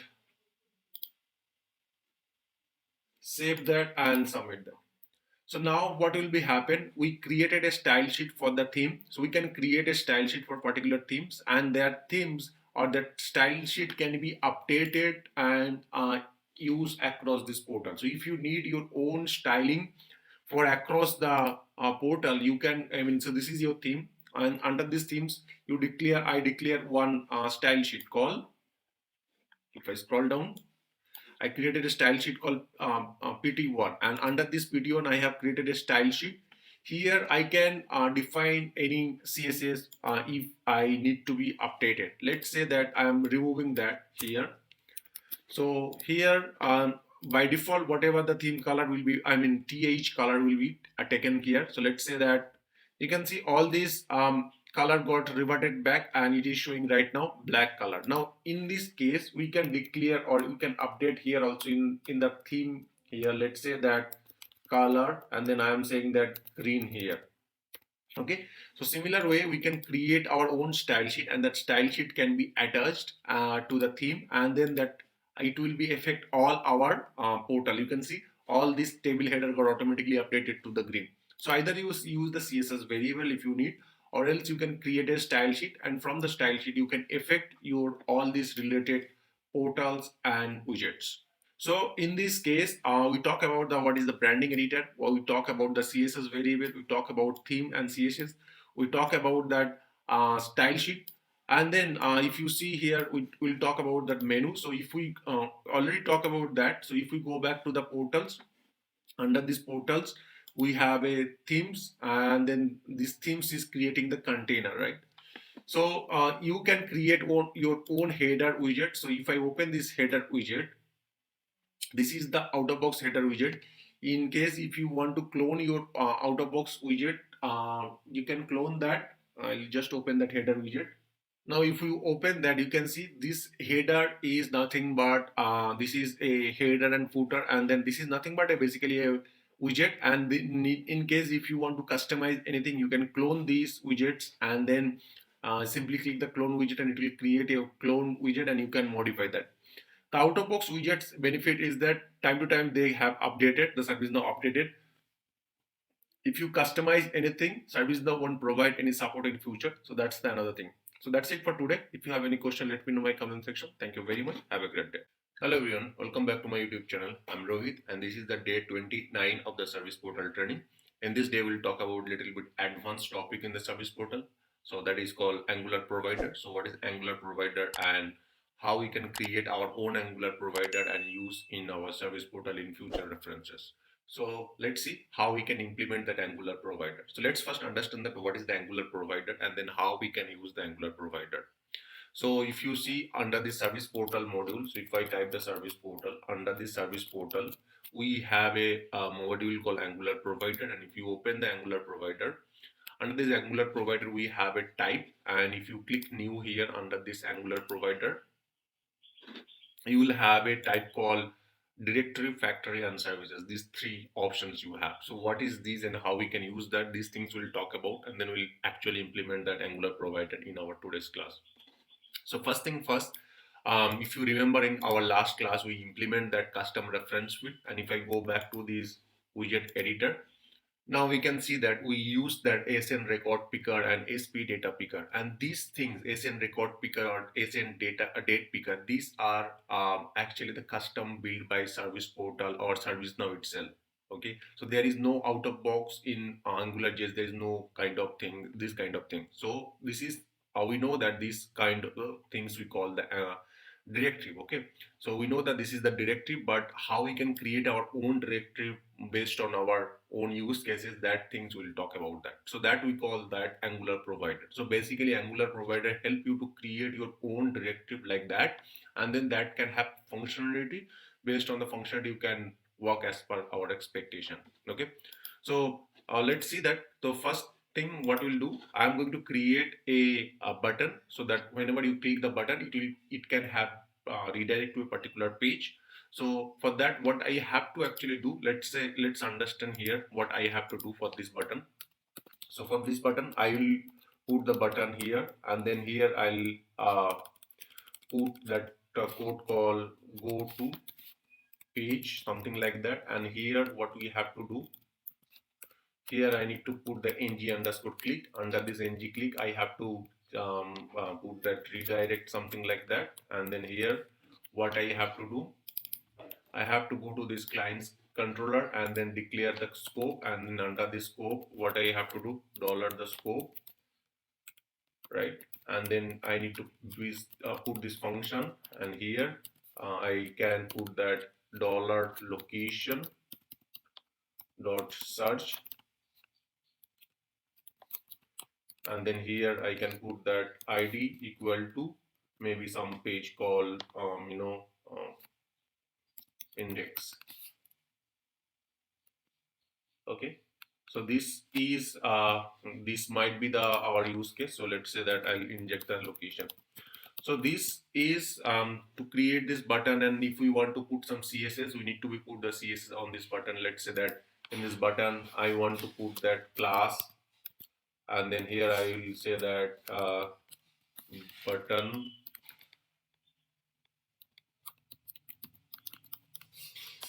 something like that. So this button will be help me to redirect to particular page, right? So let's refresh this page, and once we click that this page, it will redirect me to this particular index page, right? So now these things, let's say that this functionality is a complex functionality and there will be a lot of functionality. So I should go and check the list of record and show the list of record, and maybe there are many functionality. This complete functionality I want to inject, and I don't want to write the code, because I'm going to use these things multiple places over the multiple places. So I don't want to write the whole code again and again, these things. Okay, for that, how we can do that? So that's custom, how we can create our custom own directive. That's things we are going to talk about in our today's class first. So let's say I'm going to create our own directive. So for that, what I'll do, I'll go to this Angular provider and then click new button. Under this new button, if you see here, whenever we are creating this button, we have some dash. You can see each and every time we are putting some dash, right? So what will be the naming convention for that? So we need to put that directory, and then we need to put this camel case. So let's say for this date picker, if I'm going to create a custom directory for date picker, what will be happen? I need to remove this dash, and then I need to put this D, and then here I need to remove this something called, the name should be like that, SP date picker, something like that. So instead of, when you put capital letter, it means that you should put the dash and then small letter when you're actually going to implement here. So similarly, I'm going to create a button in our own directive here. So let's say I'll put that SP click button. Okay, so this will be like SP click button. This might be my name, and then what will be happen? I need to write certain code. So let's write the code. For that, what we have to do, we have to declare a function here under called self function, and under this we need to put certain functionality. Okay, so first functionality is that we need to put the template. Under this template we need to define the HTML actually. So let's put that. We need to define the HTML, how our button will be looks like that, or whatever component we need to be inject in this button, we need to be put that in our HTML. So let's say I'll copy this whole code here under this button. So button will be looks like this one. Okay, so this will be our button. Okay, and what will be happening in this self function, it will be return a self object. Okay, so we do like this one. Now simply I will save that.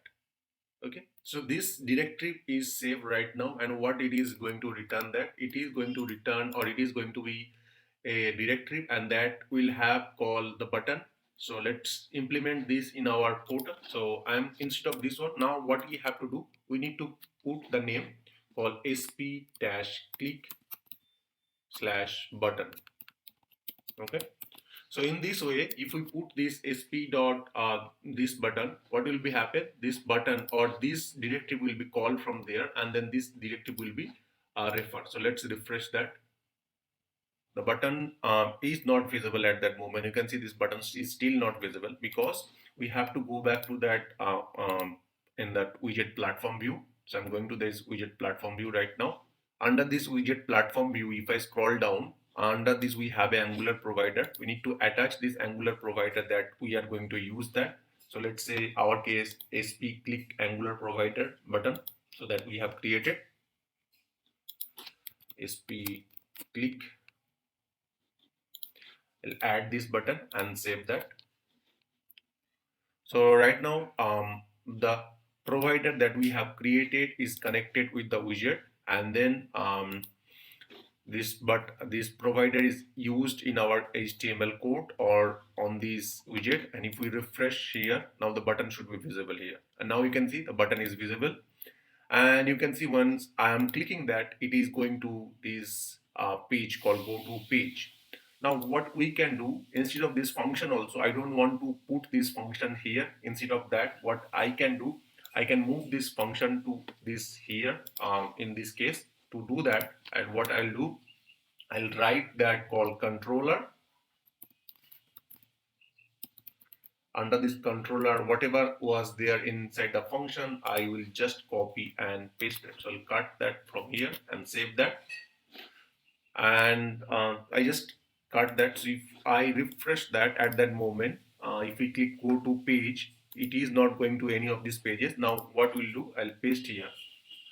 And let's format this code again. So what we are doing, what we are saying that, so and before that we need to put the function, because if you see here under this function we are going to inject this scope. So we are going to inject this scope here, and then we need to inject this location scope also here, and here we need to put a starting brace, and then we should be put that one ending brace. Let's format this code and I'll just repeat one more time. So we created a controller. Under controller, we created a function like the way we did here. Controller, under this we have a function, and then we are injecting two services here. So we injected these two services called scope and then location. Under this location, we created a function. So this is the function which is going to be called from here, and this is the things that we are going to perform. So we can bring this in a single line the way we are doing in our they are called widget. So I'll bring into the single line. All right. So we created a template. Under this template, we have whatever the purpose of that. Now we created a controller. Under this controller, we created a function, and then in this function, we injected that whatever services we need, and then under that we have declared the function. Let's save that at that moment, and if we refresh that at here and click go to page, and you can see it started working and taking the function from this Angular provider. Now we can create this button in a different way. So first thing first is that we can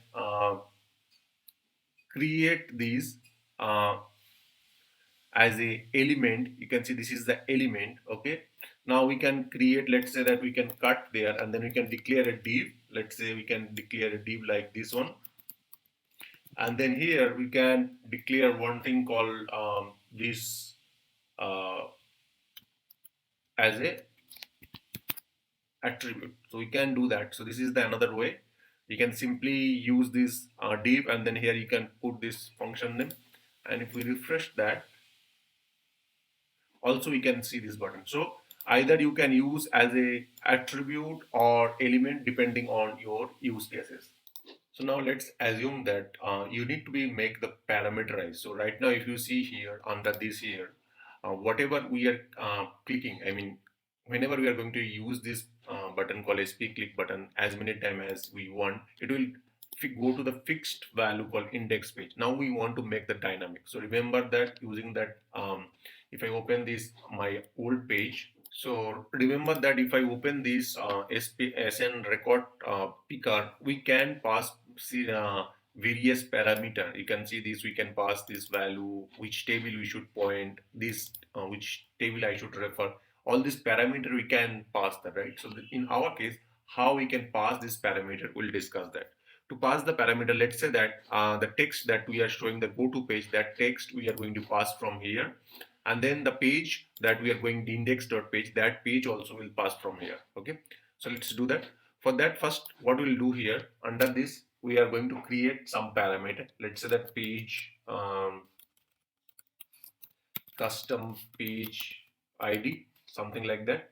Okay, and in this case we are going to type that which page it should go. Okay, and next we are going to say that custom you can say that you can put any variable actually. So any kind of attribute you can declare the custom text, something like that. And here we are going to pass the text called go home, something like that. So this text and this page, we are going to pass that to our, we can say that in our, I mean, these things will be dynamic. There is nothing called static. For that, what we'll do, we'll go back and refresh our here this template. First thing what we'll do, we are going to declare the scope here. So there will be a scope object. Under the scope object, we have to declare a JSON. Under this JSON, we need to take this, call this one is a one, then we need to colon, and then we in the single, I mean in double quotes, we need to put equal to. So that's the one attribute, and then comma. Second attribute is that we are going to take this custom text. So this custom text will be available here, colon, and then equal to, and then I mean double colon and equal to.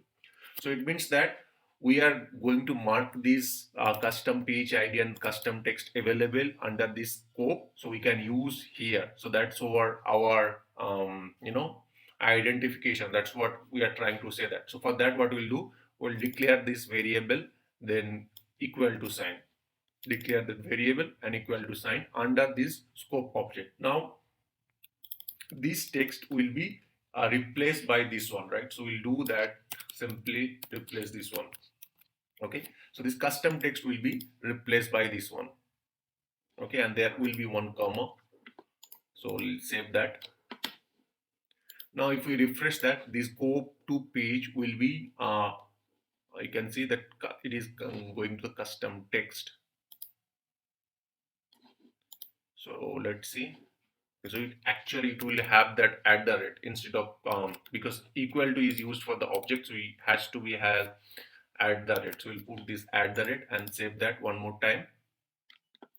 And if we refresh here, you can see this go home is coming right now.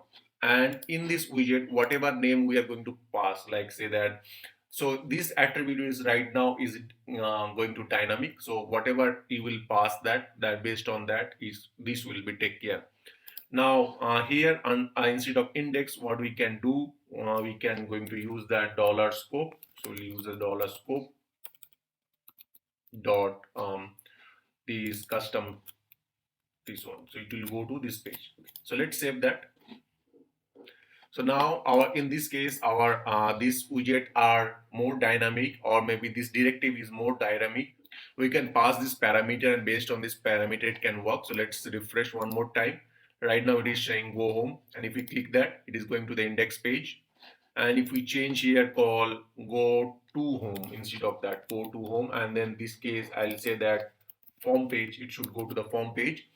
It will go that also. So let's go back here and then refresh. So now instead of go home, it will show the go to home, and if we click that, it is going to the form page. So this way you can create your own directive, and that directive can be reused over and over again based on your requirement. So that's it for today. If you have any question, let me know in my comment section. Thank you very much. Have a great day. Hello everyone, welcome back to my YouTube channel. I'm Rohit, and this is the day 30 of the service portal training. In this day, we'll talk about basically custom services. What is the custom services and how we can create our own custom services. So in this day, we'll understand that why do we need the custom services and how we can create our own custom services in our service portal. So without wasting time, let's get started.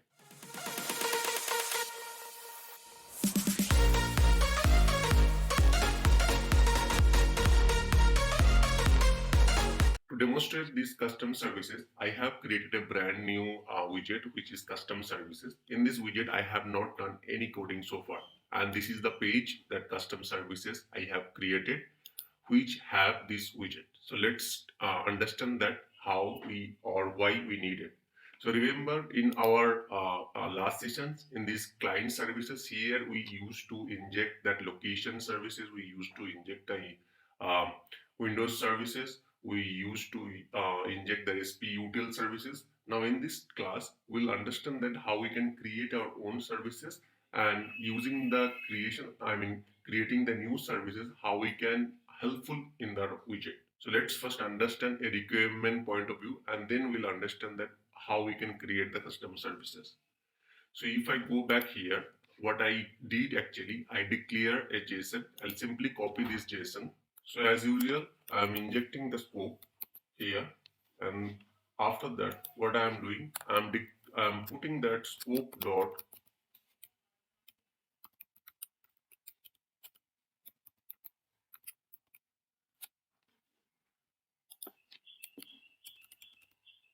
scope.json equal to this one. Okay. So let's understand one more time. So I am declaring a scope.json variable. Under this scope.json variable, I created a JSON, and this JSON have a couple of variables or value.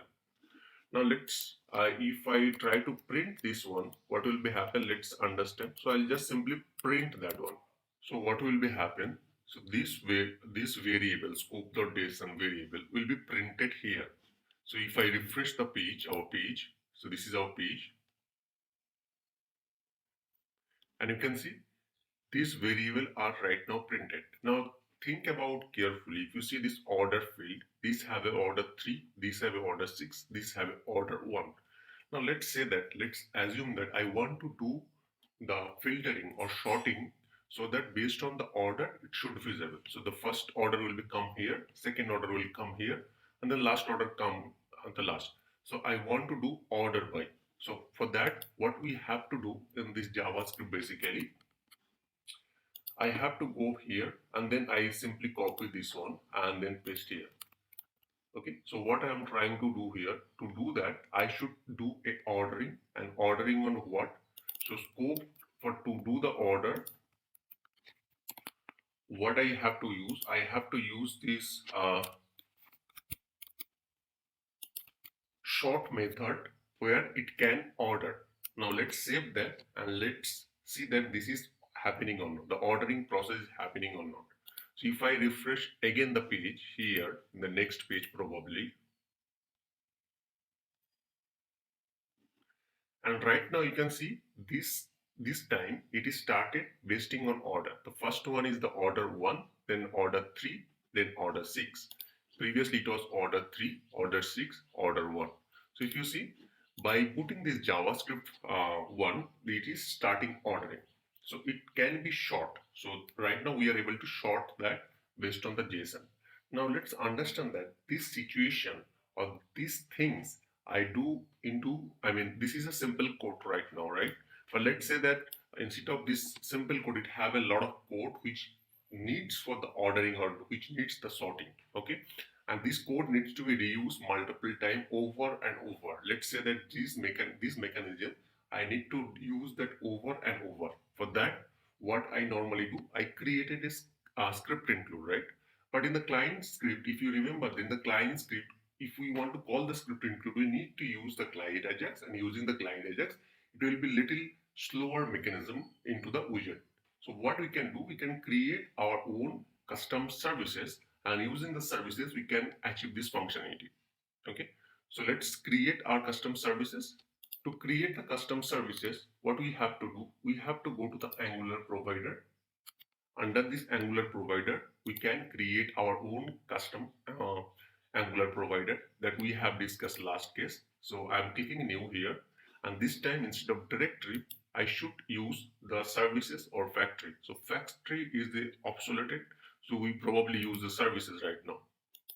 I'll simply select the services, and under the services, what do you have to do? We have to put the service name, right? So similarly, location is a service, SP modal is a service. We need to put a service name. So what I'll do, I'll put the JSON util. So these might be my services, or maybe you can say that's some similar like a script include. So this is my script include where I need to write my code. Okay. How do we write the code? So first thing first, we have to declare the function. Under this function, we need to put the same name the way it is here. Okay, so we put this function name. Now, this service name. Now we have to declare a couple of functions. So that let's say that this JSON util have a multiple function. The way the script include have multiple function.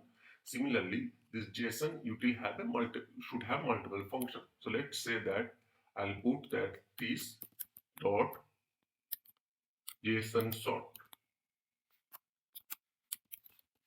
Okay, and then I will put the function. Okay, and in this function parameter, what we need the JSON. Okay, and here we will return something. Okay, so let's say that we are going to return simple keyword called hello at that moment. We'll do that mechanism. So let's say that we are going to use the hello mechanism and then save that.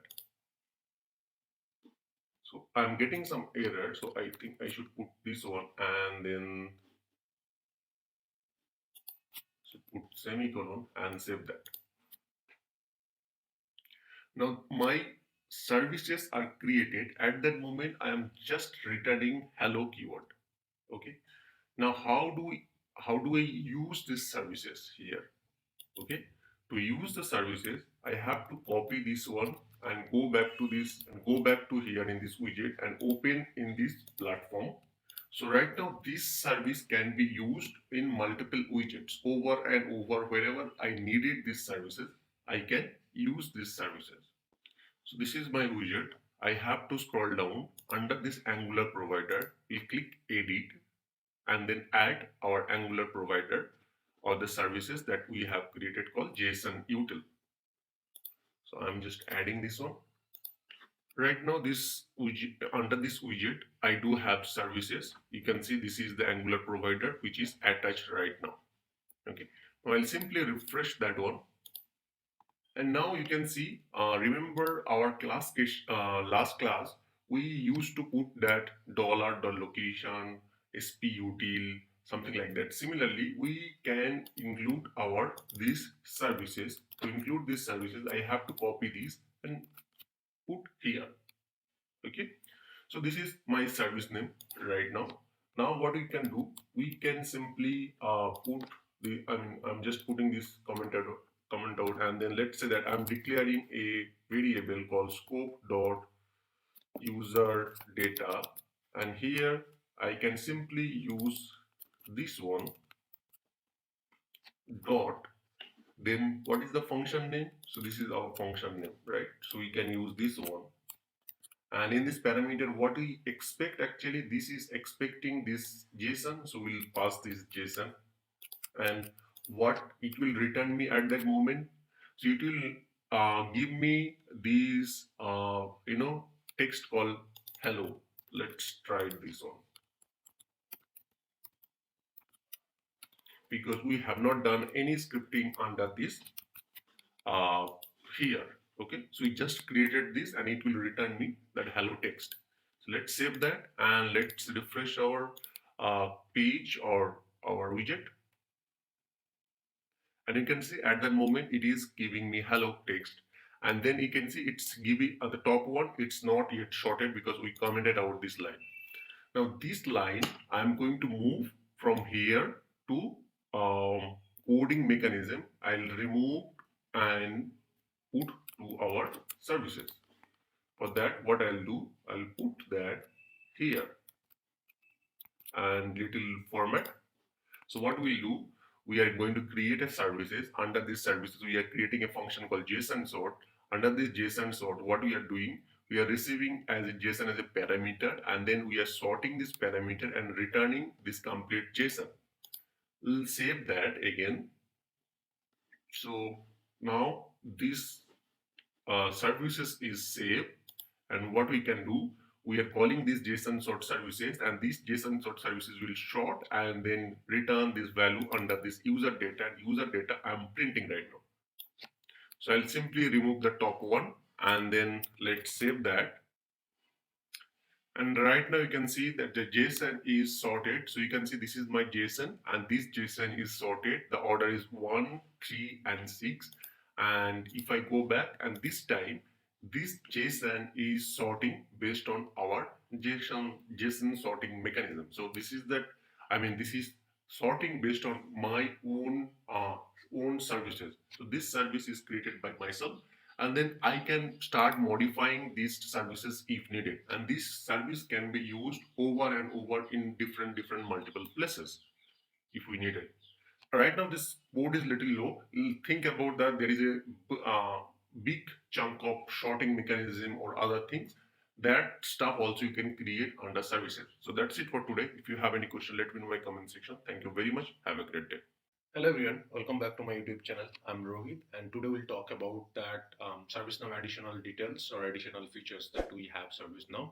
So these are the things we are going to talk about in our today's class. So this is the day 31 service portal series. In this day, we'll talk about the additional details like what is one binding, what is announcement, what is the page route, what is the log entries, what is the guided tool, what is the widget related list we have, clone widget, page structure. So these are the basically things we are going to talk about in our today's class.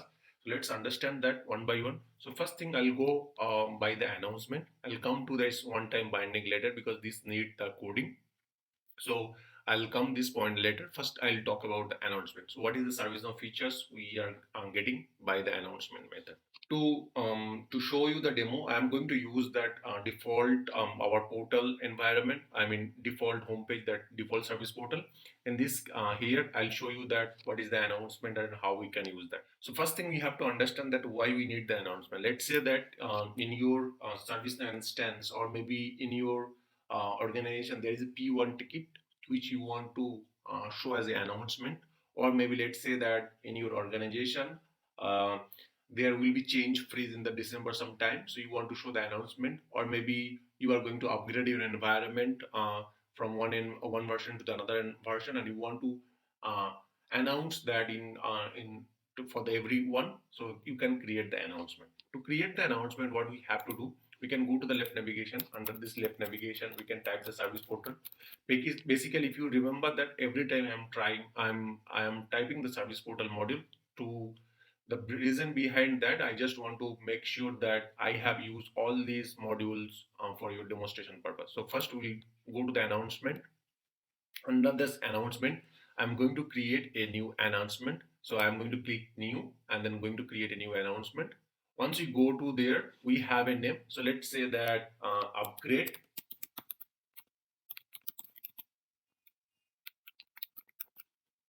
So you can say we are. So this might be my message. Now we have to define the date, from which date this message will be available. So we can say that this will be, the date will be maybe past day, I'll say. And then you can define the today, for how long this message will be there. If you don't put any today, this message won't be disappear until unless you deactivated that. Then what we can do, we can say that it will be available for tomorrow, and then we'll copy these uh, title. Maybe we can put any summary. So let's say that summary, I'm just putting that summary on details. And then we have a display style. So if you open the display style, there is a these are the style available. You can create your own style if you want, or else you can say that normal or urgent. So if you put the normal, it will be blue color. If you put the urgent, it will be in red color. So we'll say that normal. And then we have a type. Under the type, we have a widget and banner. So banner means that it will be visible under this here on the top, and then widget means that in ServiceNow out of box we have an announcement widget. You can see this is the announcement widget. Here this message will be visible. So depending on your use cases, so either you can clone this widget if you want to use that, or maybe you can if you want to display, you can use also out of box widget. So we can select that depending on our situation. I'm not changing anything. And here we can select any GIF icon. So let's say we can select that cheers icon.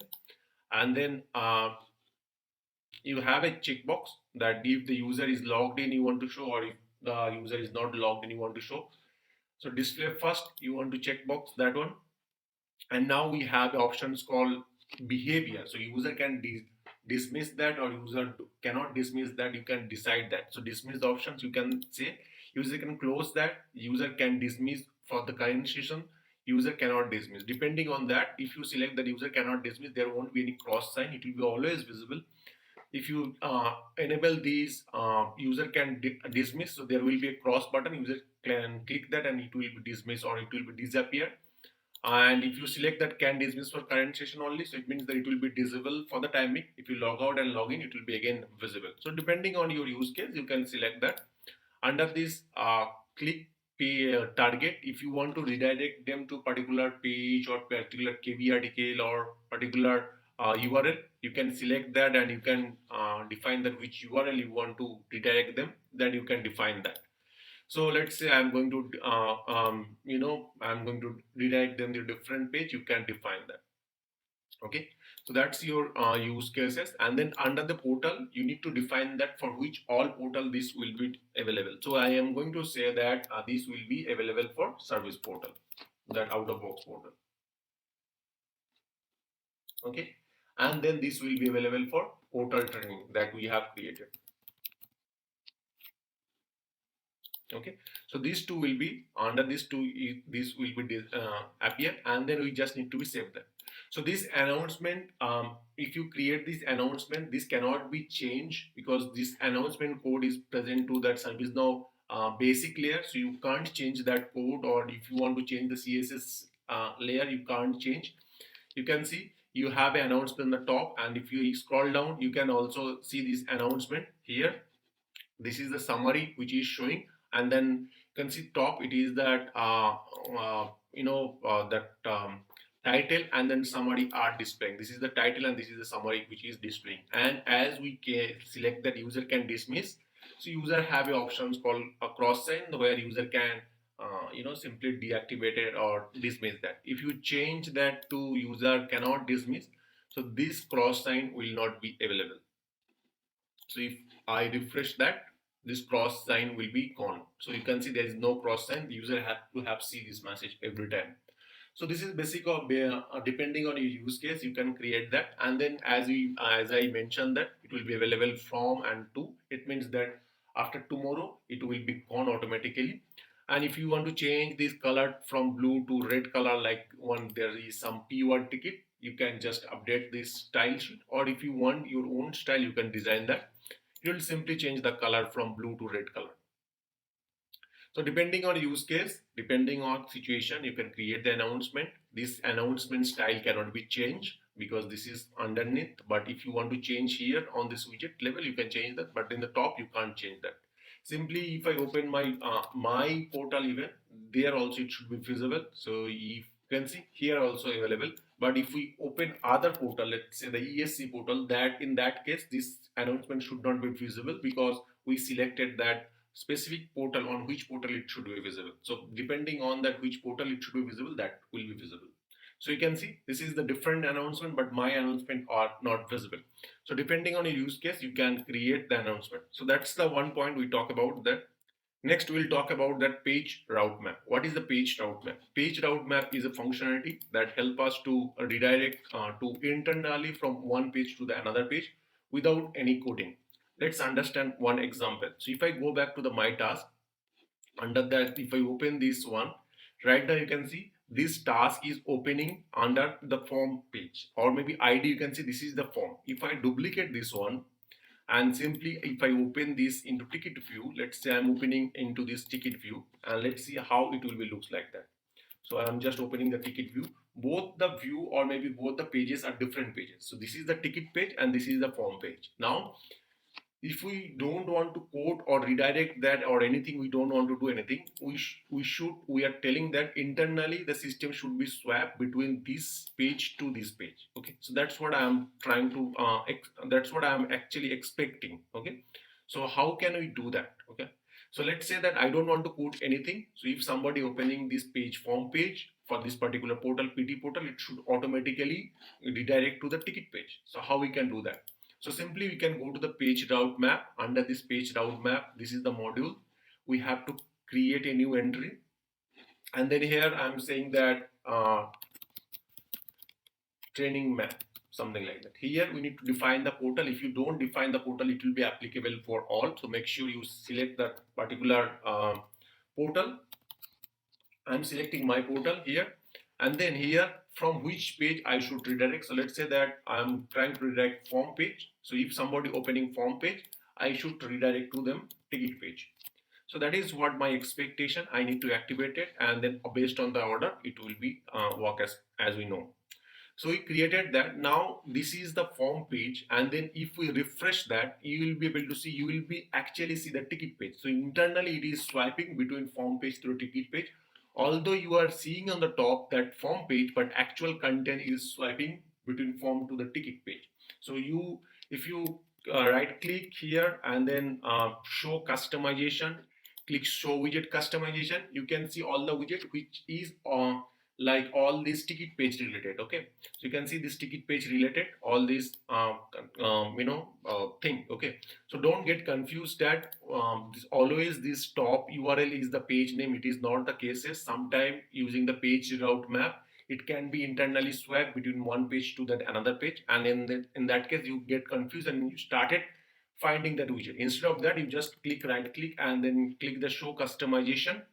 Under the show customization, show widget customization, you can find out the which widget actually using for this particular page. Okay, and then you can find out the page name from there.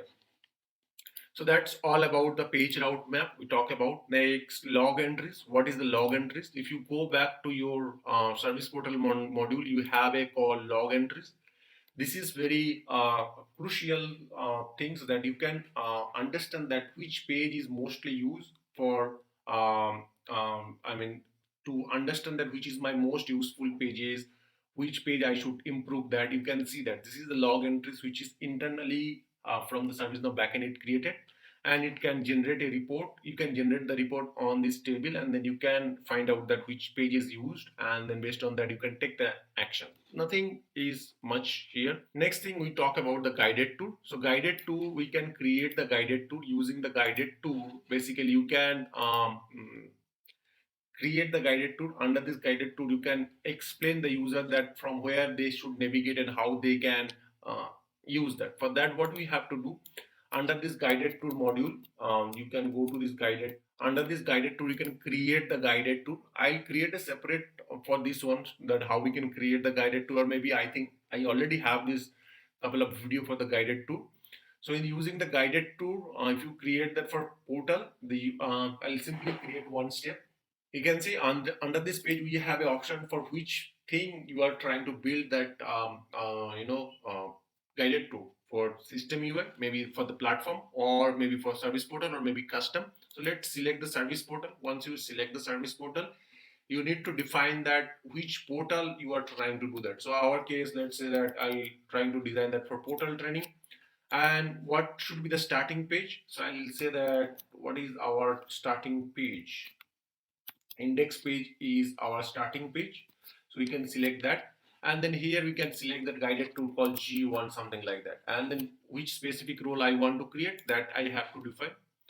Once you click new or create button, it will land to this particular page, and where you need to design that guided tool for the user, so that the user can for the end user, and then so that the end user can get to know that what are the steps they have to be performed for first time. So if you see, this is the portal training we have opened for the timing, and here we need to be designed for them that let's say that I'll direct that here, and we need to define that what message I want to say. So let's say that search here.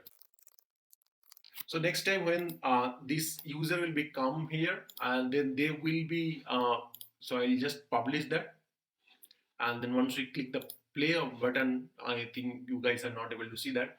So you will be able to see there will be one guided tool will be automatically launched, and then it will tell the user that here you can search that, and they can keep going next, and then they can play around that. So this is for guide the end user. So you can create the guided tool if you want. Next thing, we will talk about that widget related list and widget clone. So first I'll talk about that widget clone. So if I go back to the service portal, under this service portal, if I go back to any of these widgets, first of all, if you see that this form widget is completely read only, and then you have only these two options are available where you can make modification. So you can't make any modification on out of box widget. The reason behind that, you should not customize that, keep on customize the out of box widget. If you really want to customize that, you can just click the clone widget options, and then once you click the clone widget option, it will be completely copy of this widget and it will create a clone for this particular widget. So basically the previous widget will be as it is, as per the code will be remain untouched. Here you can start modifying if you want to modify anything, all this code you have, and you can start modifying this one. So this is the benefit of the clone widget. And whenever you think that you need to clone that widget, you can clone that, but make sure that whenever you are cloning, if you don't clone that, this widget will be updated day to day in future versions. So your clone widget will not be upgraded. This widget will be automatically upgraded by ServiceNow. The clone widget will be not be upgraded, and any functionality might be you have built that can be filled in this upgrade. So that you have to be taken into consideration. Now let's talk about the related list. We have a dependency. What is dependency? You guys know already, and how we can use the dependency. We already talk about. We talk about the Angular provider. Using the Angular provider, we can create that directory, or maybe you can create the services or factory. We talk about that. We also have that Angular template. Using the Angular template, we can call the multiple template. Next, we have include in page, where we can see that from what are the pages these widgets are getting used. So these widgets are used under LF page, list and form page, page editor page, page editor, sp config, widget editor. So these are the pages these widgets are used, and each widget, as you know, that whenever we create that have instance. And under this version, all this, if you are using or if you're customizing the widget, all these customization updates, say name, date, time, will be there under this version. So that's all about the clone widget and widget editor. Next, we'll talk about that page structure in page editor view. So if we go back here under this, if we go to the configuration, last few days we talk about that page designer. Basically, I mostly prefer to use the page designer. Also, you can use the page editor. Under this page editor, you can understand that how the page structure is. That let's understand one example. So if we go back to the index page, so index page is nothing but the home page, where you can see this is the page editor view, where you can see that this is the page. These all are container is holding row are holding the column, and column are holding this instance, and instance are holding that our widget. So this is the page editor view. If you want to make any modification, any parameterized changes, like these all are instance. If I click here, these are the instance, and if I scroll down, you can see this is the instance where you can start modifying them. So remember instance options. So these are the instance options where we have value. You can, if you want to modify, you just simply go and modify that. Similarly, this is the widget where you can see this what code inside this widget. If you want to see really, you can just click on this. Last will be the widget.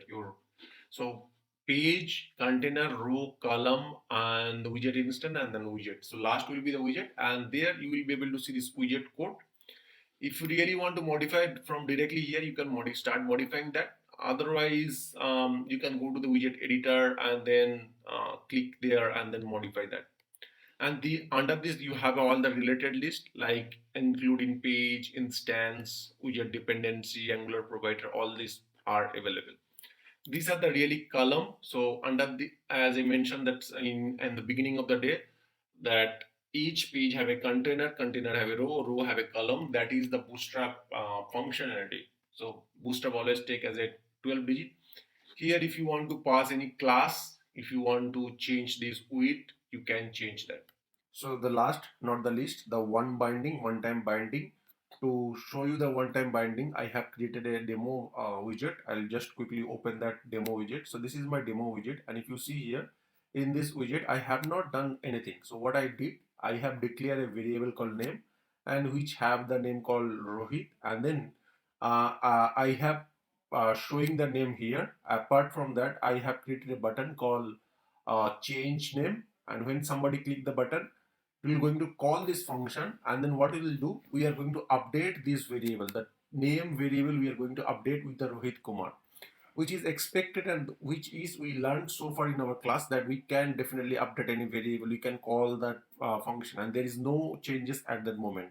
So if I open this here, at that moment the value is the Rohit, and then if I click or if I press the button, the value will be updated, name value will be updated from Rohit to Rohit Kumar, right? So I'll just click that and it is expecting, and that is what it is working, so there is no issues. So what is the issue? So let's say that, or what is the expectation from the one binding? I have not done anything for the one binding. So what is the one binding? One binding will help you to stop overriding or stop updating the variable value. Okay, so let's see that what is that. So what if you see here, when I am pressing the button, the value of the variable value getting updated, but how do we stop to show that value? To stop that, we just need to be put double colon. So if you see that this double colon is used over the places, and then you can see if I press the button, the value might be updated here, but updated value is not printing anymore in our here. You can see it's under the preview, it is not showing that. So that is the one binding. So whatever the initial value is there, that value is remains same. The updated value is not showing in our view model. So that's it for today. If you have any question, let me know in my comment section. Thank you very much. Have a great day. Hello everyone, welcome back to my YouTube channel. I'm Rohit, and this is the day 32 of the service portal training. In this day, we'll talk about the Angular dependency. What is the Angular dependency and how we can create our, how we can use the Angular dependency in our projects. And then using the Angular dependency, how easy that we can, uh, use or create the widget. Okay. To demonstrate that, I have taken an example of this one Angular dependency. Let's see that what is happening in our this Angular dependency, what capability it has. So this Angular dependency is a multi-select drop-down. I'll open this in a, this is that the link they have provided, and if I go back, this is the project they have created. Under this project, you can see if I go to the basic example, they have created a drop down. So this is a drop down, and here you have an option called check all, uncheck all. You can select particular one, you can select uncheck everything. So this is kind of drop down, and that drop down have options called check all, uncheck all. So we are going to use this Angular dependency directly in our service portal without modifying anything. So how we can use the external services or maybe external code to our widget itself without making modification, like a we can inject that, and then dependency we can inject that, and then we can use their method, and using their method how can we use our code. That's the things we are going to talk about in our today's class. For demonstration purpose, what I'll do, I'm going to create a quickly a widget. So let's going to create a widget. So I'm going to create a page called dependency, and then this is the term widget name is the dependency. So I'm going to create a new widget called dependency and new test page called dependency. So right now our dependency page is loaded, and this is the dependency widget. So basically, if you need any kind of documentation, you can visit my website, and then under this, this is the complete service portal series. All this, so far we have discussed, everything is documented here. You can go through this document. Now let's see. So this is my dependency page, and this is my widget. First, we have to create our own dependency. So let's go back to the actual widget platform view.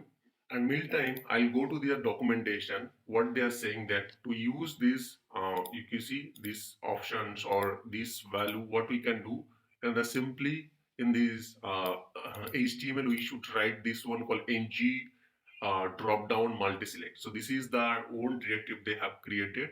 Under that, we can pass that the one options, and this is the select model. Under this we can pass another option. So see, example data is nothing but options is nothing but a JSON. We can pass that. So those JSON will be shown as a drop down, and then whatever value you will select, that will be passed under this example model. So this is the example model array. Inside that, whatever value will be selected, those value will be added to this example model. So this drop down we are going to inject, or we can say that this dependency we are going to inject in our widget. To do that, I go to this is my widget here. Under this, we have a dependency, and here we are going to create our own dependency. So I'll click new.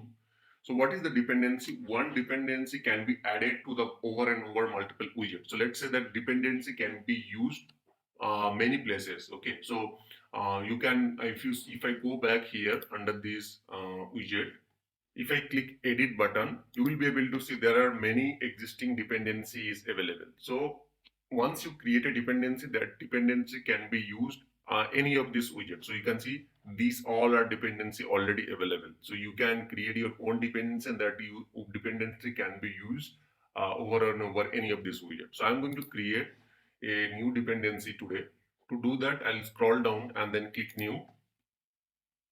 Under this, we need to provide the dependency name. So let's say that I'll put that AngularJS uh, multi drop down, something like that. Now you have a include on page load. So whenever this page will be loaded, you want to include this dependency, or whenever you need it at that moment you need, so that you can check that. And then here Angular name. So if you are using this dependency code to this Angular name, you can use that. So let's leave these two blank at that moment and simply save that. So at that moment, our dependency is created. Under this dependency, you can include the CSS, or maybe you can include the uh, JS file.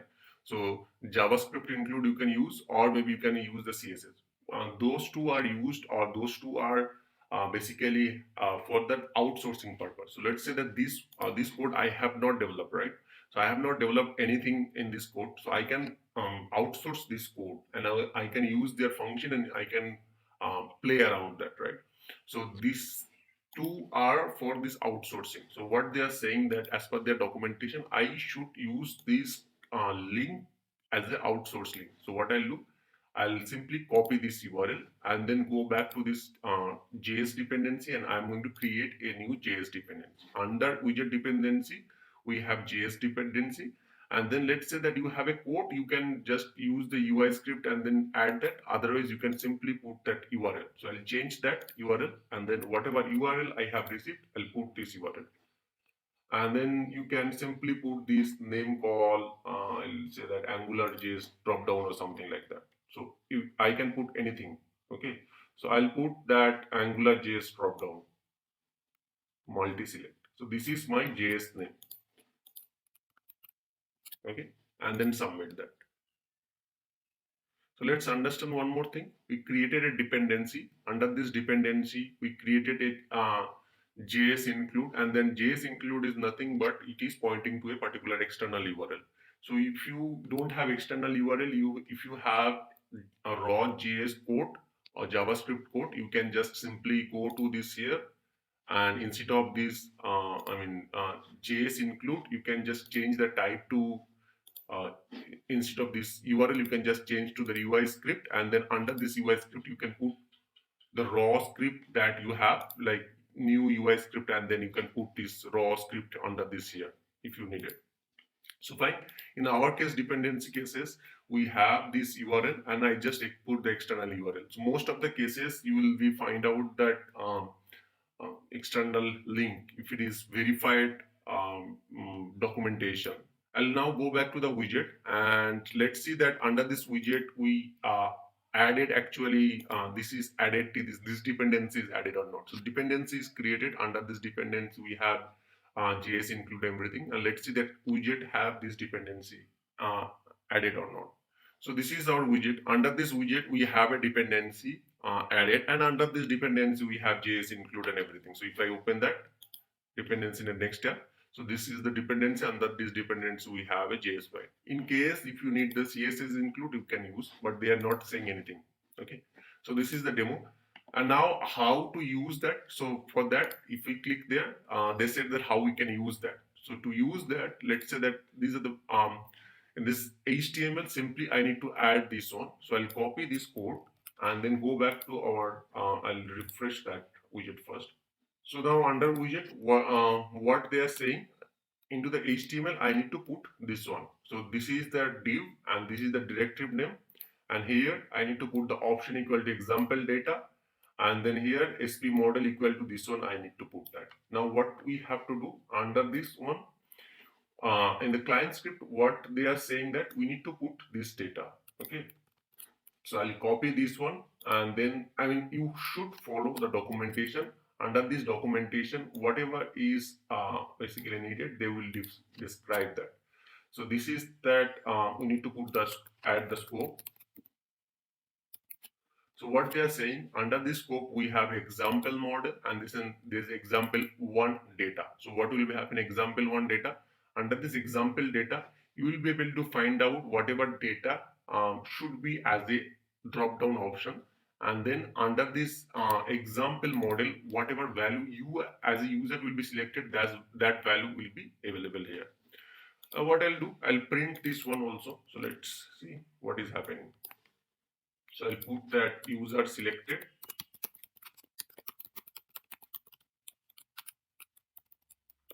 And this is I'm putting at that moment. Okay.